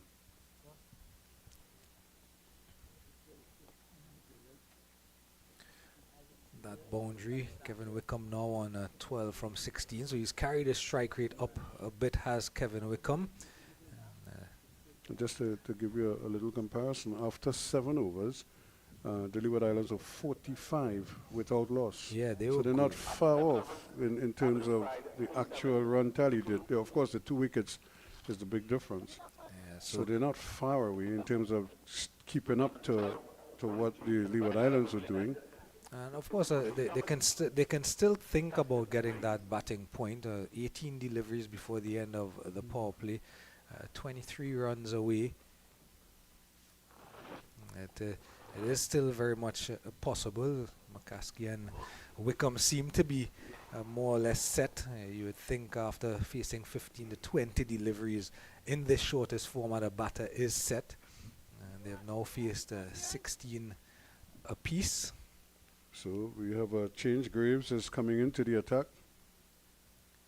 This is good to see. I mean, we were talking about that during his innings. He looked aghast when he was batting, coming closer to his century. And having batted for all of 45 Could overs. be dangerous here if he just, because he almost overcommitted there, Wickham, and you sent back Graves. You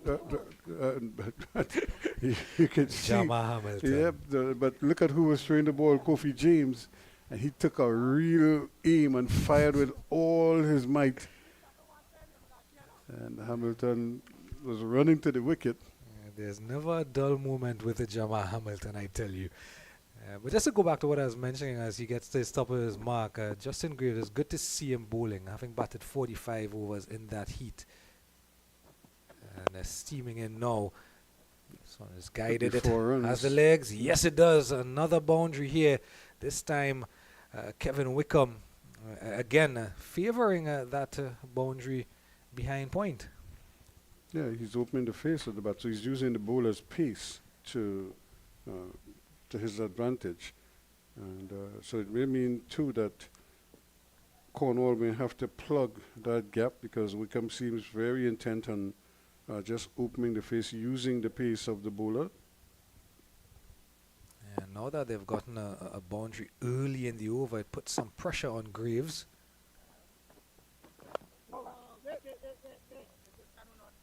And he'll want to finish his over well. From a batting perspective, Wickham and McCaskey will want to get a few more runs this over, you think, and then possibly set their eyes on getting to that mark of 60 in the first 10. Of course, if they lose another wicket, that dynamic changes, that they have to get to 80. Remember in the last game, Graves bowled just a 1 over and then he walked off. But I saw in that game, he was just the, and now this is what I was worried about. You could see him there. It's almost like if he's, I don't know if he's cramping, and I thought that is what happened to him in the last game. After the very first ball, he seemed to bend over and wasn't the same after that. So I wasn't surprised when he went off after that 1 over. Yeah, but again, a very testament to the mindset of the gentleman. He's going to give it his all. Nicely driven, no timing on the shot. And you can tell that he's giving it his all, is Justin Greaves. Just one wicket though for the Leeward Islands Hurricanes. We talk about the batting point, but of course there is that bowling bonus point. 3 wickets in the first power play, and you get that bowling point. Can Justin Greaves eke out the 3rd wicket here? That's good running. Once again, good ball. You heard 2 songs there, bat and ball, either ball and bat, ball and pad, and then on bat. And, but they were able to squeeze out the single. 42 for 2 it is after 8.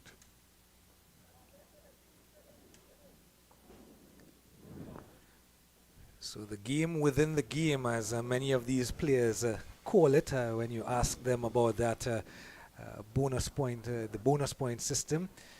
12 deliveries to the end of the power play, 18 runs without the loss of another wicket, and they can earn themselves that point.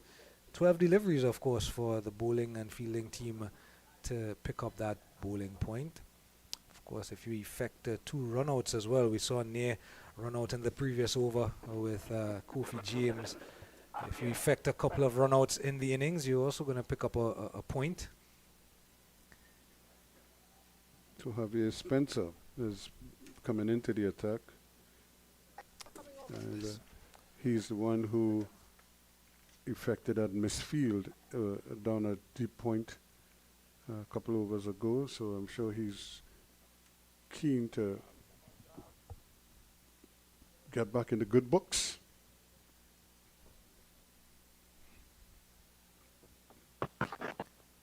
Starts with a wide one. And he starts with a similar field that Jeremiah Louis was operating with. The 2 men, we're still inside the first power play, so the 2 men out are... They're now moving the mid wicket, which is what I was suggesting all along. And the mid on could go wider, and but that man there, well, he's going to gully. Well, what they've done, in fact, Ruskin, is they've brought the man from square leg slightly straighter, and they've left the mid on in play, and you now have a gully and a point fielder to kind of plug that gap with that angle going across him.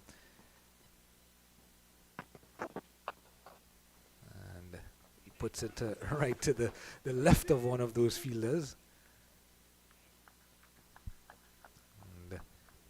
But that's what you want him to do. You want him to keep opening the face of the bat to try to guide it into that area. He may get away with it a couple of times, but if you just get one to bounce or just do something off of it, he's not hitting the full face of the bat. It's going to be hitting half of a face. And yeah, off center, as I heard a colleague of ours say. Seems to be a favorite shot of his, though, Kevin Wickham, opening the face and pushing down to point. Because he's accustomed facing fast bowling, you see, so he's using the pace. McCaskey with a little bit of a waft outside the off stump there. Spencer is a little bit unusual. His run-up is fairly straight. For a left-hander, there's no angle to his run. He just seems to run straight. He's almost like a right-hander bowling around the wicket. His run-up is straight. At first, I was saying, but wait, which hand is he going to bowl with? You know, because he's just running up. So look at how straight he is. There is no bend, no angle to the run. Oh, and he's dropped it. Ooh. Well. It just hit, and Hamilton was going with one hand, and it hit his hand, but it went down. I tell you something, if you say that Jamal Hamilton takes those catches 9 out of 10 times, that's the 10th time. And he himself will tell you he should have taken that one. So a life given here to Zachary McCaskey. He was in 11. Yeah, so how much will it cost the Leeward Islands? And of course, that's their bowling point going a begging as well. But McCaskey seems intent on giving them that 3rd wicket because he's playing at balls that he really doesn't need to play at, unless if you're absolutely certain that you can score off it, then fine. But those are well-lined deliveries And he just seems to be throwing his hands at it, not really making any movement, whether he's moving his feet across his crease to get to the ball, cover the angle.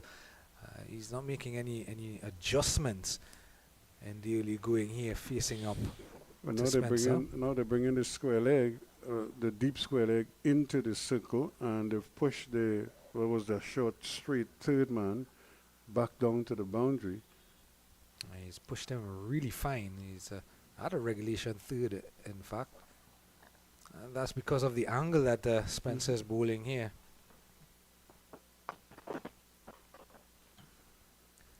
Out to the sweeper, just one.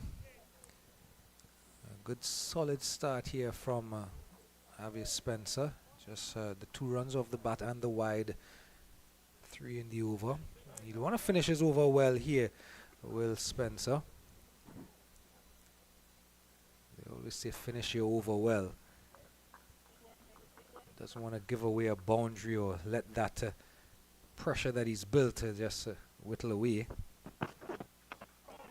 And this is what I was saying, you have to bowl with a slip. You cannot not bowl him with a slip. He took the slip out and put it down to third man back on the boundary.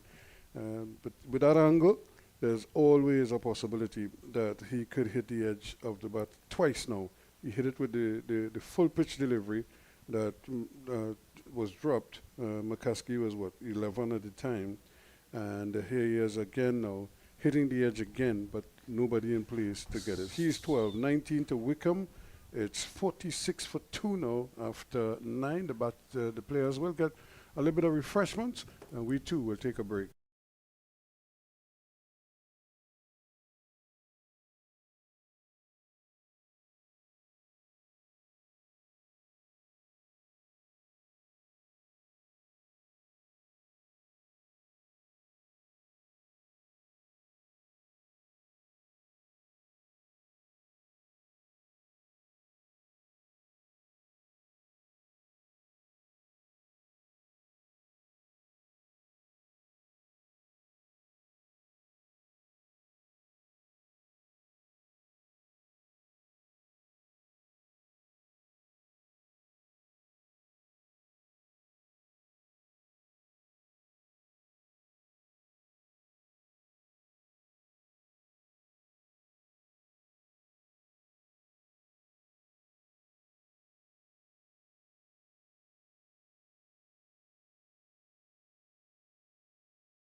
Thank you very much, as we welcome you back here. Nice sunny conditions here at the Queen's Park Oval, and the Barbadians are trying their best here to dig themselves out of a little bit of a hole here. They've lost 2 early wickets, and it's 46 for 2 here now. And They're going to get one. They're probably going to get two comfortably, if not a boundary. And then a third might also be on the cards. Yes, they're going to go for it as well. It was a very long chase for Adams, and they were able to turn for that third run and get it too. It seems as if Wickham might have done some damage somewhere. He's hurt his knee apparently. And I didn't see what happened there. I don't know if he hit somebody or hit something, but he's down, and like it's his knee that is giving him real trouble there at the moment. No, it didn't look like any collision from what I saw. Yeah. It just looked like maybe a buckle or something along the way. A non-contact injury. I mean, he seems to really be feeling it though. I wouldn't wish a knee injury on my worst enemy. Well, basically, it supports your whole body, you know, and so it's just a pain that I'm trying to figure out. I don't know if he had an injury coming in. We're not privy to that, and because sometimes it might just be an aggravation of an old injury or something. And here I am thinking it was a right knee, but it seems like it's the left knee that is giving him the problem, because she's working on the left knee, you know. So it might be cramps. I don't know what it is, but It seems like they're calling on the stretcher. no, what it has caused that. But they completed the third run, and he just stopped, like right where he's sitting there. He just kind of stopped right there, bent over, and was holding the knee. And initially I thought it was the right knee that was giving him the problem, but it looked like it's the left knee now that is the source of his distress. He's up now, Yep. but he's still not able to. He's trying to stretch it out.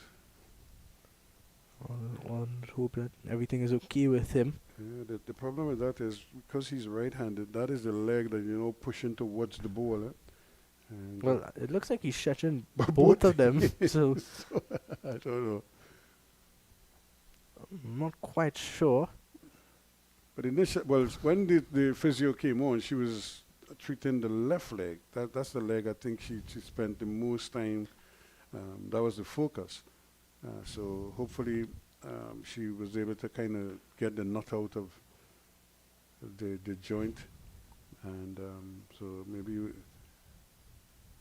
it might have been something that has happened before, so she's probably familiar with it.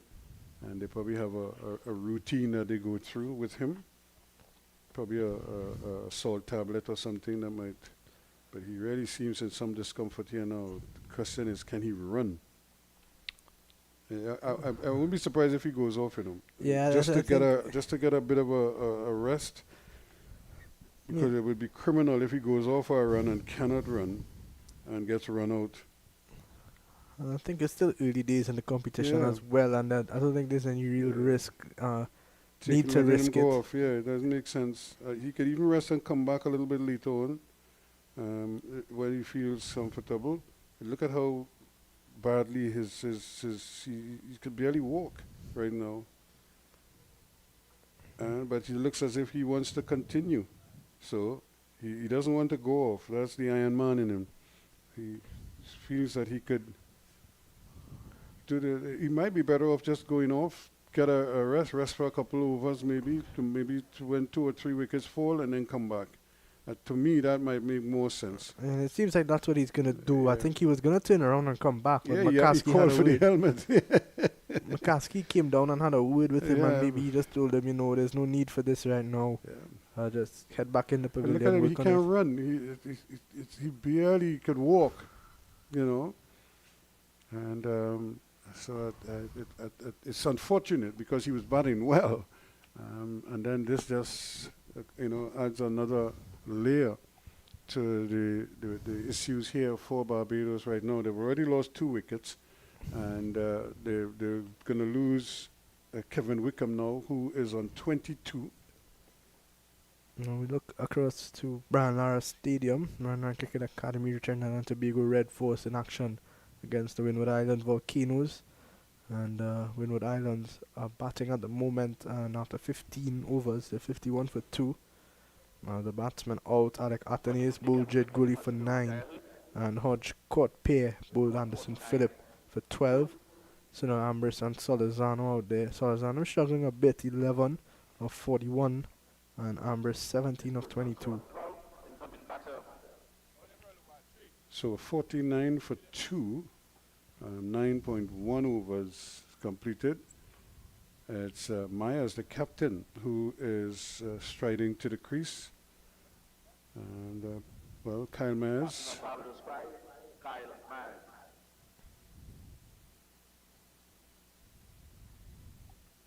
He must have been sitting there enjoying this little partnership between McCaskey and Wickham. But now he has to strap them on, as they say, and come and face the music. So 49 for 2 with one batsman doubtful. That one again peels off a thick outside edge, and it's going to go for 4 runs. So is this the over?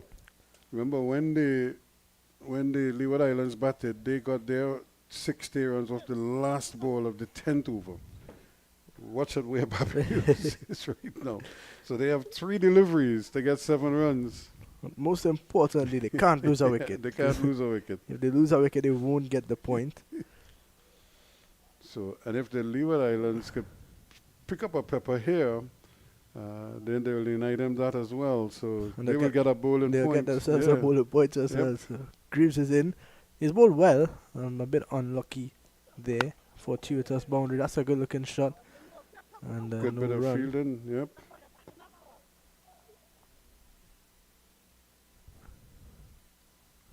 This O'Shane Thomas is down at short fine, like having a word with assistant coach Winston Cornwall.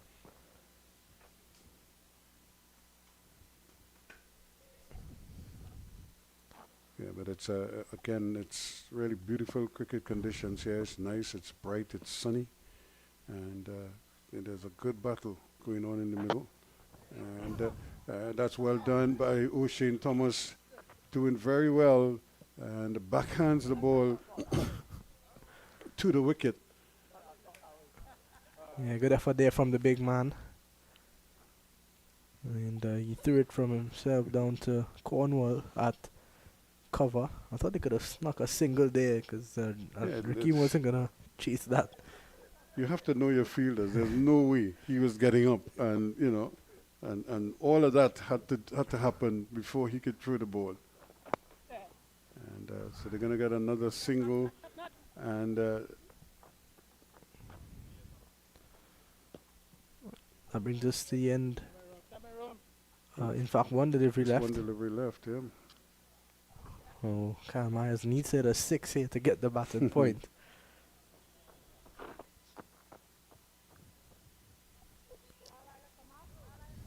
So it's not beyond the realm of possibility yet. Michael Myers does have his moments when he can be just as explosive as the best of them. What I like about Myers as well is his ability to play through the offside. Just as well as he plays through the onside. He has the ability to play that back foot punch that we've seen so many times. 30 rows back sometimes for 6. And then just starts off with a push to mid-off for no run. That brings us to the end of 10, 54 for 2. Jeremiah Louis to pick up the bowlers so far. 4 overs, 1 for 18. O'Shane Thomas, just 3 overs, 1 for 15. Once again, you want to see O'Shane bowl those 3 overs at good pace. And you also want to see him bowl a bit more than 3 overs at times. Yeah, and I feel that might be a deliberate plan on the part of the Leeward Islands and of Rakeem Cornwall. Maybe the staff that they worked out that this might be the best way to use him in short bursts, you know. And I really wish they would bring him back at some point and give him the opportunity to. What he now has to learn to do is how does he bowl that older ball, you know, and not leak runs, you know, because then You want them to bowl quickly, yes, but then you don't want them to spray the ball all over the place and get punished for it. Yeah, we saw on a lot of occasions he just bowls those 3 overs. Like that first game, he just had one short burst of 3 overs, and that's it for the game. You don't want that from him. You want him to develop that middle over, older ball part of his game as well, and add some yorkers and get into the death overs if need be. And I think he could be a really good death bowler with the pace that he has. And if he gets an ability to bowl that yorker, adds a slower ball or two. But someone bowling at that pace, a slower ball can become a real weapon. Yeah, and that's why I was lamenting earlier his lack of time out in the middle due to the injuries and whatever else. Because that is time lost, that he's now trying to probably make up for. And you could talk about what to do, how to do X, Y, or Z, but unless you practice it, unless you put it into practice in your game, it's going to be very difficult. This is nudged away nicely. I'm going to get a couple. Kofi James taking his time getting around it. But that's the thing with Thomas, and I really feel for him because he could have been so much further along in his career. But it seems as if he's still just learning the art of fast bowling. Well flighted this time from Durham, but played well down the ground from Zachary McCaskey, who is off to a good start here, and he's another one of those good players around the Caribbean that you want to see get big scores to his name. Got dropped on 11, I think it was, and a diving effort on the part of Hamilton, and but he grasped it. It seemed to hit the heel of the glove and went down. He was going with one hand, he was kind of diving or falling over, and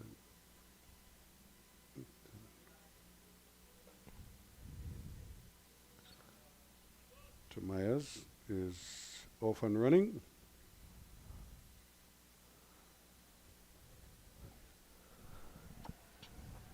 Captain of the Barbados team, he's probably going to be thinking here of a really big score personally because his team needs it. He may need it too to convince the selectors. That's a wide delivery.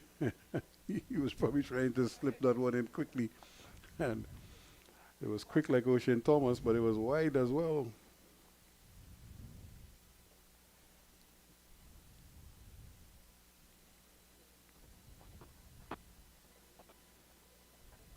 Nicely played. Just rocking back onto that back foot and using the wrist to carve it into the gap for a comfortable single. They're up to 60 now, but it took them to 10 overs and 5 balls.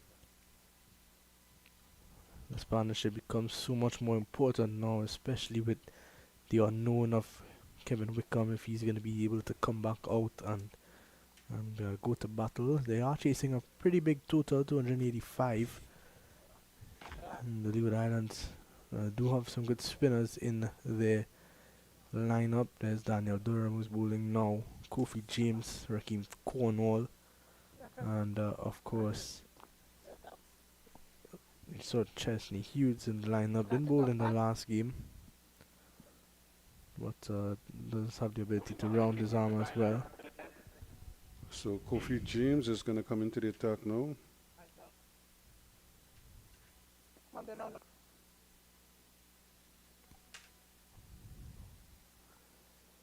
You know, the one thing I'm noticing with a lot of these teams, Liam, is that they don't have 5 specialist bowlers.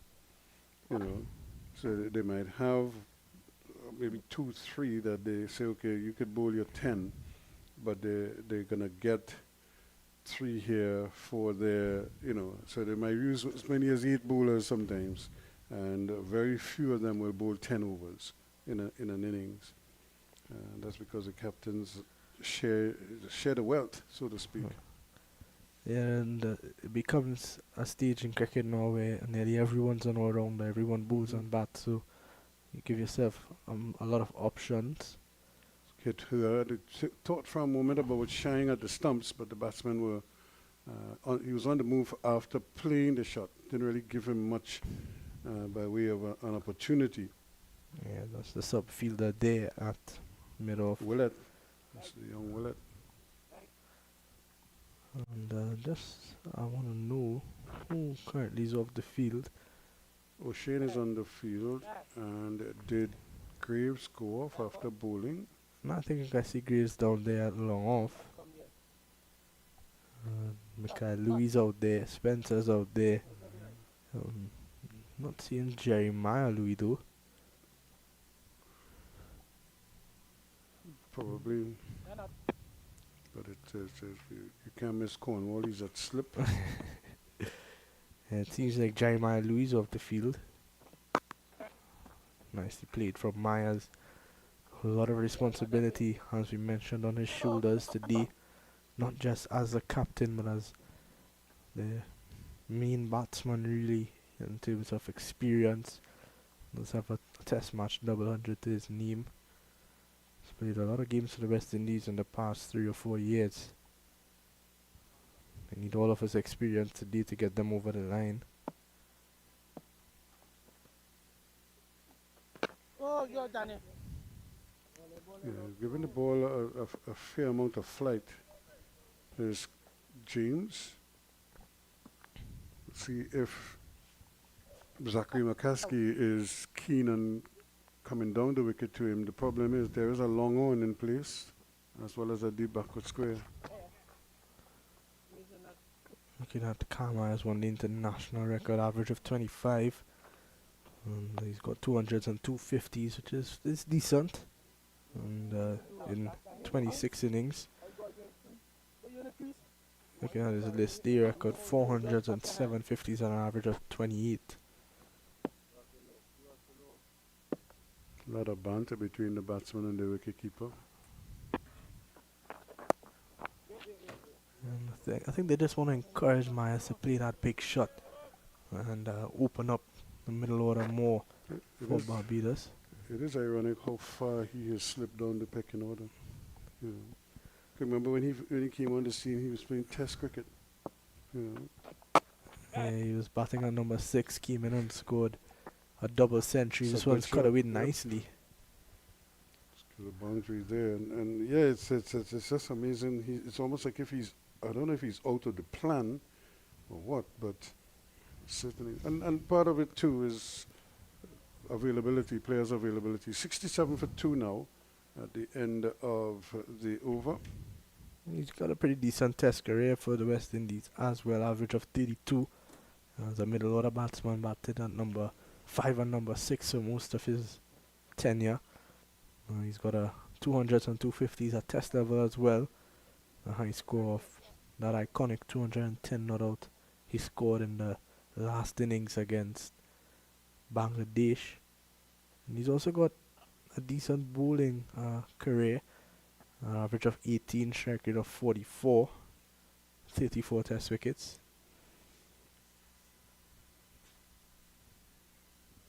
And when was his last test match? I believe the last test that he would have played was South Africa in 2023, March 2023. So it's over a year. So, you know, year and a few months, almost a year and 6 months. He picked up 3 for 32 in the first innings in that game. Scored 29 in the second innings. Picked up 3 for 46 in the second innings.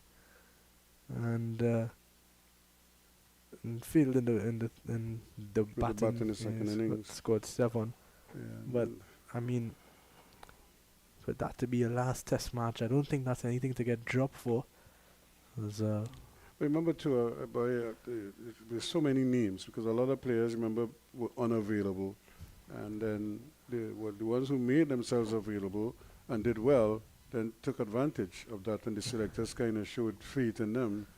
And what the players who were unavailable found out is that There's no room in the inn anymore. You know, you can't get back in just like that unless somebody else fails now, and then you do well. Then that's how you're gonna come back into consider it. That was close. It was very close to Durham, indeed. He just looked at it and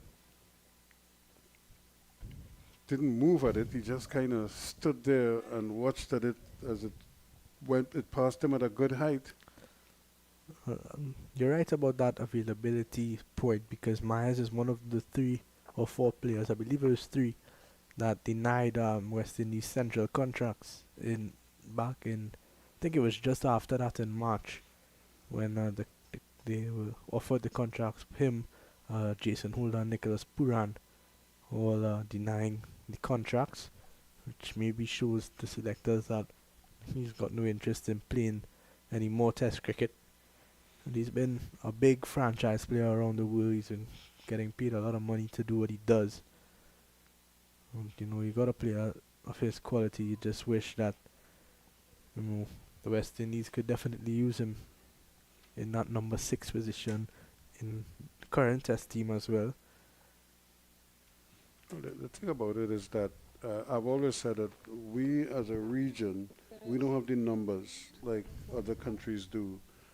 We don't have the number of our population size is one of our biggest, one of the things that work against us, because we while we produce talent, we don't produce it in the abundance that those other countries have, because their populations are so much larger than ours. So we have to figure out a way how we can maximize all of the talent that comes to the fore. And you know, we can't close the book on anybody at any stage. I think it's something to look at. There's probably more A team and B team games even, because we do have so many good players that, you know, the more cricket they play at an organized professional level, the better that it would be for their development and for the development of West Indies cricket. And we see in recent times that they're playing a lot more A team cricket. We have the academy in place, the CCC team as well. So I think things are heading into a good direction, but I guess it could always be a bit better. You want more A-team games. You want the academy going on more tours like they are already. But you just need to keep that going, and I know funding is such an important part of that. We just need to find a way to, you know, find the funding and really develop West Indian cricket and get West Indies back to a level where they're even more competitive. Yeah, it certainly is. And while I don't know, we don't know all that is going on in those discussions with Myers and others, but the thing about it is that it's good to see him playing at this level. That's well played. And that goes one bounce into the extra cover, the deep extra cover boundary. Again, you could see him, McCaskey, just cutting inside of the ball and just lifting it, opening up and lifting it high over Cornwall's head at extra cover for 4 runs. I think another thing that's been an issue in the Caribbean is transparency between not just players on the board, but players and the fans as well. The fans always seem to be a bit in the dark of, you know, the next move of some of these players. It's always a bit guessing, and then when, you know, it always ends nasty in a way, in terms of the fans are thinking the worst because they don't really know what conversations are going on. And then you get the rumors going around, and relationships get a bit choppy, and it's something that I saw Ricky Ponting do an interview, and they're pleading for a catch at the wicket, and he's out. Well, just like that. A good delivery, one would have to say, and the plan worked beautifully there. Kofi James just touching it down just in front of McCaskey, and he has to go for 28. So a brilliant catch. In fact, Hamilton juggled it a couple of times.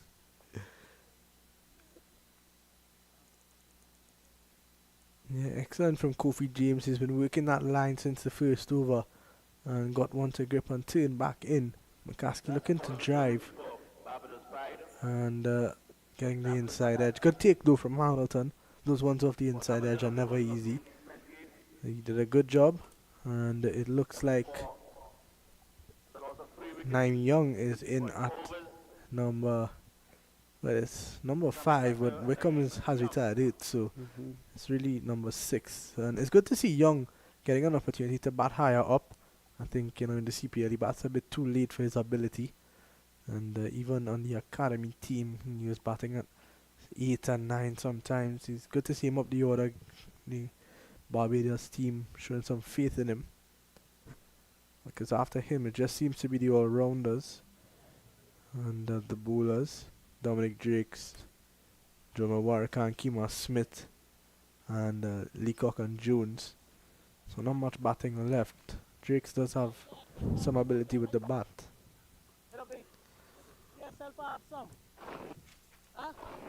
Barbados has to be careful here. They need to kind of refocus.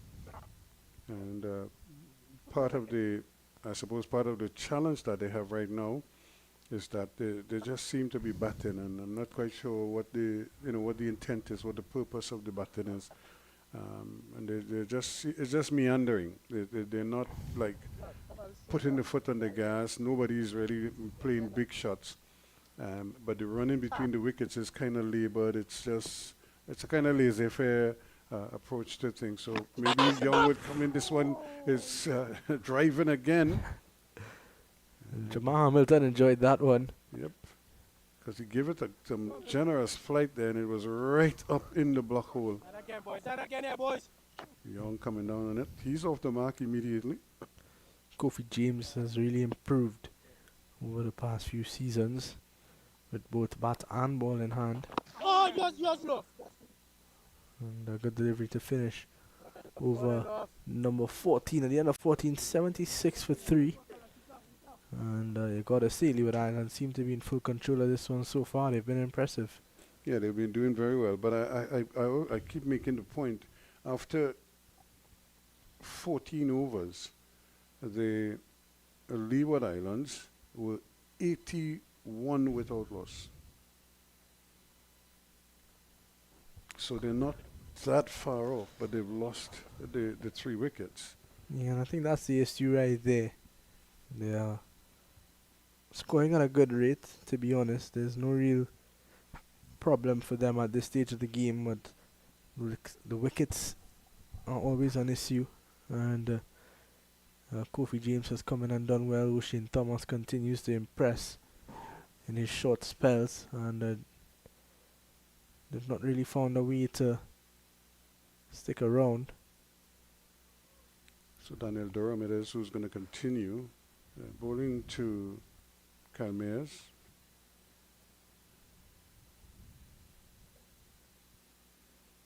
And this is what I'm saying. There's no real intent with the running here. Mayers hasn't really shown the inclination to want to, get on with things. What I don't want to see him do is just throw the bat at one and get out. Out of frustration, because the dot balls are building up on him right now. So he has to be very mindful of the state of the game. They're not that far off when you really think about it. If he could look past the 3 wickets and somehow, focus on what is to be done. What I'm seeing so far from Myers is a lot more of a responsible approach to his innings. We all know him to be someone who goes after the bowling and likes to put bowlers on the back foot early.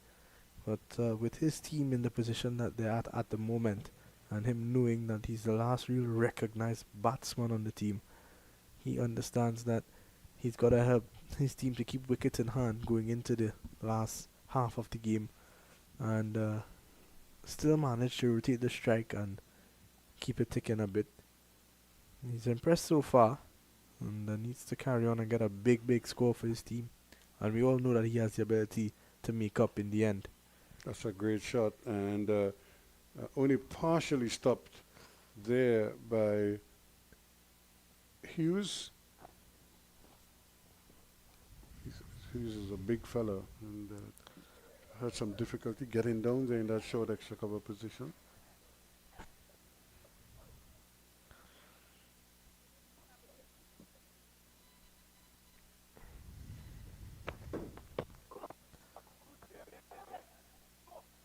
Again, he's flirting with danger there, just trying to open the bat, but almost playing it while moving, while walking, and just getting the bat, enough bat on it to keep it out. 79 for 3 now after 15. So they added 3 runs in that over. And this is, like I said, this is the stage where they need to figure out, just change the whole attitude of the team by maybe running between the wickets just to get them going. They just seem to be, you're taking what the bowlers give you and you're not really trying to force the issue in any way. Or, just to kind of change things up a little bit. Right now, the Leeward Islands are comfortable. They're not bothered. If it stays this way, they'll just keep, ringing up the overs. Play there from Myers back to Hughes at short cover.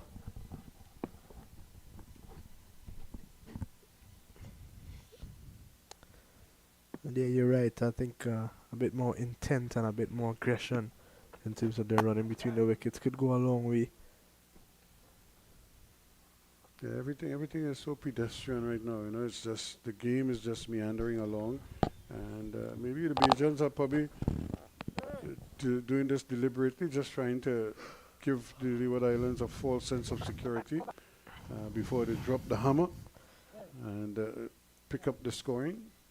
Yeah, I think maybe the plan might just be to take it a bit deeper and know that they've got a lot of overs still to bat.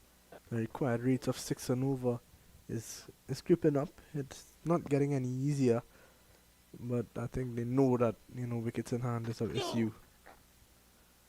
And then once again, this almost walking through for that single. Yeah, they really have to devise a plan here of some kind of approach. It's 81 for 3 now. I mean, they have a long way to go. Nicely cut away from Myers, and Michael Louis is out there at deep cover. That's another single. One delivery to go, is it? Yeah, 2. So the left hand, right hand has the fielders crisscrossing quite a bit. A good looking shot there from Naim Young, and that's 4 runs. They certainly got out to it and stroked it beautifully into the gap. It flew past the right hand of extra cover and Jeremiah Louis, and it went racing away to the boundary for 4. Yeah, over pitch from Kofi James. And we've seen a lot from him in this inning so far. He's been doing that regularly. Spooning a bad ball every over. This one cut away. And no one at the point boundary. Daniel Durham has some work to do. And think he's not been able to stop that. It goes for 4. Back-to-back boundaries for Naim Young to finish the over at the end of over number 16, is it? It's 100. In fact.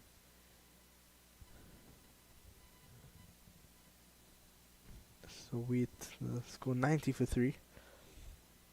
James a bit expensive. 3 overs, 1 for 25. Might see a change in bowling from that end. Rakeem Cornwall yet to bowl.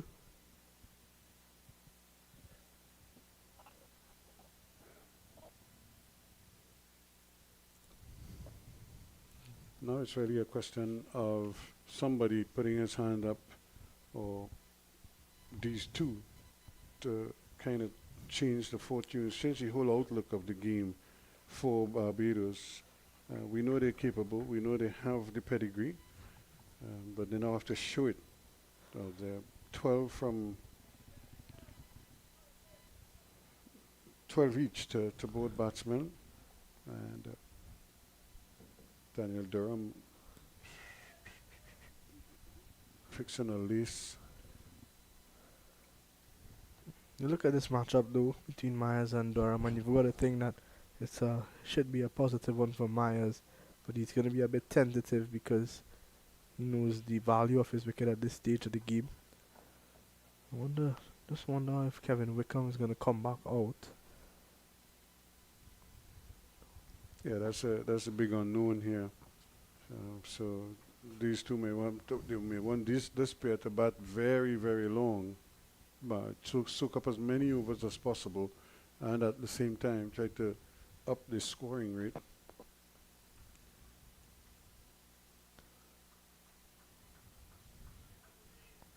Can get a run there as well.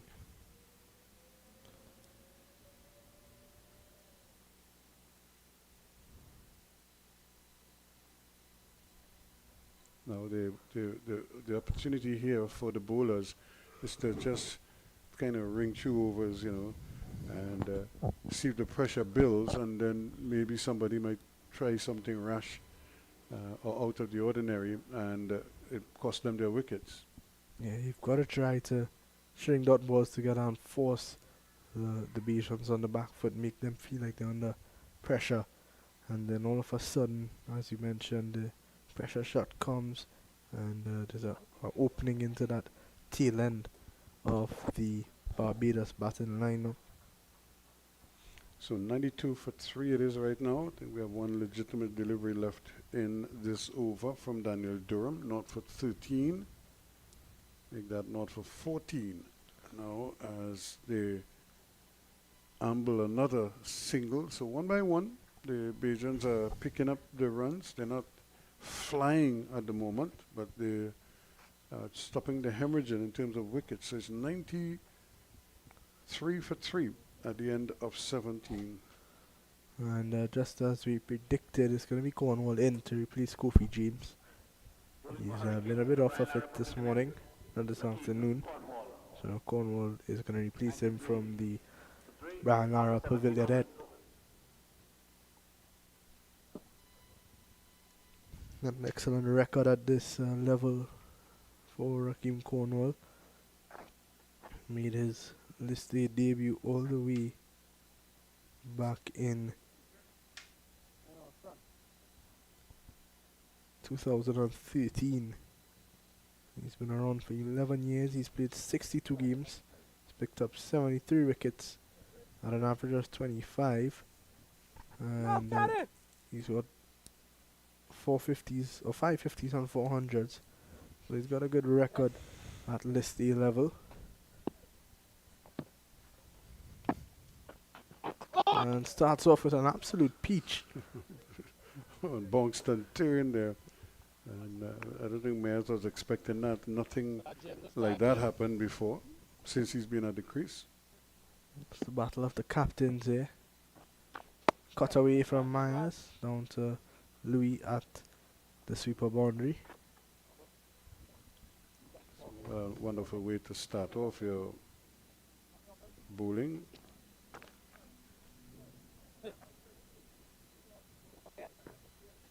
Now, can he work on the patience of Naeem Young? Naeem Young is a quite aggressive player. Likes to score quickly, likes to keep on top of the bowlers. And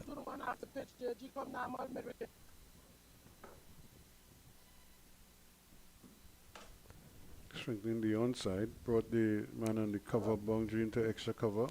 So there's a mid-off and an extra cover, a backward point, and a third man.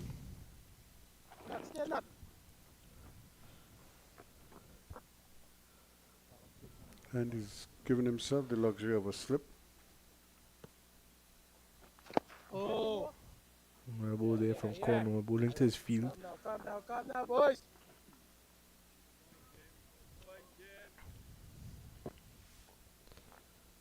You can hear Jamal Hamilton behind us, sounds chatty as usual.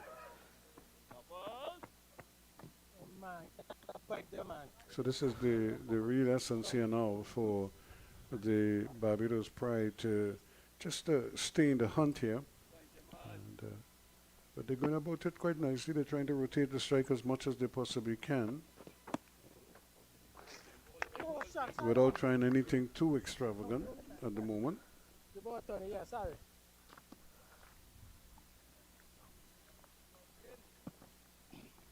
It's up to Cornwall to keep it quiet, keep them quiet. He's bowling a really nice line just outside the off stump. I think 2 runs coming off of that over. 95 for 3 at the end of it. Yeah, good start from Big Rakeem Cornwall.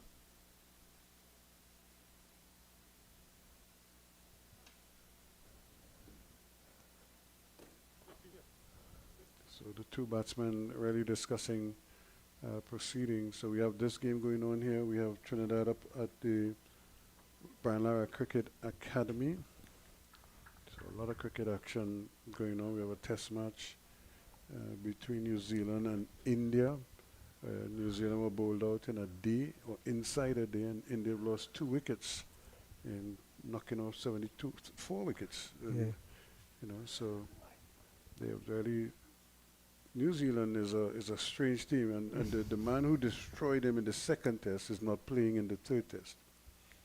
You know, it was Santa, because I think his side he had like a side strain or something. So they obviously resting him, thinking about the future. They already wrapped up the series, so. And Washington Sundar. Edging past Cornwall there, but it didn't go to hand. And he was probably up too much. Never really had a chance to go at that one. Yeah, I think anything to the right or left of. Yeah, look at here it is again. Anything to the right or left of Cornwall, you've got to consider that going. And ooh. From this angle, it looked like it was going down towards him. Yeah, so all of a sudden, Durham is creating some problems here. He almost got Naeem Young to play to first slip. He's causing some angst to Myers. Bowled again. I'm just checking on the score in the Trinidad and Tobago game. They're up against Windward Islands at the end of 25. Windward's 112 for 2. Ambrose and Solizano building a nice partnership. Solizano on 45, Ambrose on 43. Yeah, there's another homeboy playing against his friends, literally. You see that these guys, when they come up against their home country, they have a different kind of fire and a different drive to score runs. We saw Justin Greaves earlier on get to his 3rd list 100 and got pretty vocal with his celebration, both for the top century and the century. The thing is, because of franchise cricket, you know, they no longer have that kind of, I don't want to say animosity, but they don't have that grievance that they used to have long ago, you know.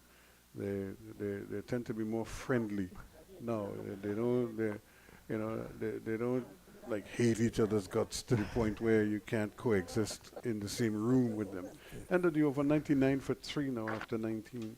Yeah, you've got to look at it at a different perspective now, because you know you got to be careful what you see, because you don't know if you're gonna play with this guy in the CPL next year, and you don't want to have those bad relationships. The game of cricket has really turned around.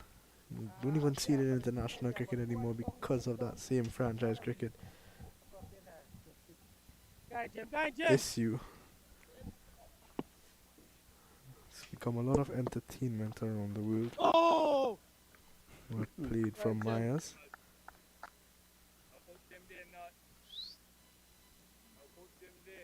Hamilton animated as usual behind the stumps, trying to get the big man out there to move around outside deep square, and he's quick onto this one.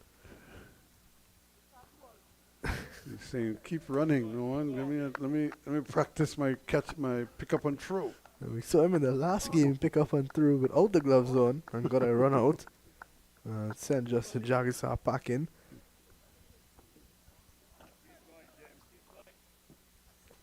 Yeah, he's really a live wire. He's very chatty behind the stumps. Now they're thinking of 2 runs. They're just not there. That's good cricket. The return, not the best, but at least he released it early. And the 100 is on the board. 103 for 3. 100 for 3 rather. He's one of those players that you don't want to play against. You always want him on your team. Especially being a wicket keeper, always in the air of the batsman.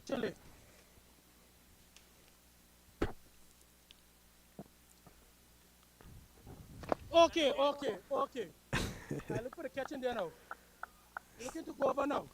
Yeah, he's really been a real glue for this team. He keeps everybody together with his lively and sprightly manner. It's another good bit of yes, no with the fielding, with the running rather, and eventually they're going to get this single. So 101 for 3. I think the Bajans must be looking at this as, okay, it's a big ask, 285 to win. Let's get the 85 out of the way.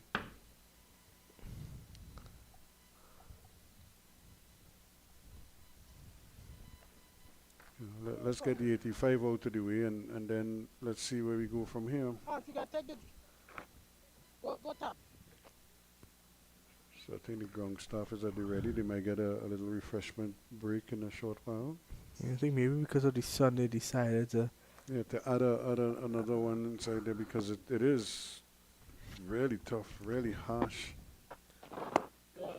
you've got to think about the players and their safety in terms of being dehydrated. So that's going to be the end of 20, and we're going to take a short break for drinks. We'll be right back at the end of this.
Welcome back, thanks, of course, to Ruskin Mark for that long spell, coming off a long run.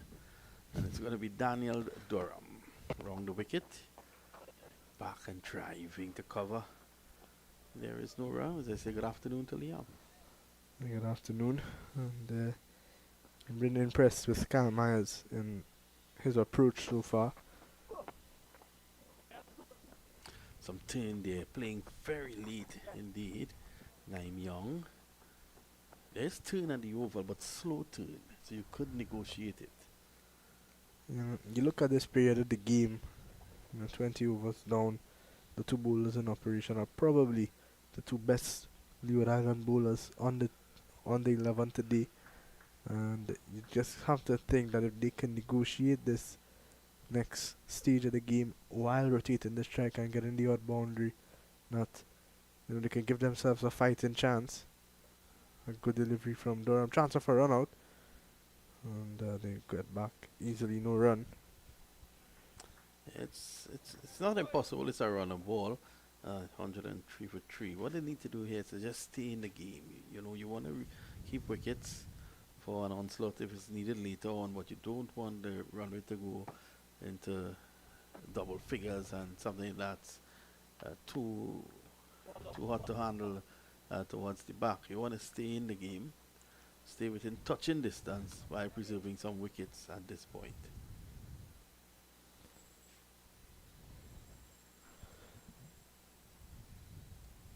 It's been a good spell from Durham so far. Just missing a couple of wickets in that wickets column.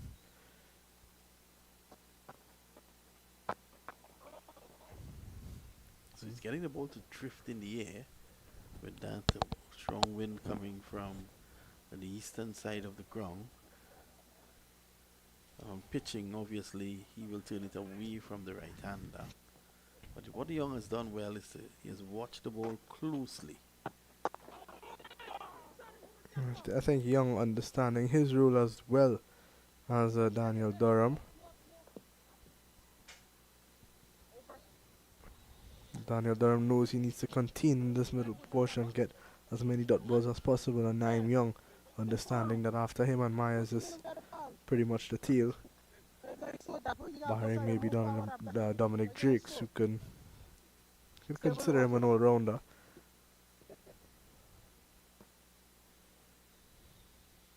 Cornwall to continue from the southern end. We've had 4 players getting into double figures so far. 2 still out there, both on 19. Oh, good delivery from Cornwall. Chance of a catch. And oh, Mikael Louis. What an effort that was. Just out of reach in the end. I'm not sure if it bounced before him or if he put it down at the last second. We'll have to see this again. He had a long time to look at it, and that was key. But it was always dipping on him, and I think it did went into his grasp, but probably struck the fingers, the top of the finger, and came back out. Chance for Naim Young. And a great upper day from Louis. Usually a good athlete, good fielder. You can't really fault him there. It was always going to be tough. I thought he was a bit late to take off though. Raheem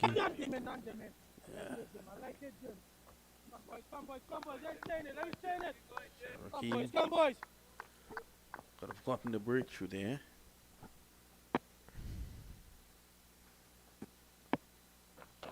Oh!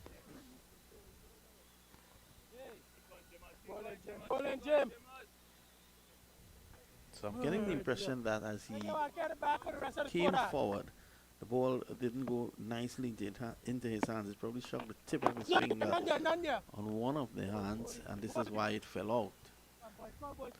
I'm loving Jamal Hamilton's story behind the stumps. He's kept the game lively. He's kept the Leeward Islands in control in terms of their confidence and outside edge there. He's always in the thick of things, He's a live wire on this team. It's the end of an over from Cornwall that could have brought the breakthrough at the end of 22, 105 for 3. I was mentioning to Ruskin in the last over that he's that type of player that you would love to have on your team and hate to play against. He's always in your ear. He's always got something to say, no matter if he scores runs or not.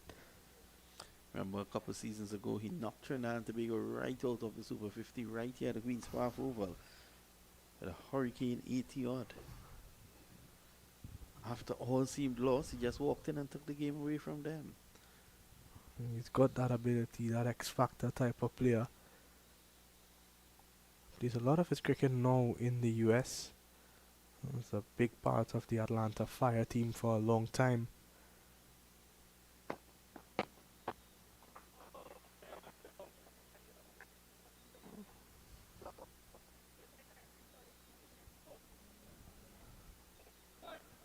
It's a good day to the owner of the Atlanta Fire, Hassan Tariq.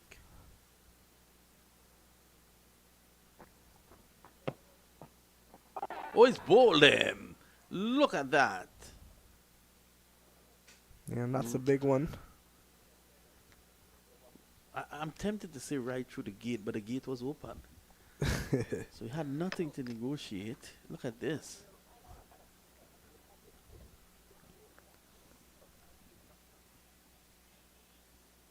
So Barbados, they slump into further problems here. Durham, the Dutchman. Look at that. He played actually after the ball pass. Yeah, I think he was playing for a bit of turn and also playing for a bit of a slower delivery and really bamboozled by Durham there. He continues to be a real top player for the... Well, It looks like Wickham is going to come back out. well, it seems as if Maz is going to borrow Young's bat. Let's start there. No? Is it not? Who's coming out now? Is that Wickham? Yes, it is. Wickham is coming back out. True. Kevin Wickham.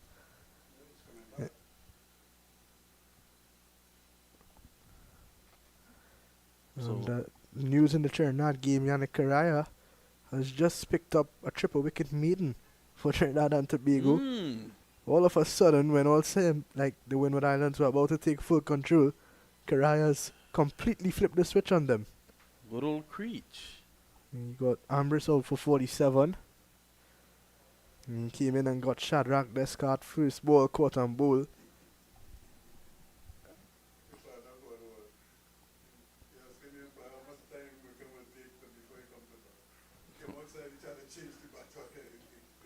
Yes, well, Cornwall is looking. Cornwall is trying to find out here if Wickham could get timed out. Come on, man. The guy was injured, came out, had the wrong bat, sent for a bat. I think with 4 down, Cornwall was thinking probably is effectively 5. Was not expecting Wickham to come back out. Now, with a knee injury, what Durham wants to do is to have him stretch forward. Take him out of his comfort zone. Make him stretch. Not with deliveries like that where he can play off the back foot beautifully for 4. Justin Graves, you're asking a lot of a man who just batted 45 overs and came in and bowled a spell as well. And you could see Graves unhappy with that delivery from Durham, having a word with the fielders, in fact. Thought the fielders could have done better in the circle there. Yeah. It was really a rank long hop to the man coming back into bat. Pitch closer to Durham than the batsman. Colin Murray and Anthony Gray even could have gotten that away. I'm not so sure about Colin Murray. Colin Murray, I will let you know, Colin Murray did captain the West Indies on the 19 team. I wonder if that was the team Ruskin was on. Ruskin, did Colin Murray ever captain you when the West Indies on the 19 team? He was one of the first captains in the West Indies. Yes, so he's right. Oh, he's dropped him! A big chance missed there. Wickham just coming back in after his injury. And let's have a look at this again. It was a decent effort from Durham. Unfortunately, unable to complete the catch. It was far to his left, and it was at that uncomfortable height. And he ended up going with both hands goalkeeper style, but then he tried to take the catch in one hand. I think he was better off trying to get both hands there, but it was always going to be difficult. I know if it was Raheem Cornwall, they would have gobbled that up and made it look easy. He needed hands like Curtly Ambrose there to take that. 109 for 4. Durham could have gotten his second, and the Leeward's their fifth. What's the situation now? What is your advice for Kyle Myers in this situation? It's a tough one. It really is. I mean, Wickham and Myers both are the last remaining batsmen, and I think he needs to get out of his comfort zone a bit. He seems a bit lackadaisical in the way that he's going about it, because he knows how important this wicket is. But maybe push on the accelerator a bit in terms of running a bit harder between the wickets. I guess he's got to be careful now that Wickham is out there with a bit of an injury. Don't know how good he is to go. He's stretching it out already. That left knee once again. Well, Jamal Hamilton is at it again. He's telling Durham that catch is too easy. It's a short, and this what an effort, but it goes for 6. Wow. Look at Hamilton. Look at him. He's very upset. He thought that catch should have been taken. But just prior to that, he was telling Durham that catch was too easy for your standard. Well, we got to take a look at this one again. That was really a fantastic effort out there. And he might have hurt himself in...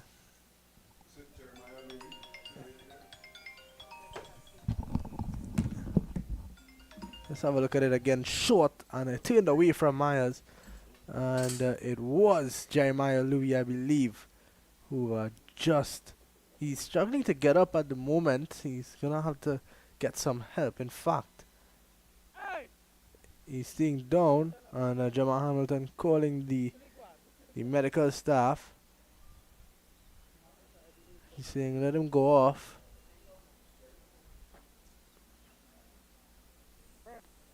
And in fact, he's looking to stay on.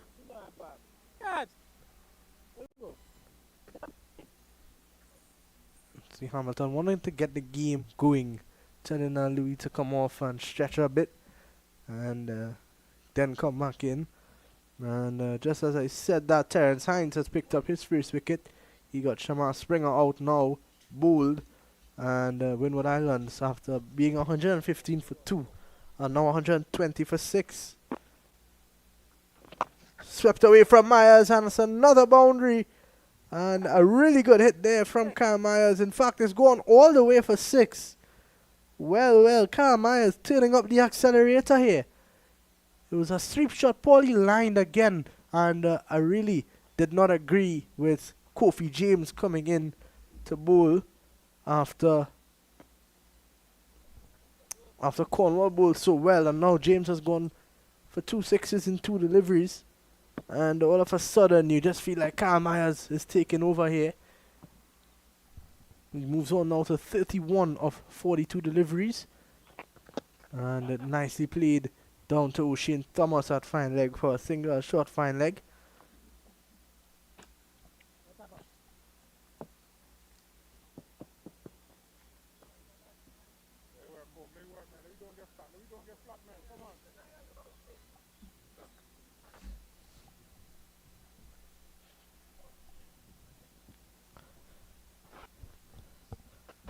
You can hear Raheem Cornwall at first slip saying, just don't get flat, guys.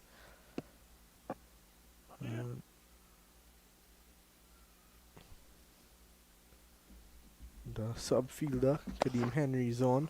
This one pulled away from Wickham. Poor from Kofi James. And another boundary. So 15 runs coming off that over. And at the end now of over number 24, it's 126 for 4. Yeah, I really didn't agree with that decision to bring Kofi James back into the attack after Cornwall was bowling so well. And I don't think we're going to see him for another 4 overs, 1 for 42. Really poor on the day. And 17 runs coming off his 4th over.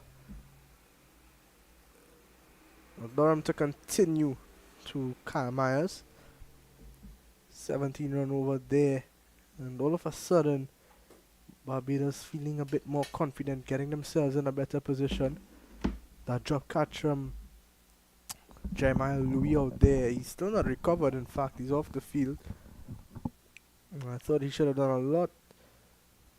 I thought he did well, and Hamilton was a bit harsh on him. He's walking off there with an injury. So 124 for 7. Close calls here. Durham continues.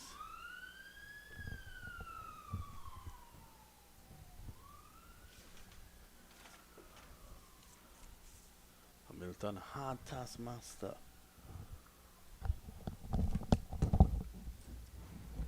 Durham in his 8th over.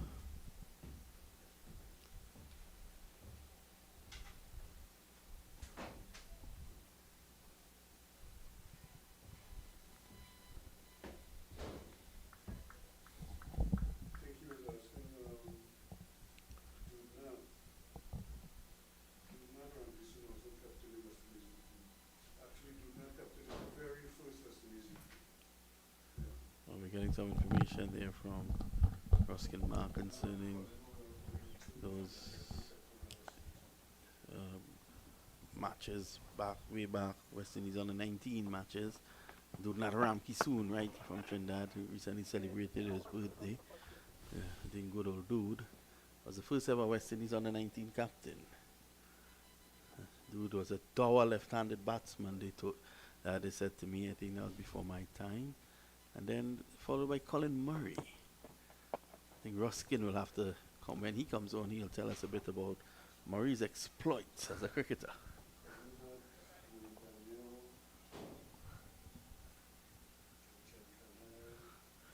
So 284 for the loss of 5.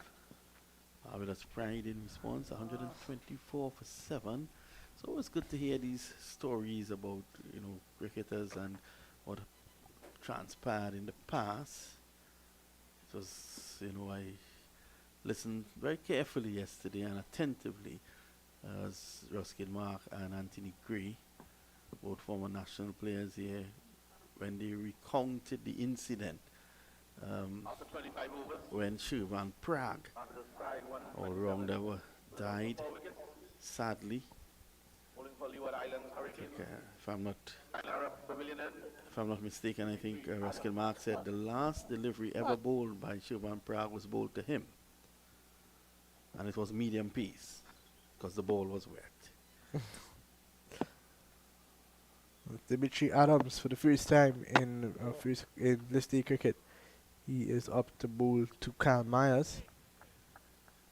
He's replacing Kofi James, who's been off his game today a bit. 4 overs, 1 for 42. And I heard Dimitri Adams call for Jimbo to get down to get that ball, and Jimbo looked at him as if it was a joke. As if he wasn't serious, yeah. As if he was cursing him. But he did replace Jimbo on that end. How Jimbo came off the attack, and it's Adams now looking for that breakthrough. And we come off the back foot this time at Chesney Hughes. And boys, yourself that today, boys. Here's Adams again. Wickham looking to go down the ground. He's hit that well. And he can't run. You could hear Jamal Hamilton screaming bowlers end because Wickham, his ability to run may be a bit hampered with that knee injury that he came off for earlier. He's showing great fight though to come out and bat for his country still. Come in, boys. And that's what you're going to get with Kevin Wickham. He's a real warrior. Yeah, go on, Jim. Oh, lovely. Oh, there goes Jimbo. 100% for that effort. Love it. Absolutely love it. The big man, you can't keep him out, could you? Whoa, beautiful. Save some runs there, Jimbo. I'm sure our producer is going to give us that from every conceivable angle. So 284 for 5, and Jimbo is doing the business. Now places himself as first slip for the start of the new over. I said in the first game, if you take a look at Jimbo's heat map, he doesn't get too far away from the pitch. And Myers goes, and that's gone all the way for 6. In fact, it's gone on the roof. Ooh, A big hit from Kyle Myers. what a hit.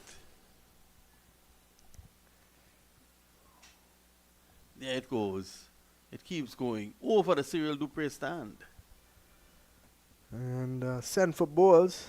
I see umpire Candice Laborde on her way out. And that's a huge hit from Myers. And, you know, I was speaking to Ruskin earlier about the way that Myers has batted. And he was batting really slow. He was eating up a lot of dot balls. Just trying to get singles. No real big shots. And I was saying that that's nothing to worry about with Kyle Myers, because he does have the ability to make up. And all of a sudden, he's striking almost close to 100, 41 or 49, and he's hit 3 sixes in no time. Umpire Laborde has a lot of balls, probably about 12. And she has brought them out. Let's see. Now they need to find a ball that is about halfway old, if I may say so, 25, 26 overs. How do they measure that? It's very easy, you know. You take the ball from the opposite end. It has to really be a ball about 13 overs old, because there are 2 new balls that are being used. So you take the ball from the opposite end and you try to match it. Yeah, you can compare. So I think umpire Laborde goes back with 1 ball less in that suitcase of hers, that grip, as they call it. Striding purposely off there. And Durham now, how does he respond to being hit out of the ground? That was a huge hit, wasn't it? Yeah, that's a good delivery, good comeback, bit more pace on it, pulled back his length. And Myers popped it up in the air a bit, but there was no real danger. But it was also good of Myers, because he tempered what he was looking to do. He has to understand he's played a good hand today, a mature hand. That's well played. Given some air this time from Durham, and well played from Myers. So the situation is 149 runs required for victory, just under 24 overs to do so. And you gotta say that it's right up Kyle Myers' alley in terms of required runs. It's just about the wickets in hand. They can't afford to lose 2 or 3 more wickets here. It's back, getting a single. Kofi James comes off the boundary. So it's going to be Wickham now. How will Wickham's injury affect this partnership now in terms of rotation, strike rotation? Because Myers is not going to only play the big shots. He can't afford to, with still so many runs required. But that's one way to do it. Through the offside, into the boundary for 4. He pierced the offside field expertly there. And Kevin Wickham is one of those players. He's up next in terms of getting into that West Indies team and getting in, getting some big performances. He's really a top player, and he's gonna look to stick around here with Kyle Myers. Well, Milton is having a word, as he always does. He's saying Wickham can't run. Looking at the last game that Barbados played, Kyle Myers is proving to be in good form. Scored 41 of just 30 deliveries against Jamaica down at Brian Lara. He's now 42 of 53. Two different type of innings that he's been able to play.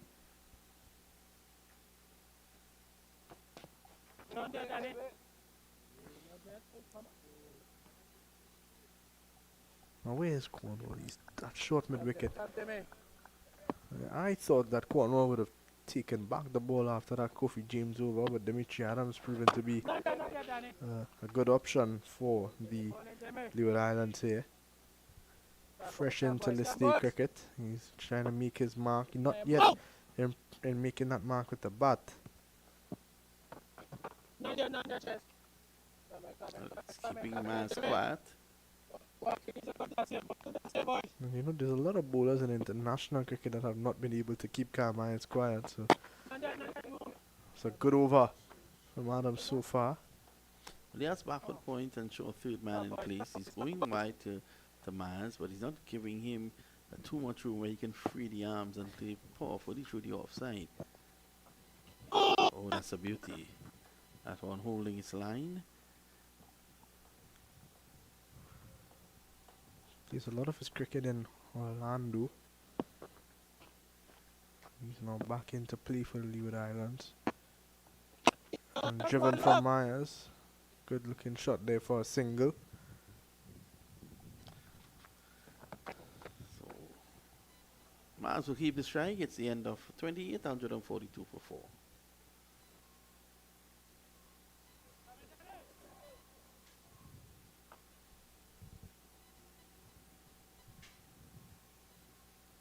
Durham to continue. I think he's in now to his final over.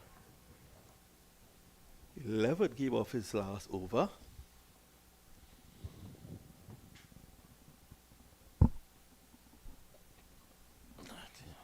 There's your boy Colin Murray, just peeping out his mansion there, hoping to see if the match is still on.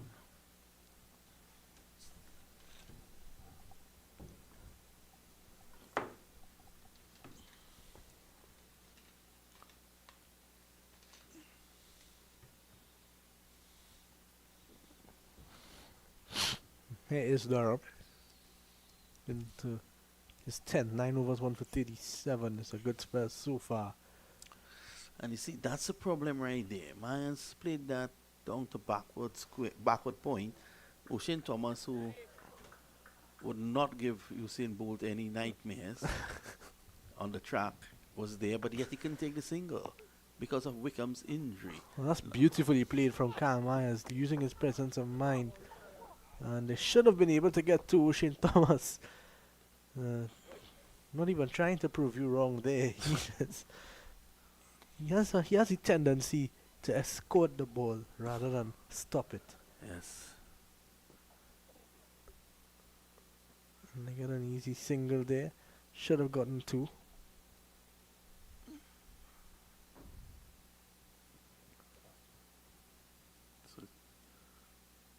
So you have to factor that in now.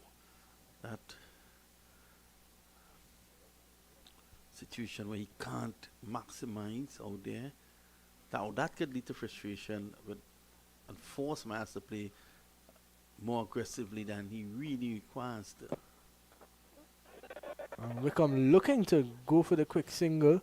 So he's showing that he wants to run. But Myers turning it down on this occasion. Updating the match number 7 between Trinidad and Tobago Red Force and the Windward Islands Volcanoes. 32 overs gone, 137 for 6. Dylan Douglas and Ryan John. Just showing some resistance for the Windward Islands there. Dylan Douglas scored 90 in the first game. Brilliant knock. He's going to look to carry on and get a big score again. Nicely played from Wickham, looking for the quick single. Wickham did seem to be struggling, and Dimitri Adams not able to pull the trigger on the throw. I wonder if we left now in a Durham spell, backing up a decent performance against the Academy in the last game. Well, it ends 1 for 39 from 10. You'll take that any day of the week and twice on a Sunday. And I see you looking up to the heavens. Is there something coming through the roof? Colin Murray will definitely deal with that. The big man, the boss here at the Oval. 29 going, 144 for 4.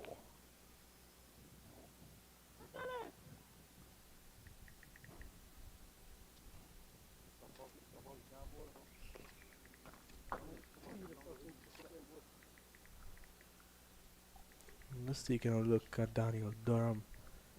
Let's take a career.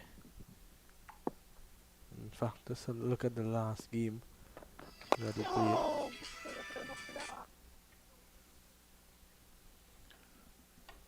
Against the Windies Academy. He picked up 3 wickets for 34 runs in his 9 overs. Come boys, come boys. And he's backed that up today with decent figures of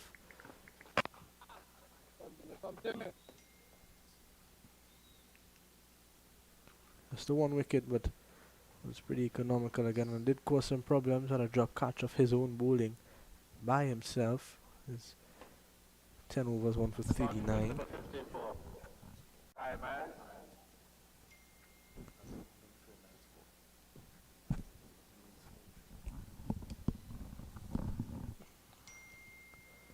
$139 for 6 across at Brian Lara. Yannick Araya picked up that triple wicket maiden. Had 2 wickets on the. Yeah, well. 2 wickets and a run out of his bowling.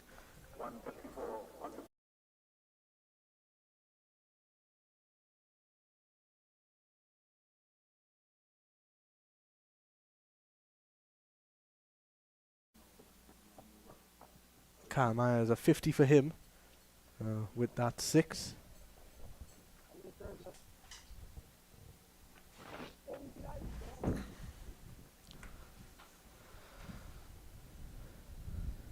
Kevin Wickham moving nicely along as well, 37.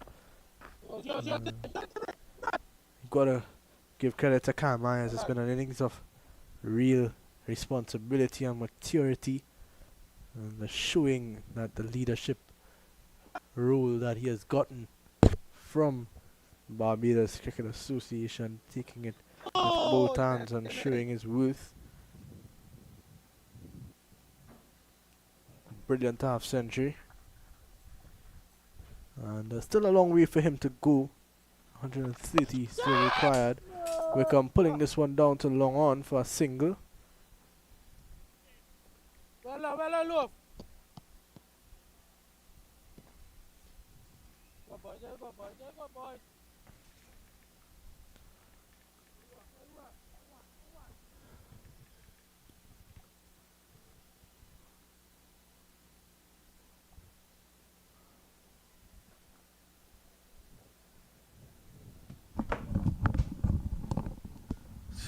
So at 30, it's 154 for 3. Liam, I want to thank you for being with us over the last spell or so.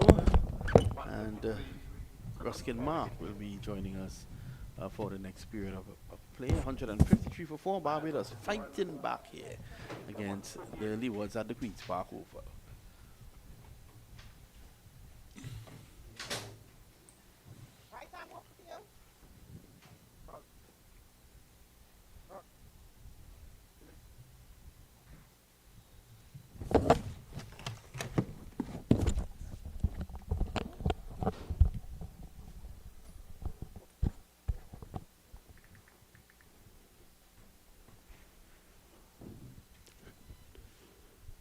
I was wondering when they were going to bring him back into the attack and see if he can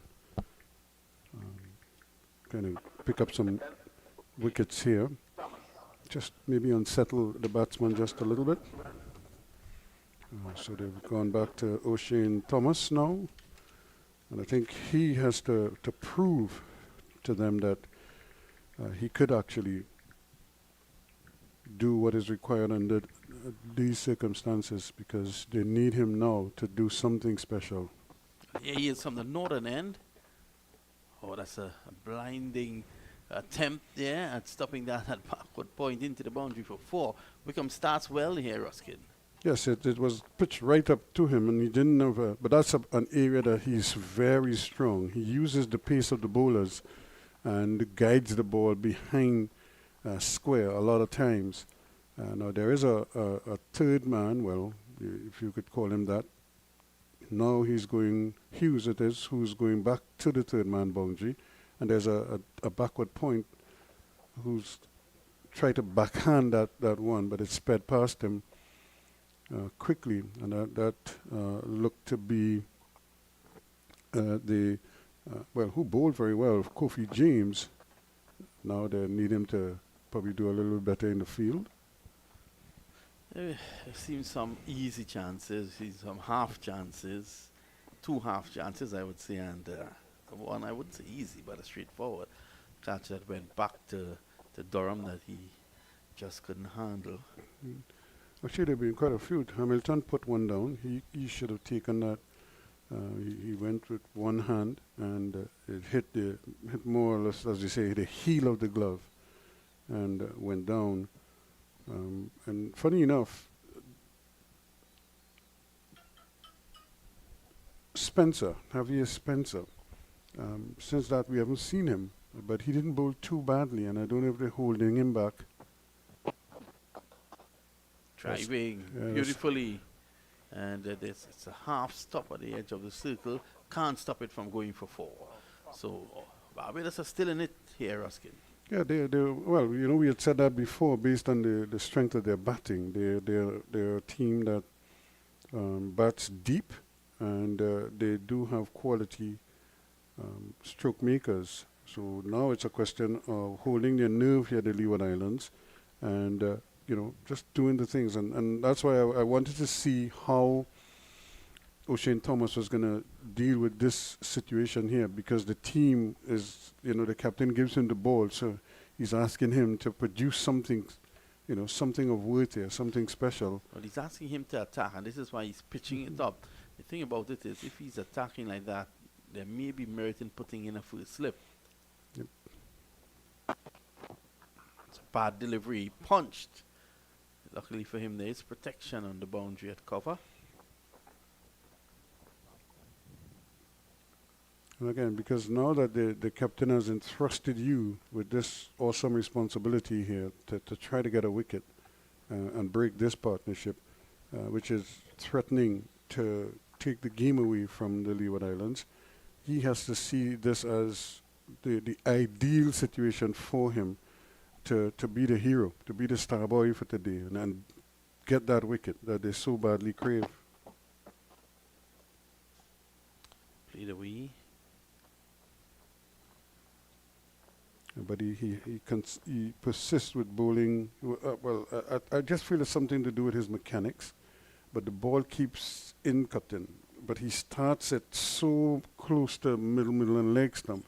So by the time it gets to the batsman, it's already on its way down leg side. Easy to pick off. Yeah. Now this might be a better option for him. But like you said, with no slip, even if he hits the edge, it could very well go astray.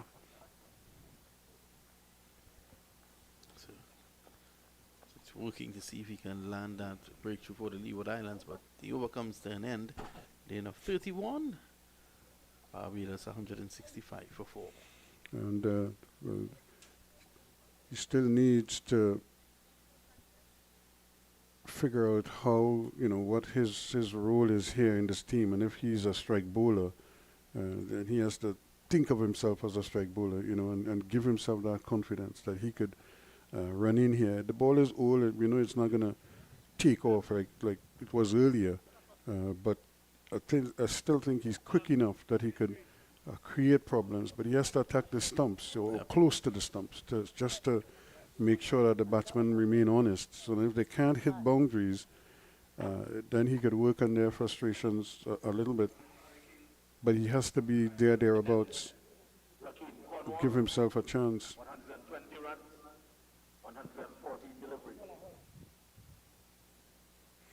And if you look at that equation, that's a pretty good equation. They need a further, 120?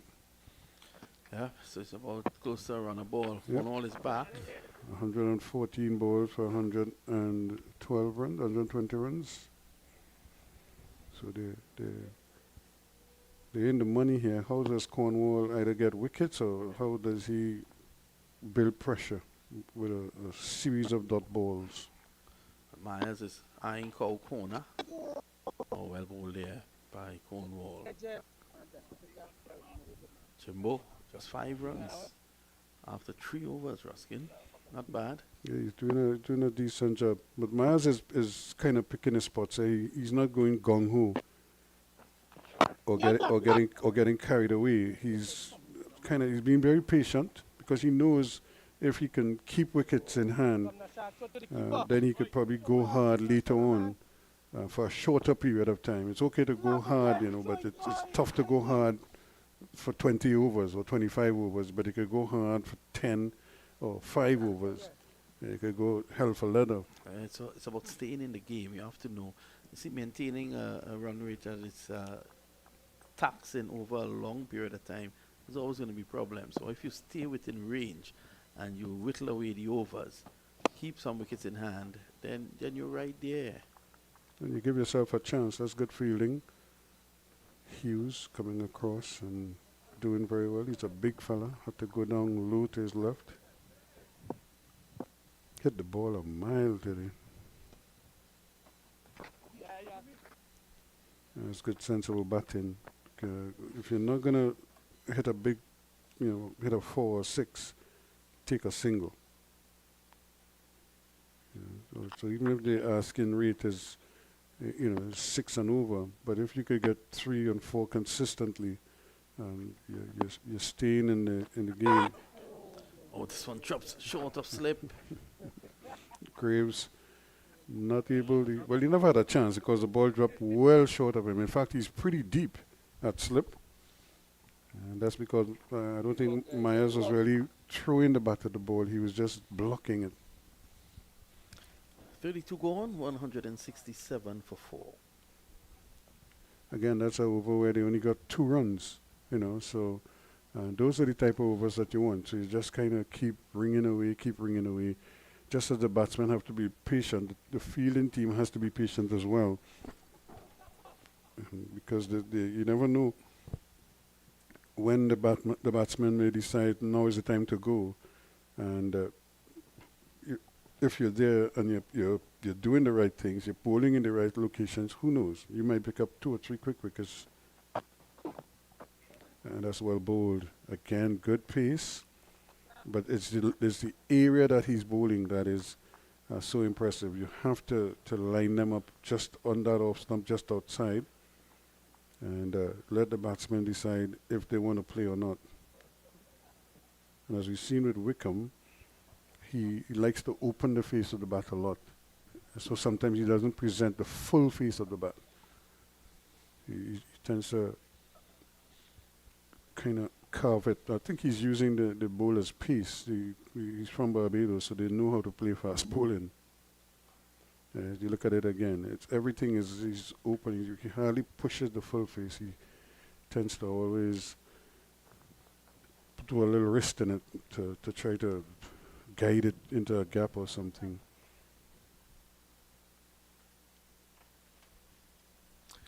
So as it stands here, this one looks like it could go down to the wire. Which is good to see because I think we felt that from this morning this would be a critical game for both teams. One of them is going to be 1-1 after today, and one is going to be 2-0. Who is going to be the 2-0 team? Whoa. Brilliant play. See, out court, there's a peel. Yes, he's gone. Well, the strike bowler has struck. And this is what and this is good for his confidence. And you want to see him do this, running hard. The captain give you the responsibility, and it's paid off. As I said, he didn't touch it, as every batsman who has ever played cricket. So he goes for 58. This is a big breakthrough here.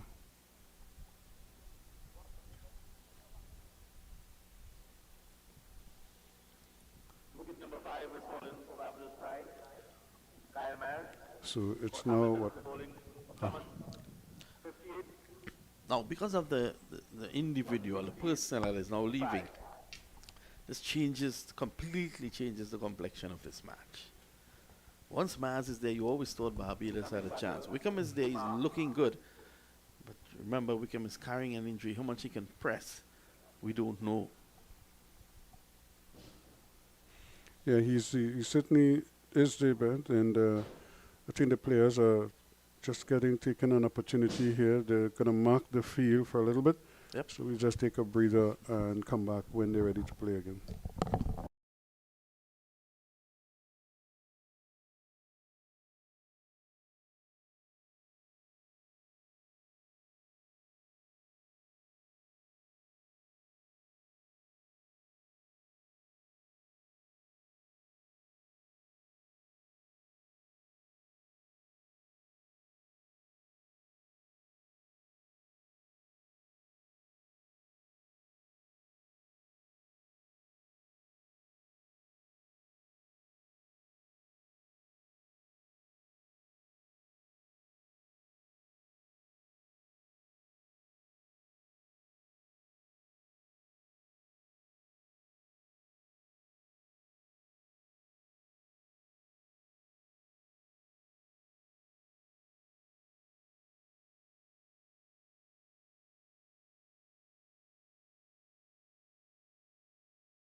Thank you very much. As we're back here at the Oval, the players have been refreshed. So too has O'Shane Thomas, and he has Kemar Smith as a new batsman.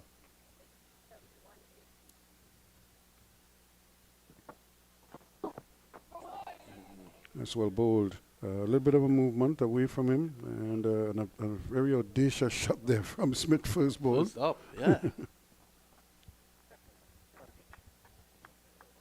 Beautiful delivery. Using his body. He wasn't as straight up as he was earlier, but because of the right hand and because he wanted to get that away movement, he kind of dropped the arm a bit and pulled it across.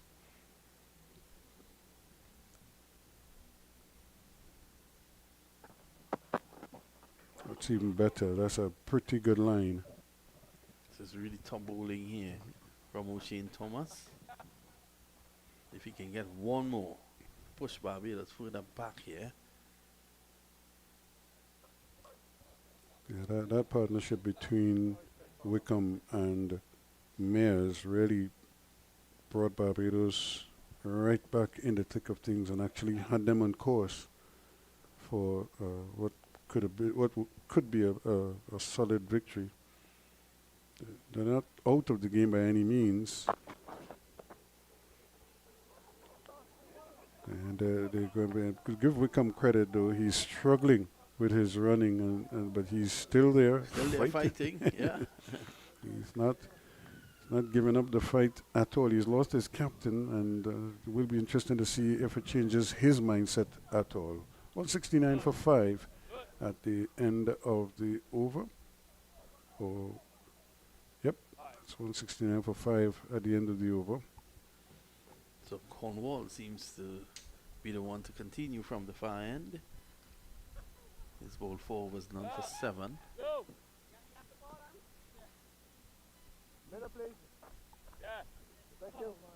And it certainly has been an amazing turn around here. Consider this, Vinod. When the Leewards batting, after 33 overs, they were 153, but for just the 1 wicket. Wow. You know, so Barbados are well in business here. They just need to kind of hold their nerve here, and you know, just everybody has to chip in now the rest of the way. And Smith.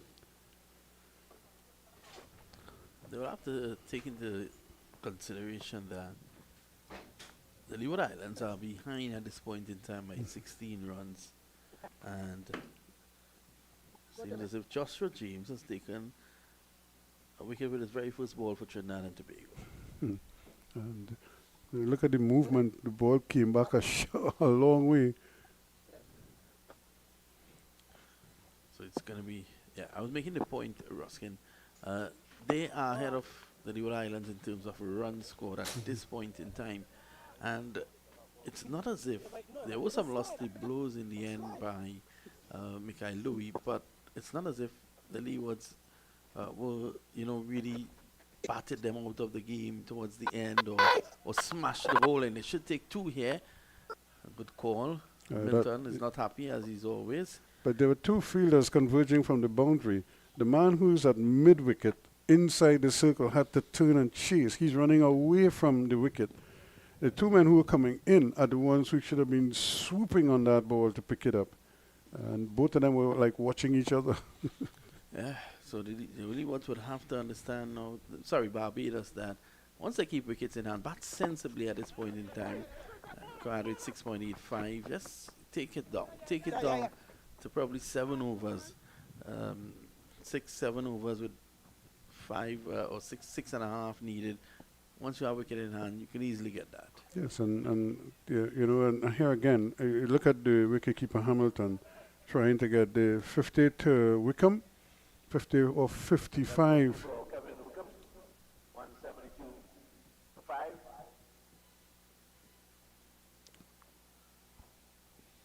And much respect and much credit to him, because this is a gutsy performance from him. But I was just making the point. The wicketkeeper ran for that ball. It was just played on the onside, square of the wicket on the onside. He ran for it. But there's a man standing right there who was facing the wicket. He could have seen what was behind him. You know, Hamilton turned, picked it up, turned and tried to throw and missed the non-strikers in, and they got the extra run. But what I'm saying is just those little things, because there's the man standing right there. All he had to do was swoop on the ball, and he probably could have effected a run out. Yep. So they need to be switched on here. Look at it.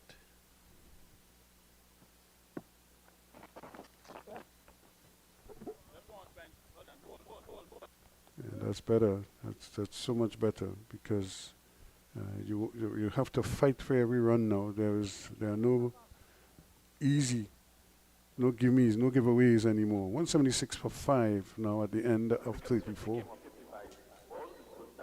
Let's see if O'Shane Thomas continues. Yes, he's going to continue here.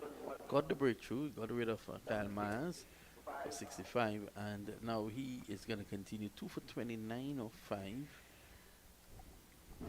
Yeah, third one would look and feel even better for him if he can do that here.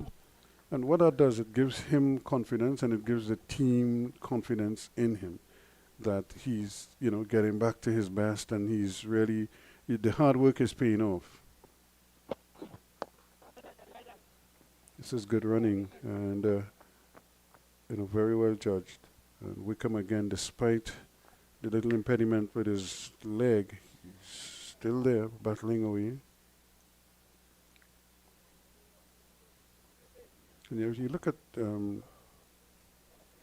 O'Shane's run-up, he gets side on, or he starts to get side on for a long way before he even passes the umpire. So all the rhythm, I don't know where the rhythm goes in his run-up, but if you look at him, he starts fine. He strides in fairly comfortably, and then he starts to go sideways. He almost angles his body before he actually starts to get into the delivery stride. But from here, he starts to go along. This is even better because he ran in there like freely.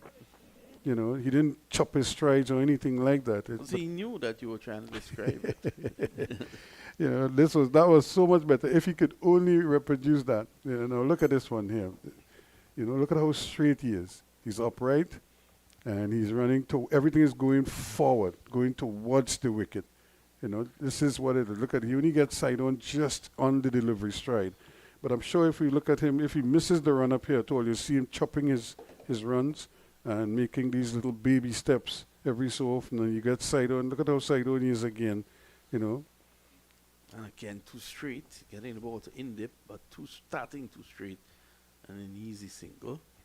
Yeah, there's a little urgency now about the Leeward Islands because they feel threatened here by the Barbados team. Strong run up. Yeah. But as Ruskin said, he starts to turn at about now. He has to stay going, take everything towards the wicket. And then all you do, you just get side and you brace, plant, and you follow through.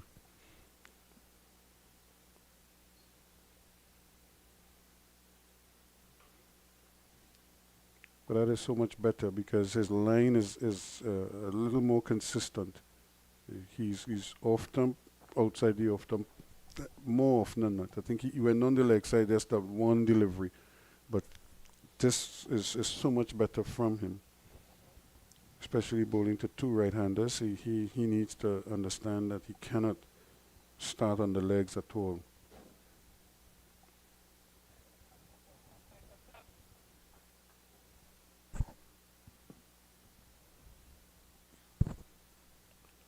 See, look how choppy that one is. Even though he got it through, but look at where his follow through ends. You see how close the delivery where he cut off because he had no momentum going towards the wicket. You can tell. And now if you showed him that, he would know exactly. He probably could remember that this same incident here. He could probably tell you, I missed my run up, but I still delivered the ball. But then when he delivered the ball, he just cut off right there. So there was no real momentum going towards the wicket. When he gets it right, he finishes half pitch going towards the batsman.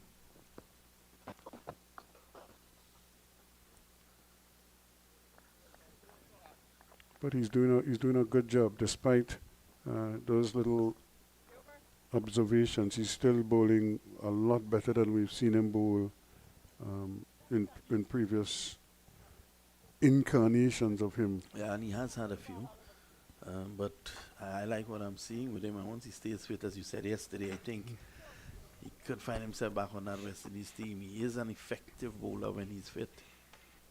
He's certainly, and he's an intimidating bowler because as a batsman, you don't know if one is just going to hit and take off, and when we've seen quite a number of batsmen who are not prepared to get behind the line. And I like what I'm seeing from these Barbadian batsmen because they're not scared of the pace. In fact, they seem to love the pace, the ball coming onto the bat. Well, they're Barbadians and they seem to thrive on pace. Wickets there. Conducive to fast bowling most of the time. So 103 from 15 90. overs. Yep. So they're right there. They're very much in contention here. Wickets is what they need. And wickets what the Bajans need to hold on to preserve. This is shaping up to really be a nice encounter here. Who will hold their nerve? Who will blink first, as they say?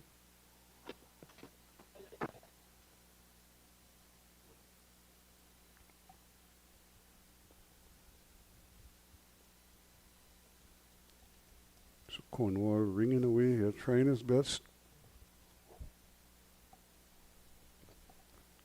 Not for 15 so far. Look at the difference between the umpire and Cornwall. They stand shoulder to shoulder. Well, they stand side by side. Let me not say shoulder to shoulder. Yeah. They stand side by side. Oh, yeah. There's Cornwall and his son. Oh, catch him! Obviously there. You say you're allergic to tomato. Give me one without tomato. What does Hamilton say? Say that he's allergic to tomato. Oh! No, man, no. I know become turning positive. No. I guess it's like that.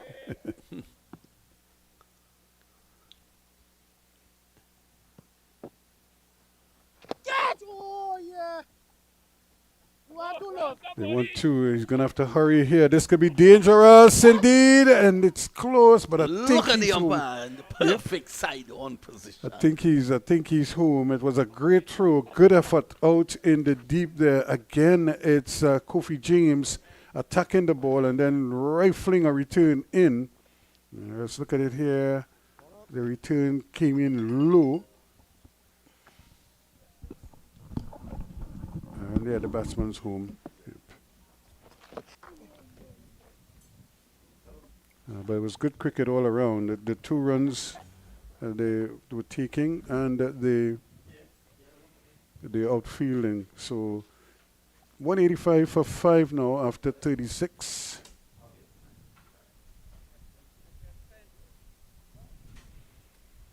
So Barbados just keeping themselves in the hunt here. Not trying to do anything too extravagant, but they know they may have to take a few risks along the way.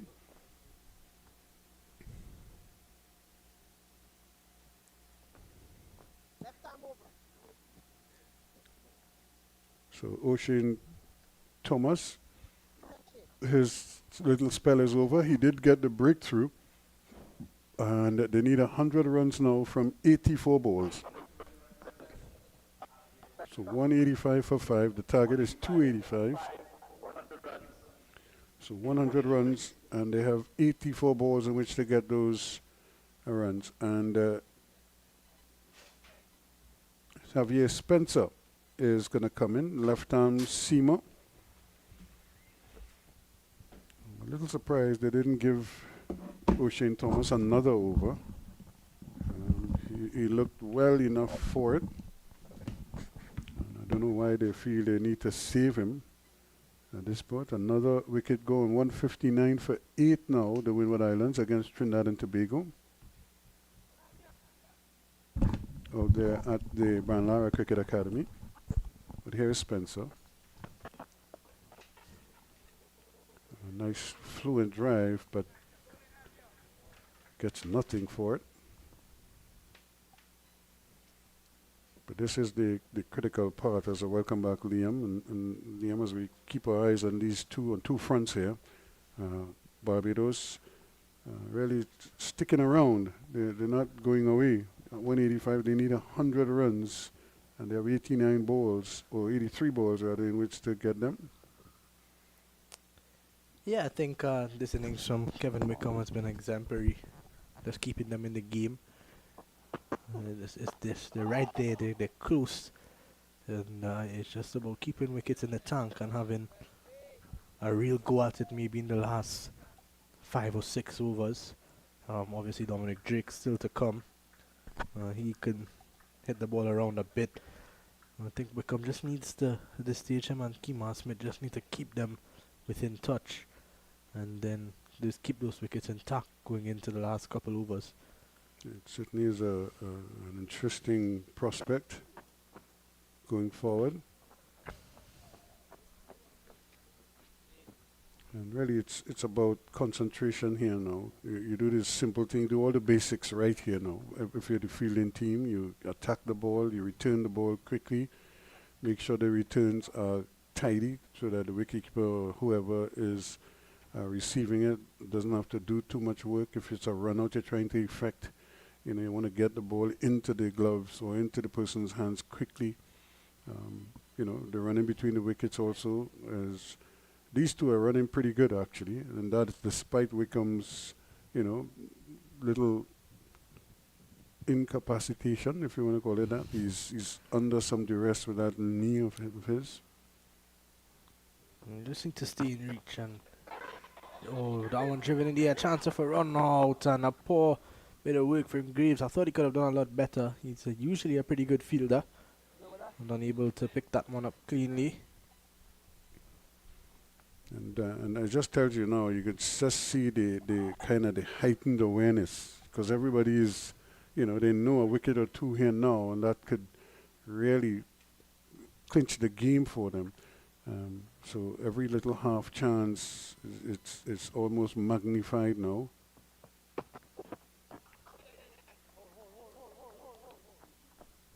Again, good running, good anticipation. And Wickham seems to be running a lot freer now. So maybe the adrenaline is such that he's not even worried anymore about the discomfort in his knee. He's put all of that behind him. And he continues to fight.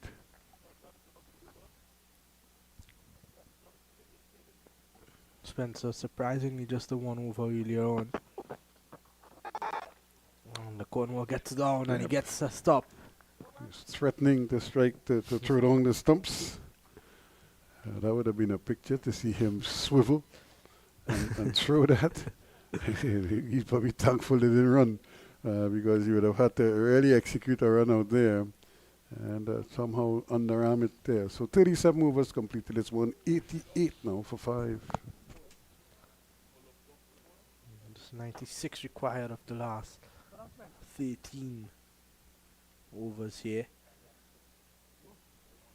And you got the feeling that, well, this is an interesting call. Kofi James has been brought back into the attack. 4 overs, 42 runs on a wicket. So this could be the bowler that Kevin Wickham could look to target and, get a couple with just 3 overs left in power play number 2, where there's still just 4 fielders outside.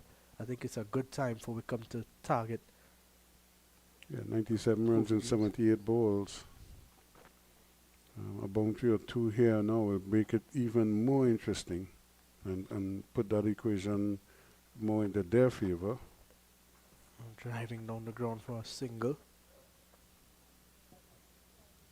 And we haven't been paying much attention to Kemar Smith, but since he's come to the wicket, he's been very busy trying his best to rotate the strike as much as possible. 9 from 14. Let's see how he approaches James. Pulled away, and that's gone for 4. That's exactly what the Barbados Pride were looking for. A poor delivery from Kofi James again, and put away with this Dean for 4. Yep, and he's going to have a word, Cornwall, with James, just to remind him what the plan is here. And you can't really experiment too much here now. Your first priority here is to line up those deliveries. Try to keep it outside the off stump, just outside the off stump. If he has to hit you, he's going to have to fetch you from out there. But don't start it on the leg stump, and just allow him to just swivel in the wicket. He's going to go down the ground, but straight back to Kofi James. And Rakeem Cornwall asking the question. Not sure what he's asking for.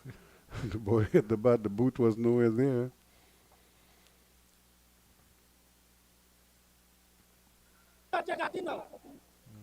Good bit of work there from Chesney Hughes.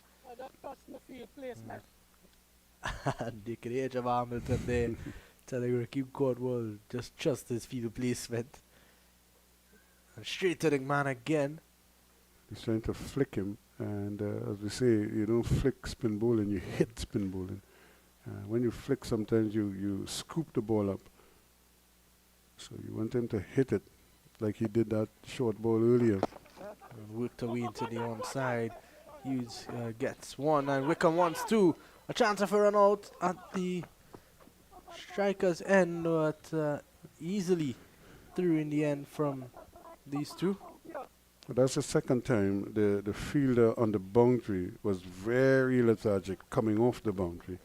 And it meant that Hughes, who's feeling just at the edge of the square, had to run back to get to the ball when the men coming in from the boundary are the ones who are a better position to pick up the ball and return it to the wicketkeeper and try to limit it to one or try to effect a run out at the end. They didn't. We're 195 for 5 now. Spencer to continue 2 overs for 7. He's been good. And just updating the game at Branlara. 9th wicket has fallen. Kari Pair got Daryl Cyrus for 3. Caught Jed Gully bowled Pair 165 for 9 now. Trinidad and Tobago would look to wrap that up quickly. Joshua James 2 overs 2 for 5. Try to knock off those runs as quickly as they possibly can. How many overs? 41 overs 41 bowled. overs bowled. So let's see now if Spencer could do something here. That comes off the bat very, very sweetly there from Wickham.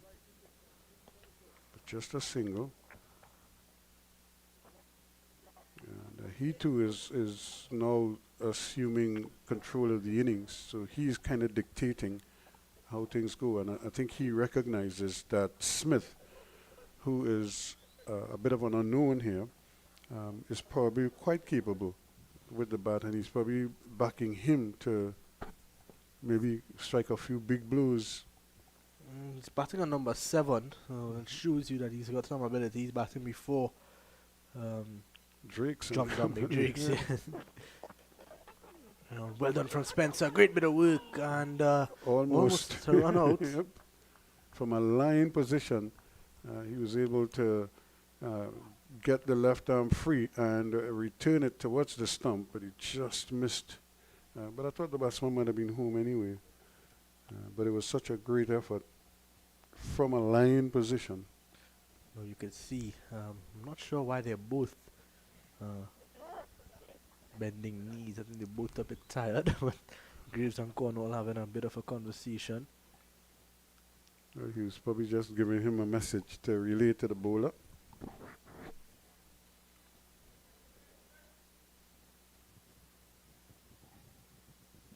So, a very interesting match here. This game is really right on a gilt's edge,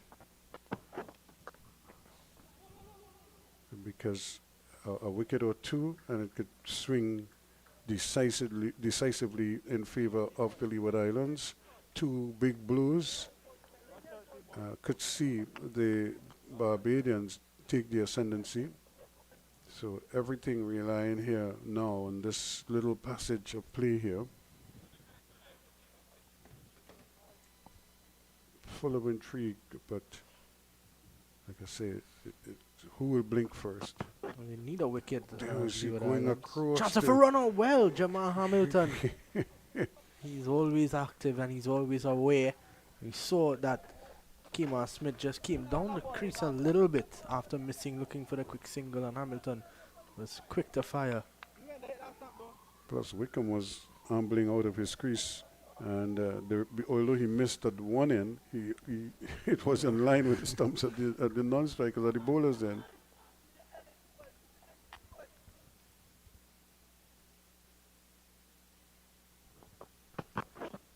Driving us a good shot, but straight to Dimitri Adams down at deep cover, and they get 1.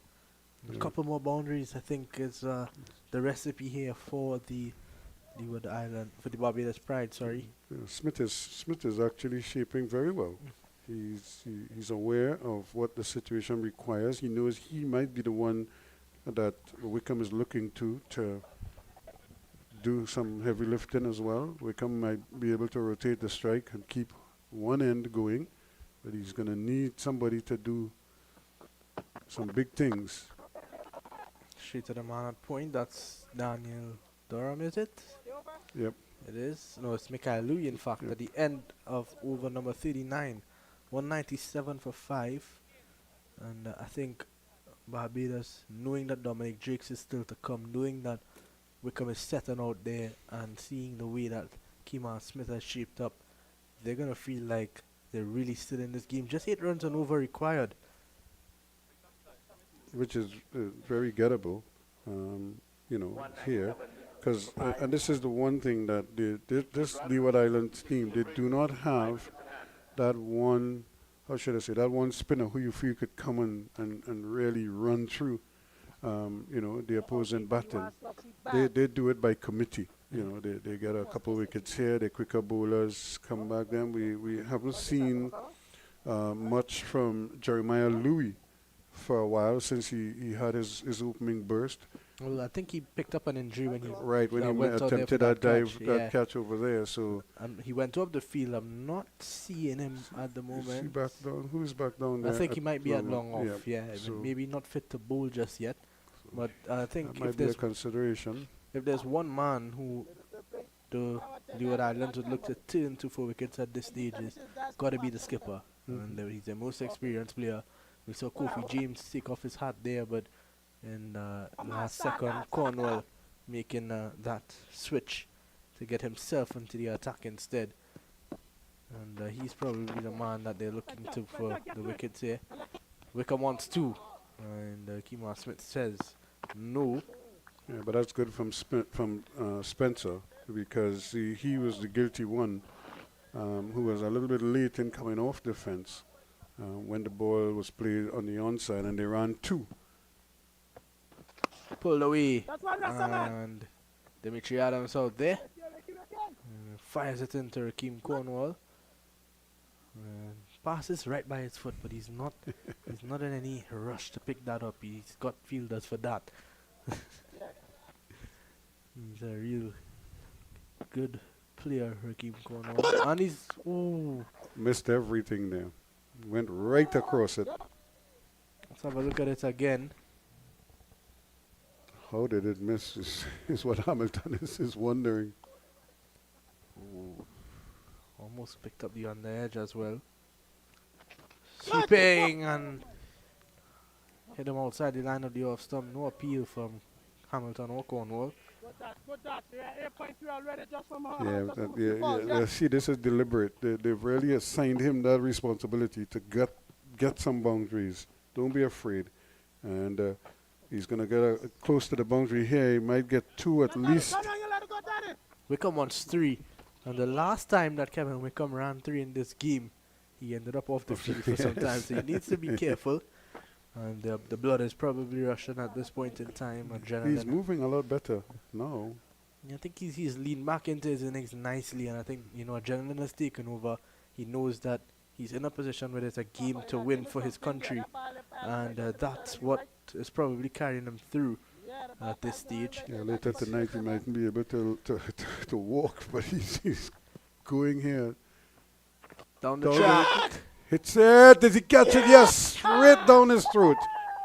Well. Is that Michael Louis down there? The ball was hit hard, I have to say, by Smith. But that was always the danger, that he could connect with a few, but he could also give his wicket away, which is exactly what has transpired here. So he goes for 19, and it's 201 now for 6. That's a big wicket, and I think that could put the Barbados team in trouble. Dominic Drakes, well, he just walked back up and he's sat down, and it looks like they're gonna send in, is it Matthew Jones? We wait to see, but good catch from Mikhail Louis. In at number 8 for Barbados. It's gonna be, we just wait to see. It's gonna be Warrican. Well, interesting stuff. Ahead of Drakes. Now I think the reason for that is Rakeem Cornwall is in operation at this stage of the game. He's an off spinner. So you want to send in the other right-hander to combat the off spin. Maybe. That's what I'm thinking. I don't see any other reason. Because I think if you put, you line up Drakes and Warwican, you always want Drakes in terms of his batting. You'll take Drakes any day.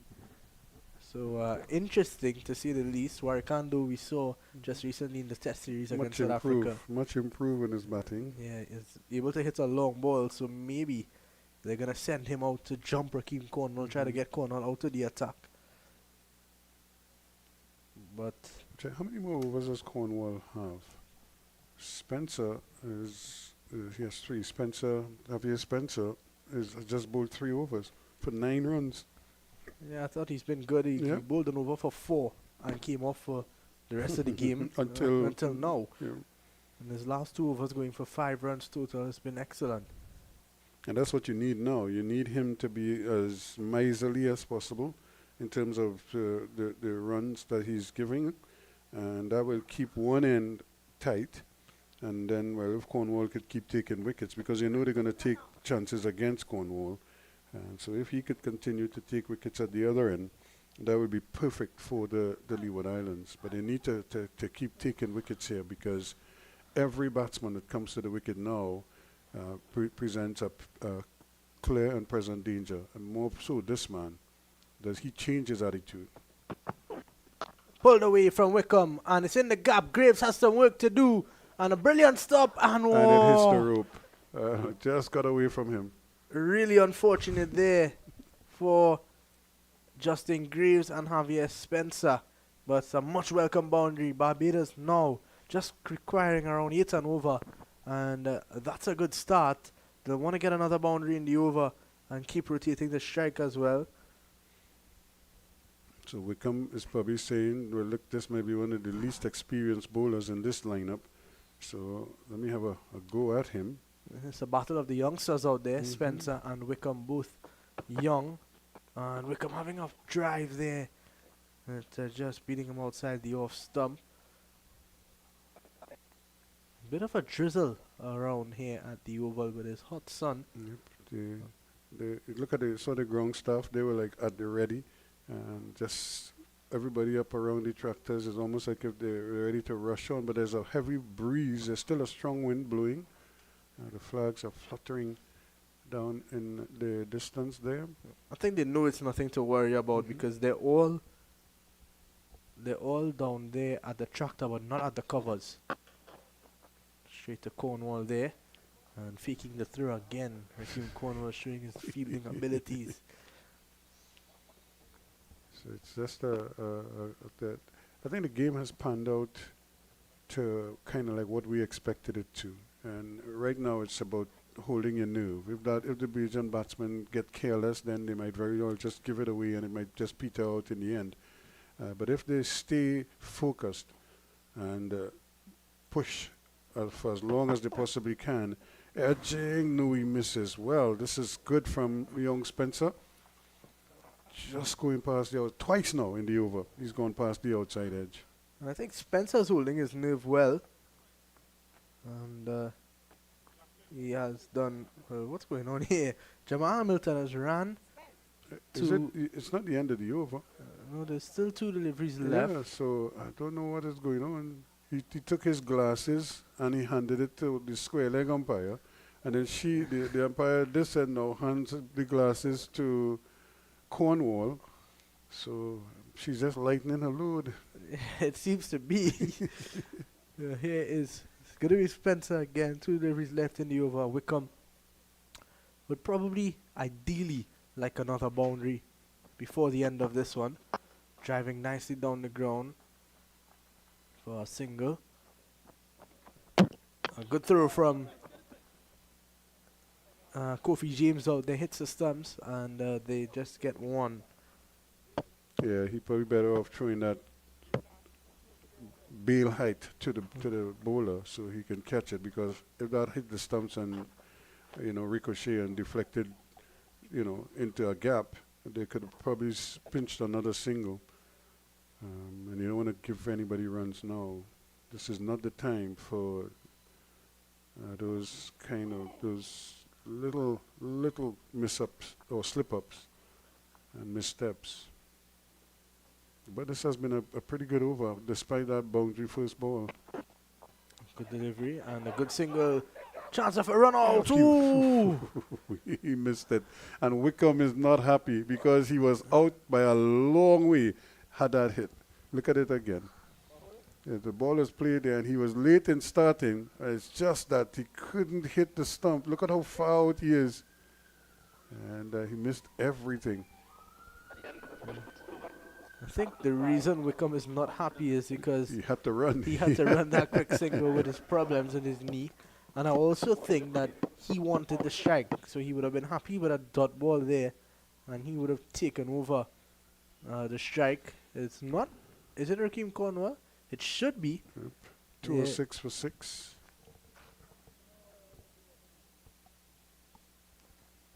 So they did 79 from 54 balls. Still very gettable. Well, they've gone back to Kofi James now, and I'm not quite sure why, because James really has not been at his best today. Cornwall just picked up a wicket off his last delivery, and he's not coming back into the attack. It's a little confusing as to what the approach is here and the use. Now they've used 8 bowlers. Now, the only two things that come to mind is that maybe Cornwall is saving his overs for Dominic Drakes when he comes in, as he is the last left-hander, really. Or that Cornwall may be a bit tired and can't continue. But I don't think it's the second option. I think Yeah, maybe... with the game at this stage, fatigue doesn't come in at all. You know, and as the captain, you probably want that ball in your hand because you want to impact the game as much as you possibly can. So Yeah, it's it may be interesting. that he's probably, as you say, saving himself. And that's a beautiful shot from Warwick. And anything to the right or left of Durham there could have been problems for Leeward Islands. So the reverse sweep. And James just trying to rush him a little bit there, but Warwick not allowing him. Now Cornwall making a change to the field. He's going to add another point. That's Chesney Hughes. He's going to point, and Daniel Durham will stay at short third. Cornwall now jumps across the cover, and it leaves a big gap. Yeah, on it that is leg surprising. side. There's nobody in front on the onside. And what has to happen here too is Kofi James has to be very aware of that because they could push in that gap and try to run 2. And I don't think Wickham is going to turn that down, but he might just be glad to get off the mark. This is a risk though because the ball turning into the right hand, all he has to do is push and run. Yeah, and I think at this stage, yeah, that's exactly what I was about to see. Just get across your off stump, get inside the line of the ball and work it across into that real estate. Maybe could have played it a bit softer and try to get 2. The rain is coming down a bit heavier now. Yep, there's a few heavy drops just to add to the intrigue. Now, This ground staff still don't seem concerned though. yeah, but and now 41 overs have been bowled. It's a big hit, and Oh, brilliant work. he cut it off, but he missed his man. Yeah, I think the throw to Louis wasn't the greatest. The ground staff still not really moving quickly. I think they know that in a couple seconds this might be over. But it's coming down pretty hard.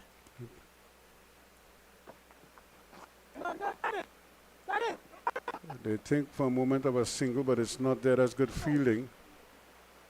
So, well, I was just going to say, after 41 overs, the Leewards were 207 for 1. After 41 overs, Barbados were 206 for 6. 1 run, but 5 wickets, the difference between the two teams. And that's what's going to cause a problem in terms of Duckweed Lewis. I think at this stage, Leeward Islands definitely on top. It's a good shot there from Wickham and almost colliding with Warwick, and there they pick up another single. The score moves on now to 3-11, and I mean, it's a bit early, but I would think with the positive matchup of Kofi James, the off spinner bowling to Warrican, that Warrican should have a go at him here on the last ball of the over. And flicks it into the leg side for one. I don't like that because I think Wickham would want to be Takes on Wickham strike. off strike. Yeah.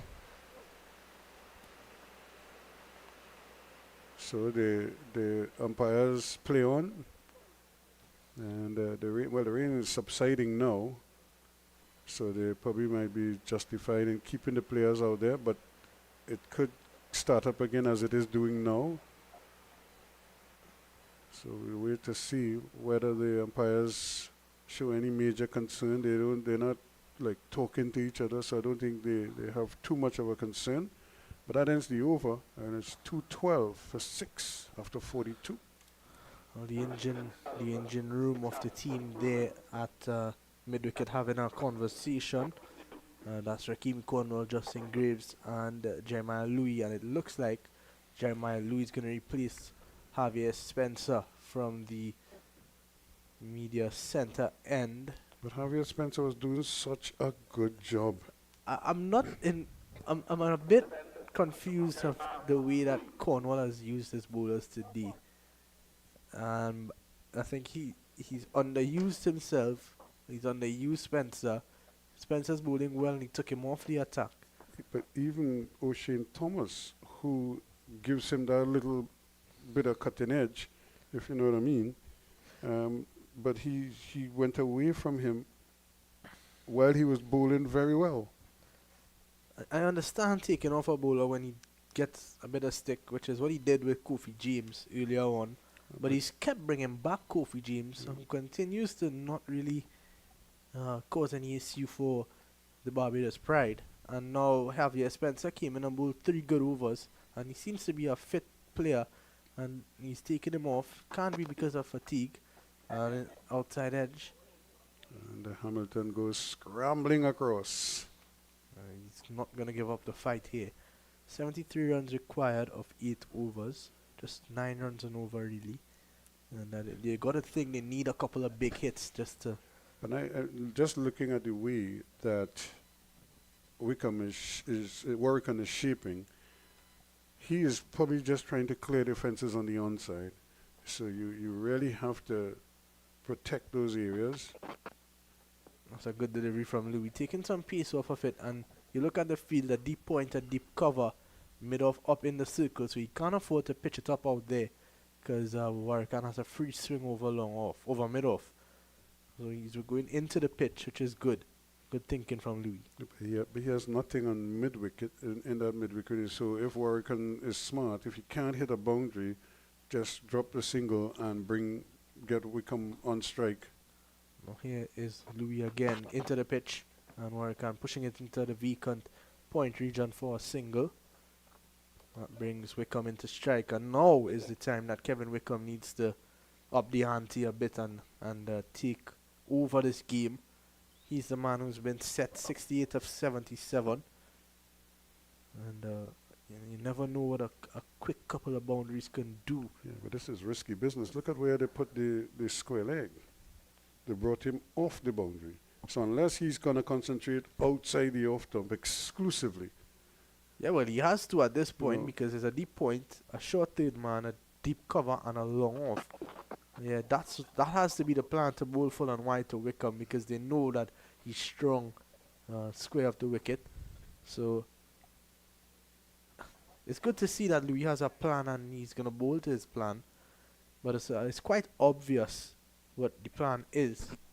He can't afford to go straight because Wickham could easily flick him over or pull him over that short square leg or that short fine leg up in the circle.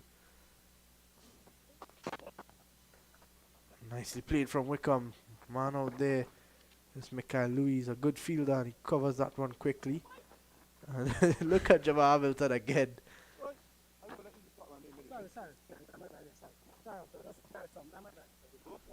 He ran down the middle of the pitch. He's all apologetic to the umpire.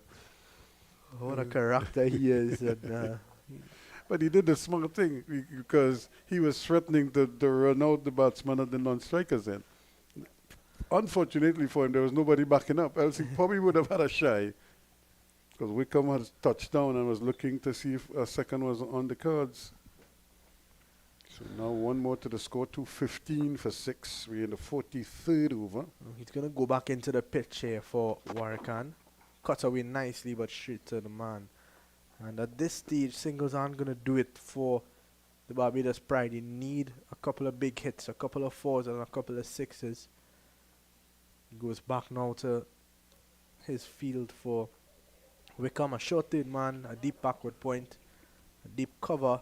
Cornwall's there at short cover and a long off. If Wickham could just take a step outside the off stump and hit over cover, there's a big gap between long off and deep cover there. Cornwall is also up a bit. That's a good shot, but straight to the man. And I think it's time for Wickham to start to negotiate the crease and use the crease a bit more. O'Shane Thomas is probably going to come back in.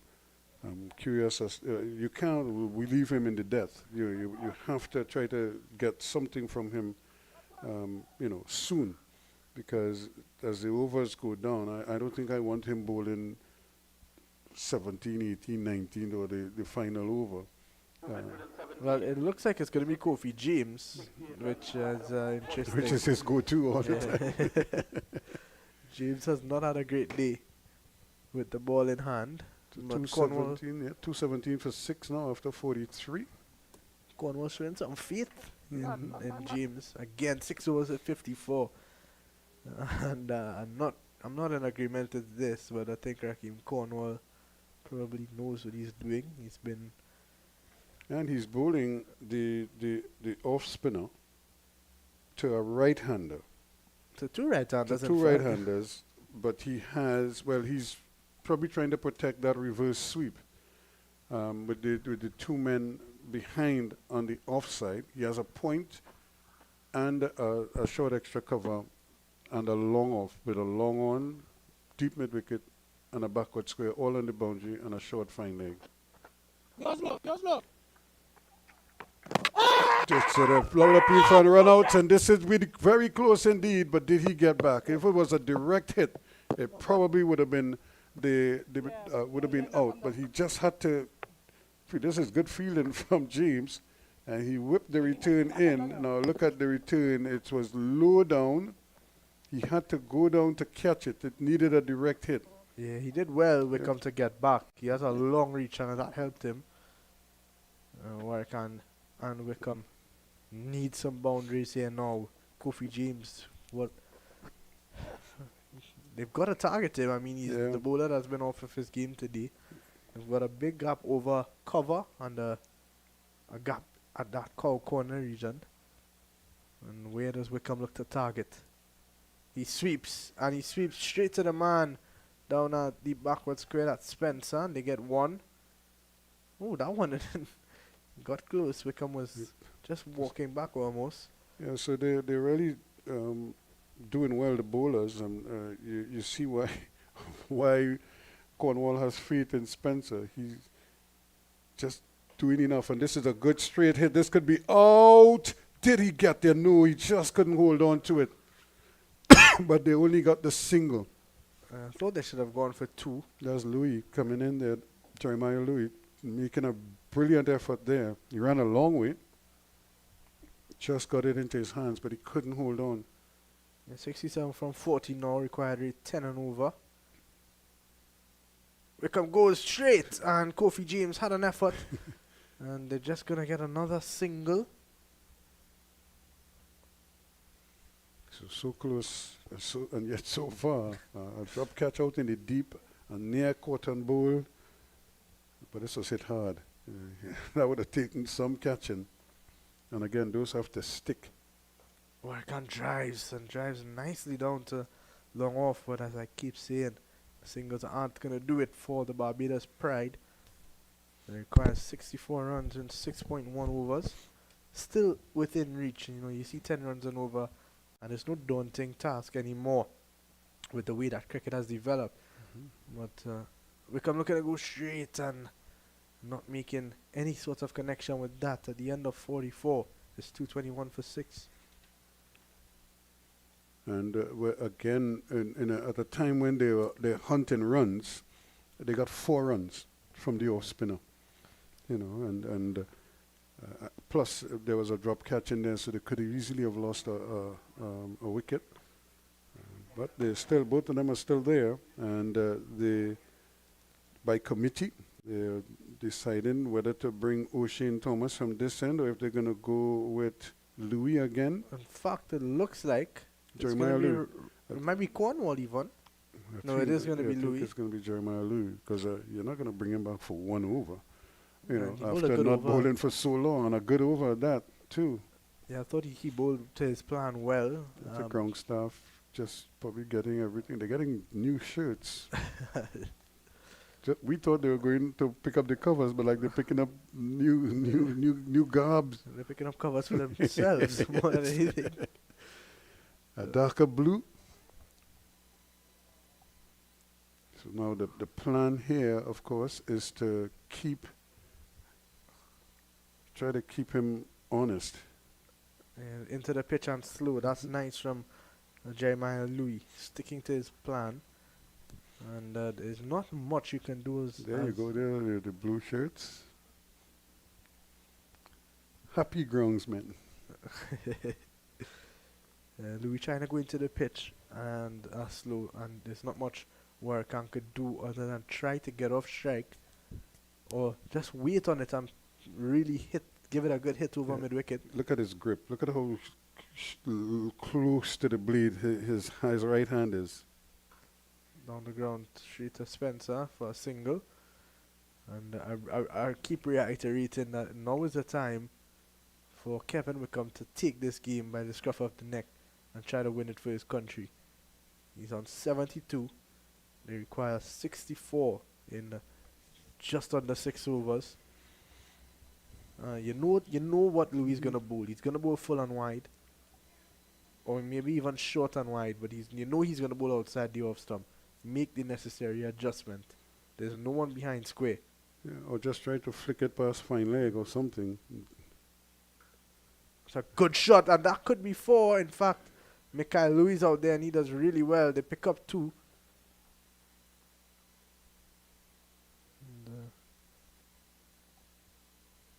But I don't think Cornwall will be too worried if they keep getting 1s and 2s. He's going to be comfortable with that. I mean, he would love to get a wicket now, and especially Wickham, to get him out of the way. I think I would have gone with Dominic Jakes. Now that you look back at the way Warrican has batted, he's not been bad, but I think Dominic Jakes has more of that 6-hitting prowess that they need at this stage. Full toss and just driven down the ground for 1. He has to be able to manipulate that and put that maybe past extra cover or something, to really drill it past extra cover. You know that if you hit hard enough at Cornwall, once he doesn't get a hand on it, it's going to go for 4. Now, the plan seems to have changed. I think he's going to go full on wide to Warrican as well, because he's brought up in fact, square leg comes. He's gone back to the original plan of mid-off up and deep square back. Here is Louis to Warrican. Should be piece off. Yeah, it is piece off. Warrican keeps swinging but missing.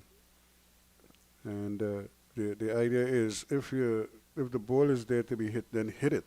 But he can't. His timing is off. He's not even like tipping the ball. He's missing the entire ball. And what I can't understand is the lack of an adjustment. I mean, you know what he's bowling. He's bowled 2 overs at you now, and it's been all the same deliveries. Slower ball outside the off stump into the pitch, and he's staying on that middle and off guard that he has, and he's not really getting across enough. And that one nicely flicked in. Wickham wants to. He turns and Warrican keeps strike. Yeah, it's not the ideal situation for Barbados, and a quick message comes out. But at the end of the over, it's 226 for 6 now, with 5 to go. And Kofi James is going to continue. He's bowled well in the past 2 overs. He's come back well after being under some pressure early on. But this is a huge risk they're taking here. I mean, they're getting away with it so far, but it's a big risk that they're taking. See, Cornwall just having a word with them, reiterating the plans. that Liam, they're we gonna better stick to. go down and get our blue jerseys. The men in blue. So the equation, they need 59 runs now from 30 balls.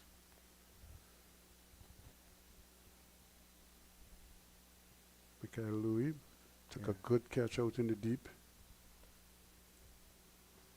Just 12 runs and over. And I say just 12. It's pretty daunting the way that Wickham and Warwick kind of go on. Needs a boundary here. It's into the gap.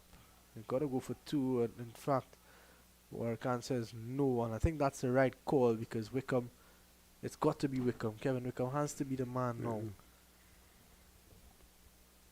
I don't know. I still feel this is a bit of a risk here. Yeah, it definitely is. Because there's still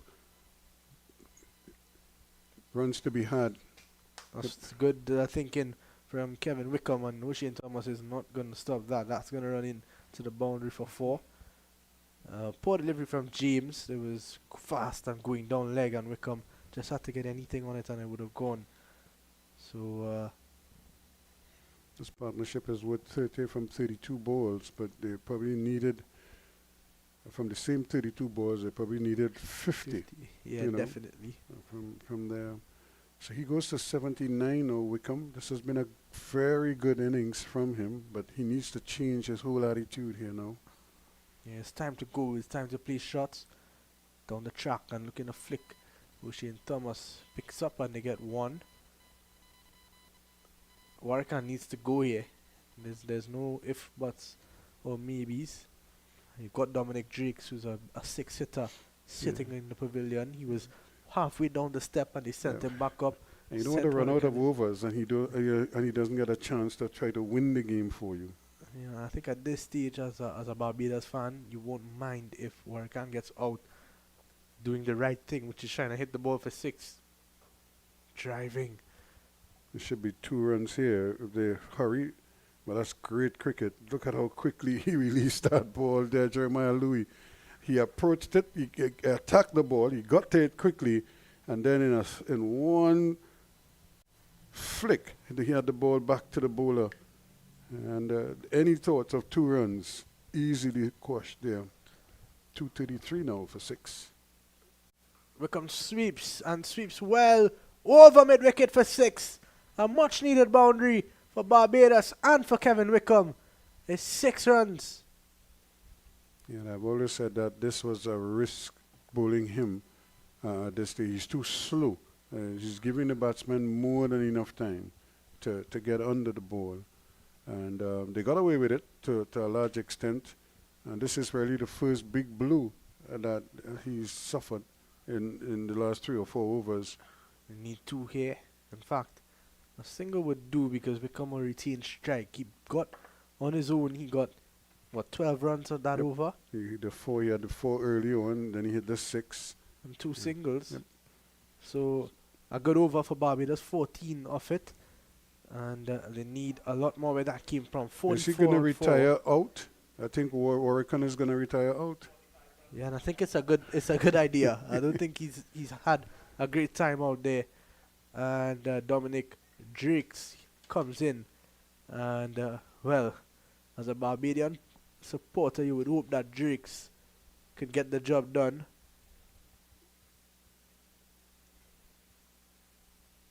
Well, I mean, I thought instead of retiring out now, the last 2 overs, he should have played some shots and maybe try to get himself out, at least going to hit the boundary, but he was driving the ball along the ground all the time. But Louis is going to bowl, and Chesney, he was just having a word with the umpire, and maybe not happy with that decision to retire Warwick. So it would be about 240 for 7 now. So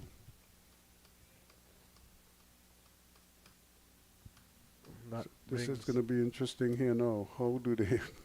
What changes with Drake's at the crease now.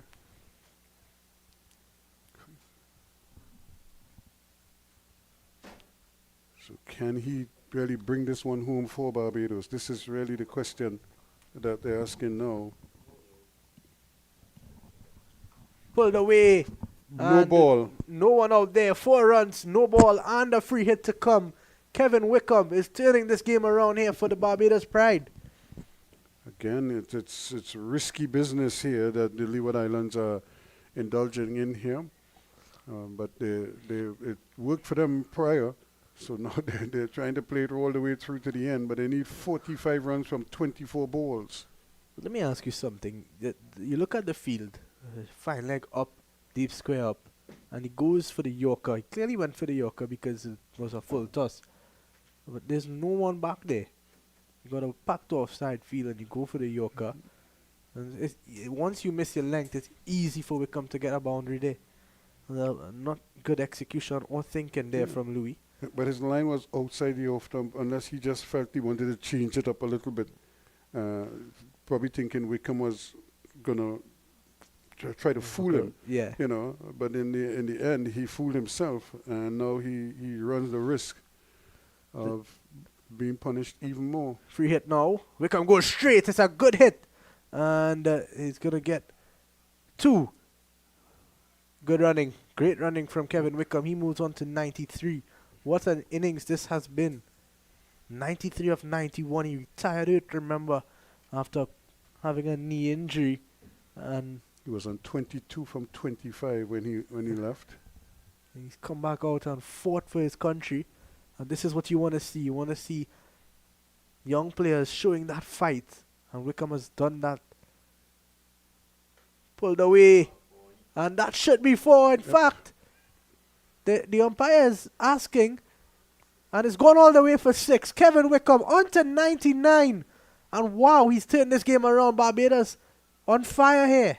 And certainly the Barbadians are making a fight of this here. And this man is showing what we suspected all along, that this Bajan team will fight to the very end, regardless, win or lose. And 99 from 92. What an innings this has been from Kevin Wickham. And if he goes on to win this for Barbados, what an accomplishment that would be. Full toss. And, well, he could have tried to hit that one, but let him get his 100. What an innings from this young man. An innings of pure fight and class from Kevin Wickham. He looks up to the heavens and raises his bat. And now he just want to get this game over and done with and win it for his country. 10 4s and 2 6s. 100 from 93 balls. It's really an amazing effort from him when you consider that he was hobbled with that leg injury. He couldn't run at one stage. Now he's moving a lot better.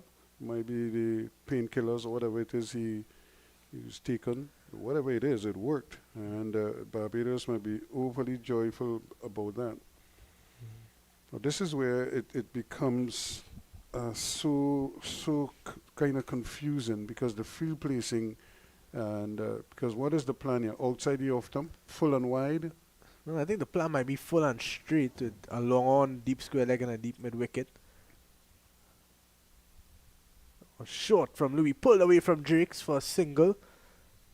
Keeps Wickham on strike, or gets Wickham back on strike. No. He's gotten to his 100. He's done most of the heavy lifting. He's got to finish the game off now. And what does Rakeem Cornwall do? I think that last over from Kofi James, you mentioned how much of a risk it was. And I think that opened the floodgates for Wickham. He got a 4 and a 6 in the over. And that would have given him confidence coming into this over. We saw that shot that he went to 99 with just a short-arm jab over mid-wicket. It was a really good shot. The ball wasn't all that short. And he didn't try to go across it. He just kind of helped it from off the stump. 2 deliveries to go in the over. Drives and misses out there. And it was not a Yorker. It seemed to be a bit of a half volley. Wickham would feel like he missed out there. Yep. Should have gone straighter with it. Go down the ground. There's always a chance of getting 2.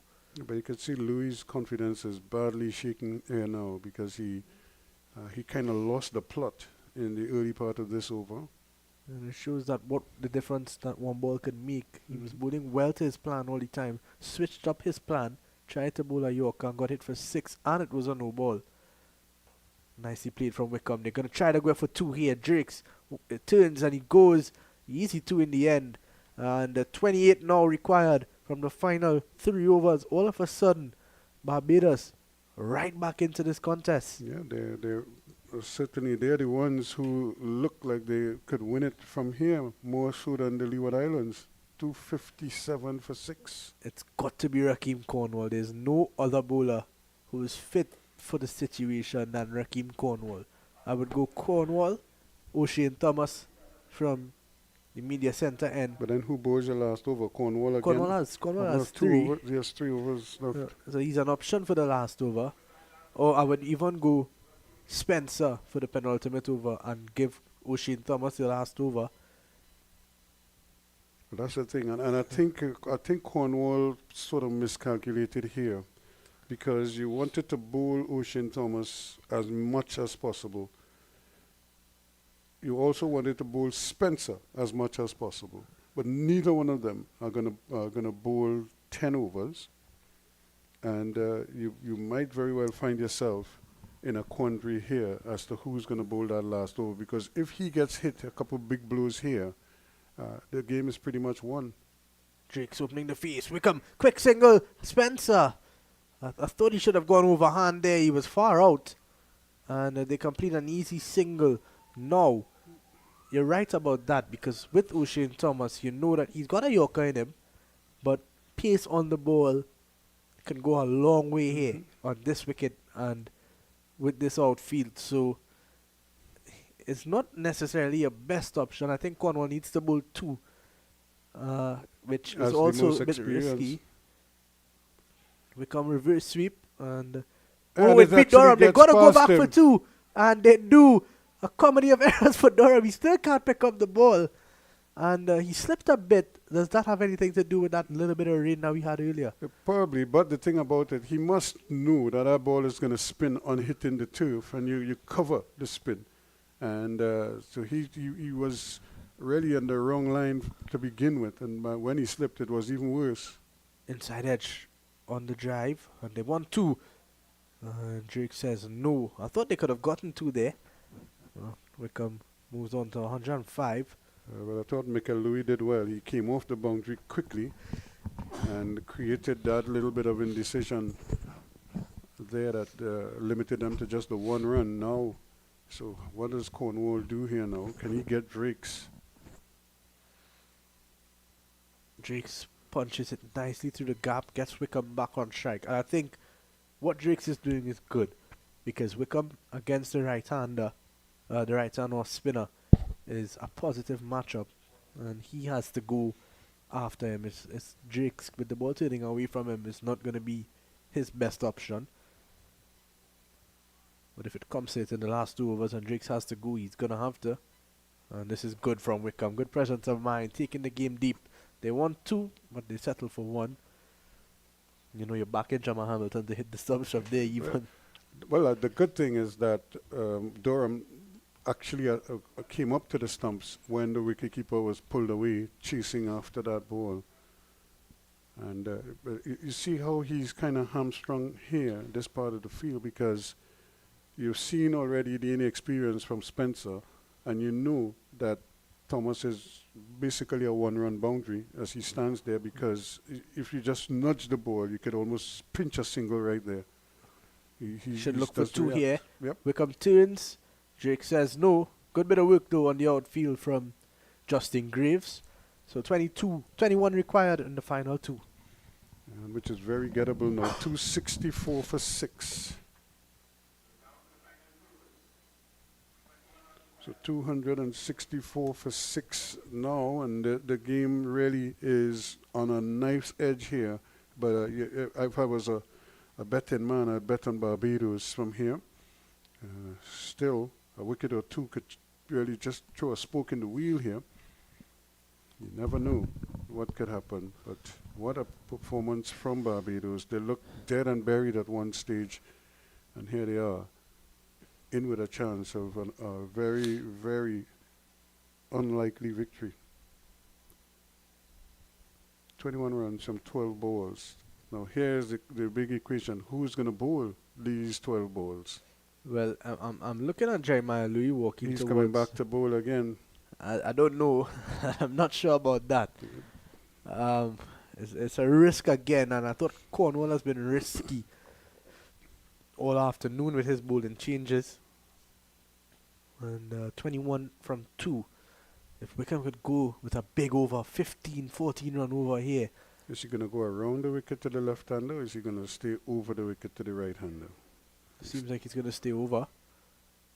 Get the ball going across him. But the same thing, there's a deep mid-wicket, a deep backward square, and a long on, as well as a short fine leg. All the fielders up in the circle on the offside, except the long off and deep cover. Here is Louis. How does he start? Drakes needs an early boundary.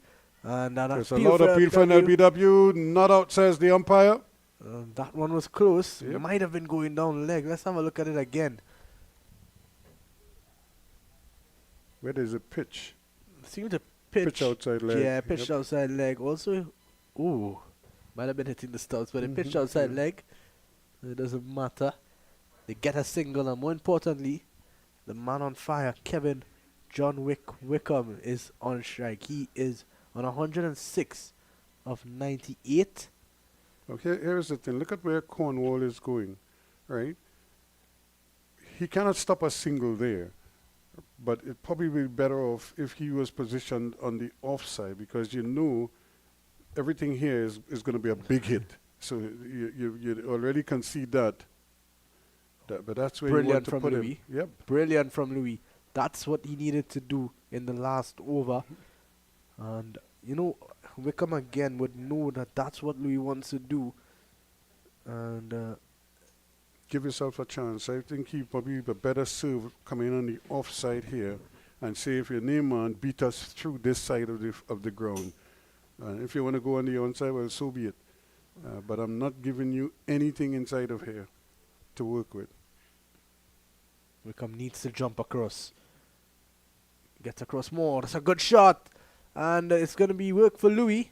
Gets one. Wickham goes, and this is lovely. A man who's suffering with an injury. He almost hit the stumps, you know. It almost hit the stump, and I think that Hamilton knows that it was close to a direct hit. Let's look at it again.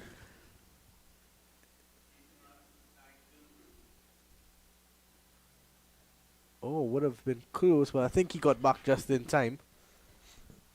This has been really excellent. The fight that Kevin Wickham has shown has been exemplary. Can they get it to, say, 12 in the last over? To under 12 for the last 6 balls. 18 of 9. They needed at least 2 boundaries in this over, I think. And that's 6 of them. That's 6 runs from Kevin Wickham over cover. 12 runs required of Give it 8. to 4. They're giving them 4. I think they've got to look at that again. I think that's a mistake. Let's try. Let's have a look.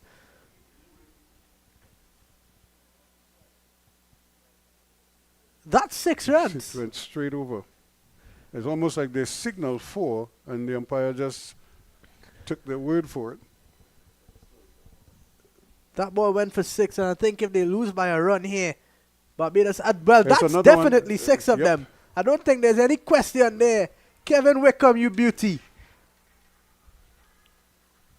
So 10 runs in 2 balls. And that's always the problem when you back yourself to bowl only Yorkers at the death. If you miss, it's always going to be 6. It really should be 279. And I think Kevin Wickham should probably get a single here. Just to keep that strike. So he controls the game from his bat. Unless he goes again. And bring it down to an even better equation. 277 for 6. He goes again. That's another beautiful shot. He could be out though. The ball is skied and the catch is taken. Well, well, well. Is this the twist here now? Right at the death. as he makes his way off, he got it a full toss, but he just didn't connect as well as he would have been hoping for. The catch taken out in the deep there, and he goes for 118. And you could see the frustration. He wanted to be the man to bring it home at the end. Unfortunately, you could see that with that shot, he didn't want to go mid-wicket. He wanted to go over square leg because that's where the gap was. You could see he just had to turn on it, but unable to get a good connection. Who bowls the last over, Ruskin, man? 8 runs. That's the thing, and this is where I think that Cornwall kind of backed himself into a corner here now, because he may have to bowl the last over himself. If I'm Rakeem Cornwall, I bowl the last over because he doesn't have a choice now. he's the most doesn't have a experienced. choice. Unless you back O'Shane Thomas. He would have to bowl it. I don't think he'll trust O'Shane Thomas here. Let's have a look at this again. This was the one that was signaled for.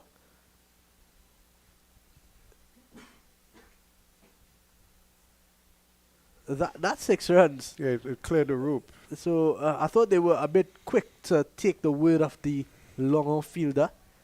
There's obviously no third umpire available to, no review screen available to the third umpire. So they're just going to have to chalk that one up as a loss. But with 2 runs required, with 8 runs required, that 2 runs could become very important.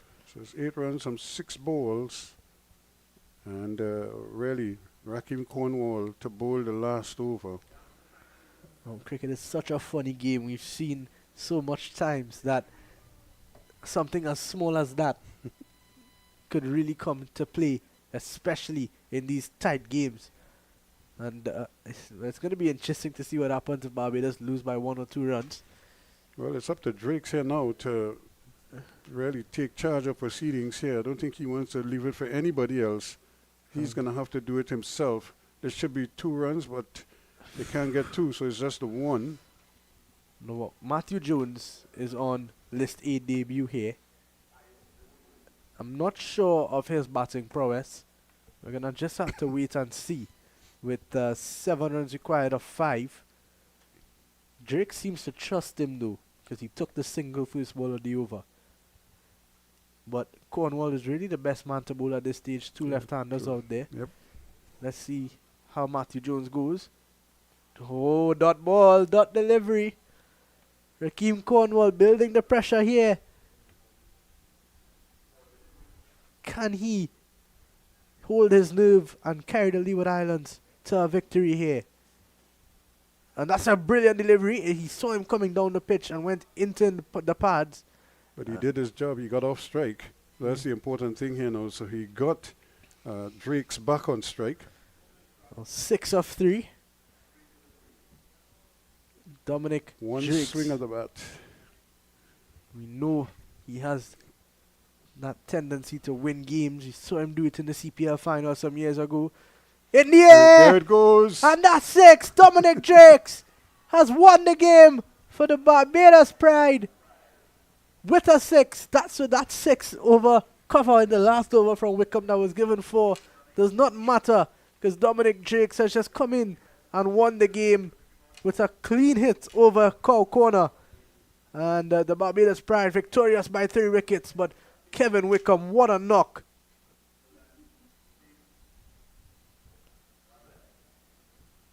An innings that nobody expected from Wickham after he came off the field with that injury on 22. Went on to make 118 and held his nerve all the way till the end. Got out in the 49th over after some big hits. And he's got his team over the line now.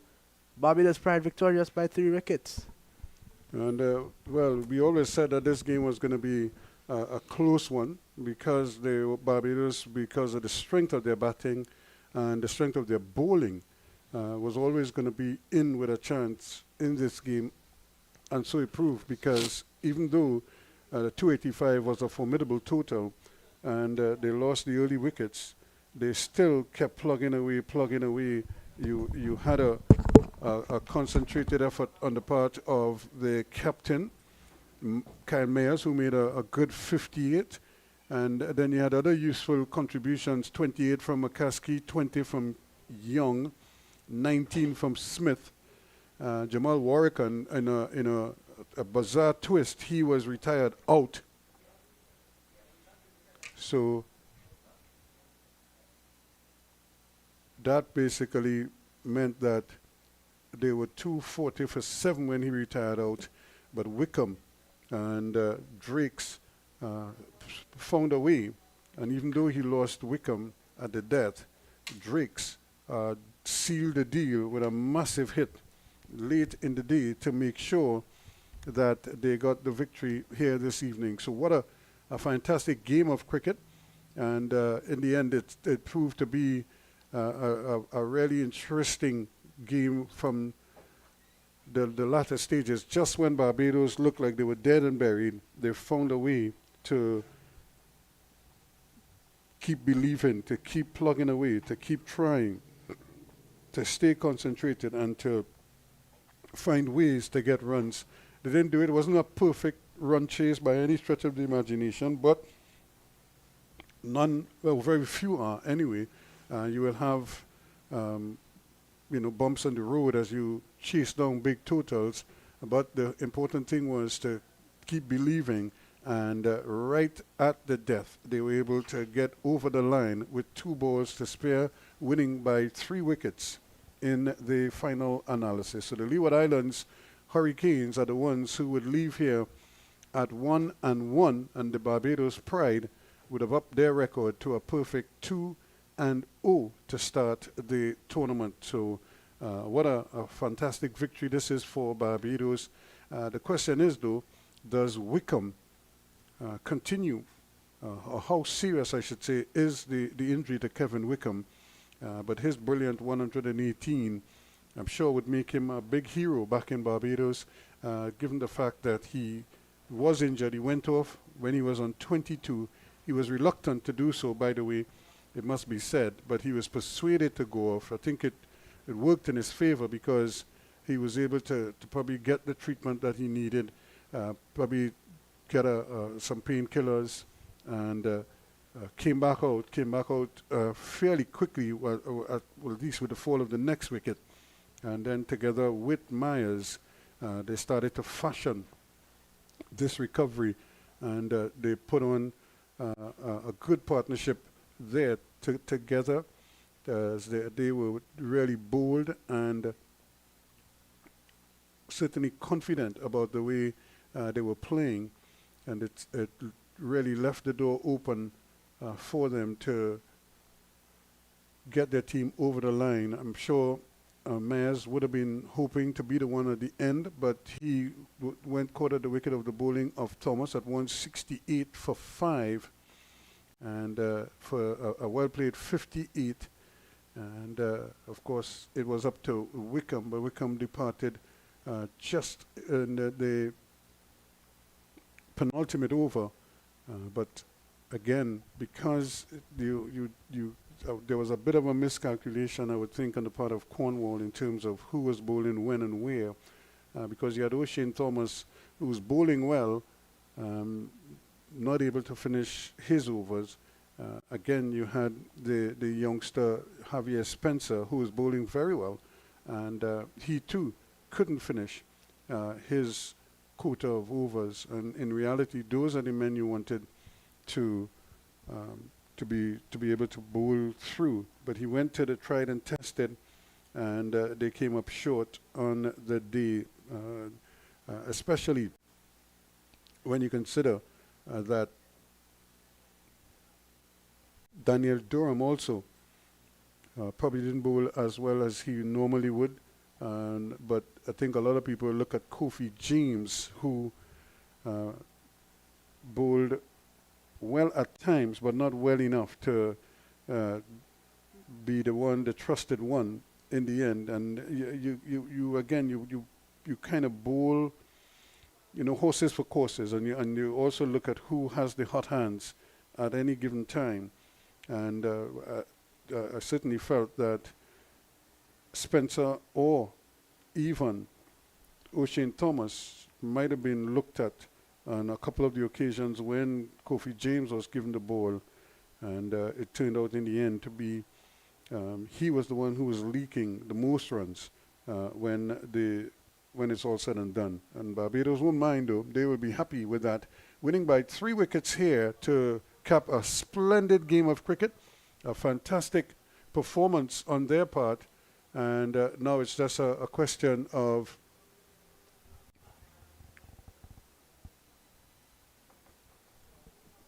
how they're doing. We're just waiting to see if they're going to do the presentation. I think there might be a brief interview taking place over on the far side, but no doubt about it, Barbados winning here by 3 wickets. Dominic Drakes with a 6 to end it all, and to get Barbados over the line. The Leeward Islands 284 for 5. Graves made 112. Michael Louis made 55, and Hughes made 52. Warwican had 4 for 43.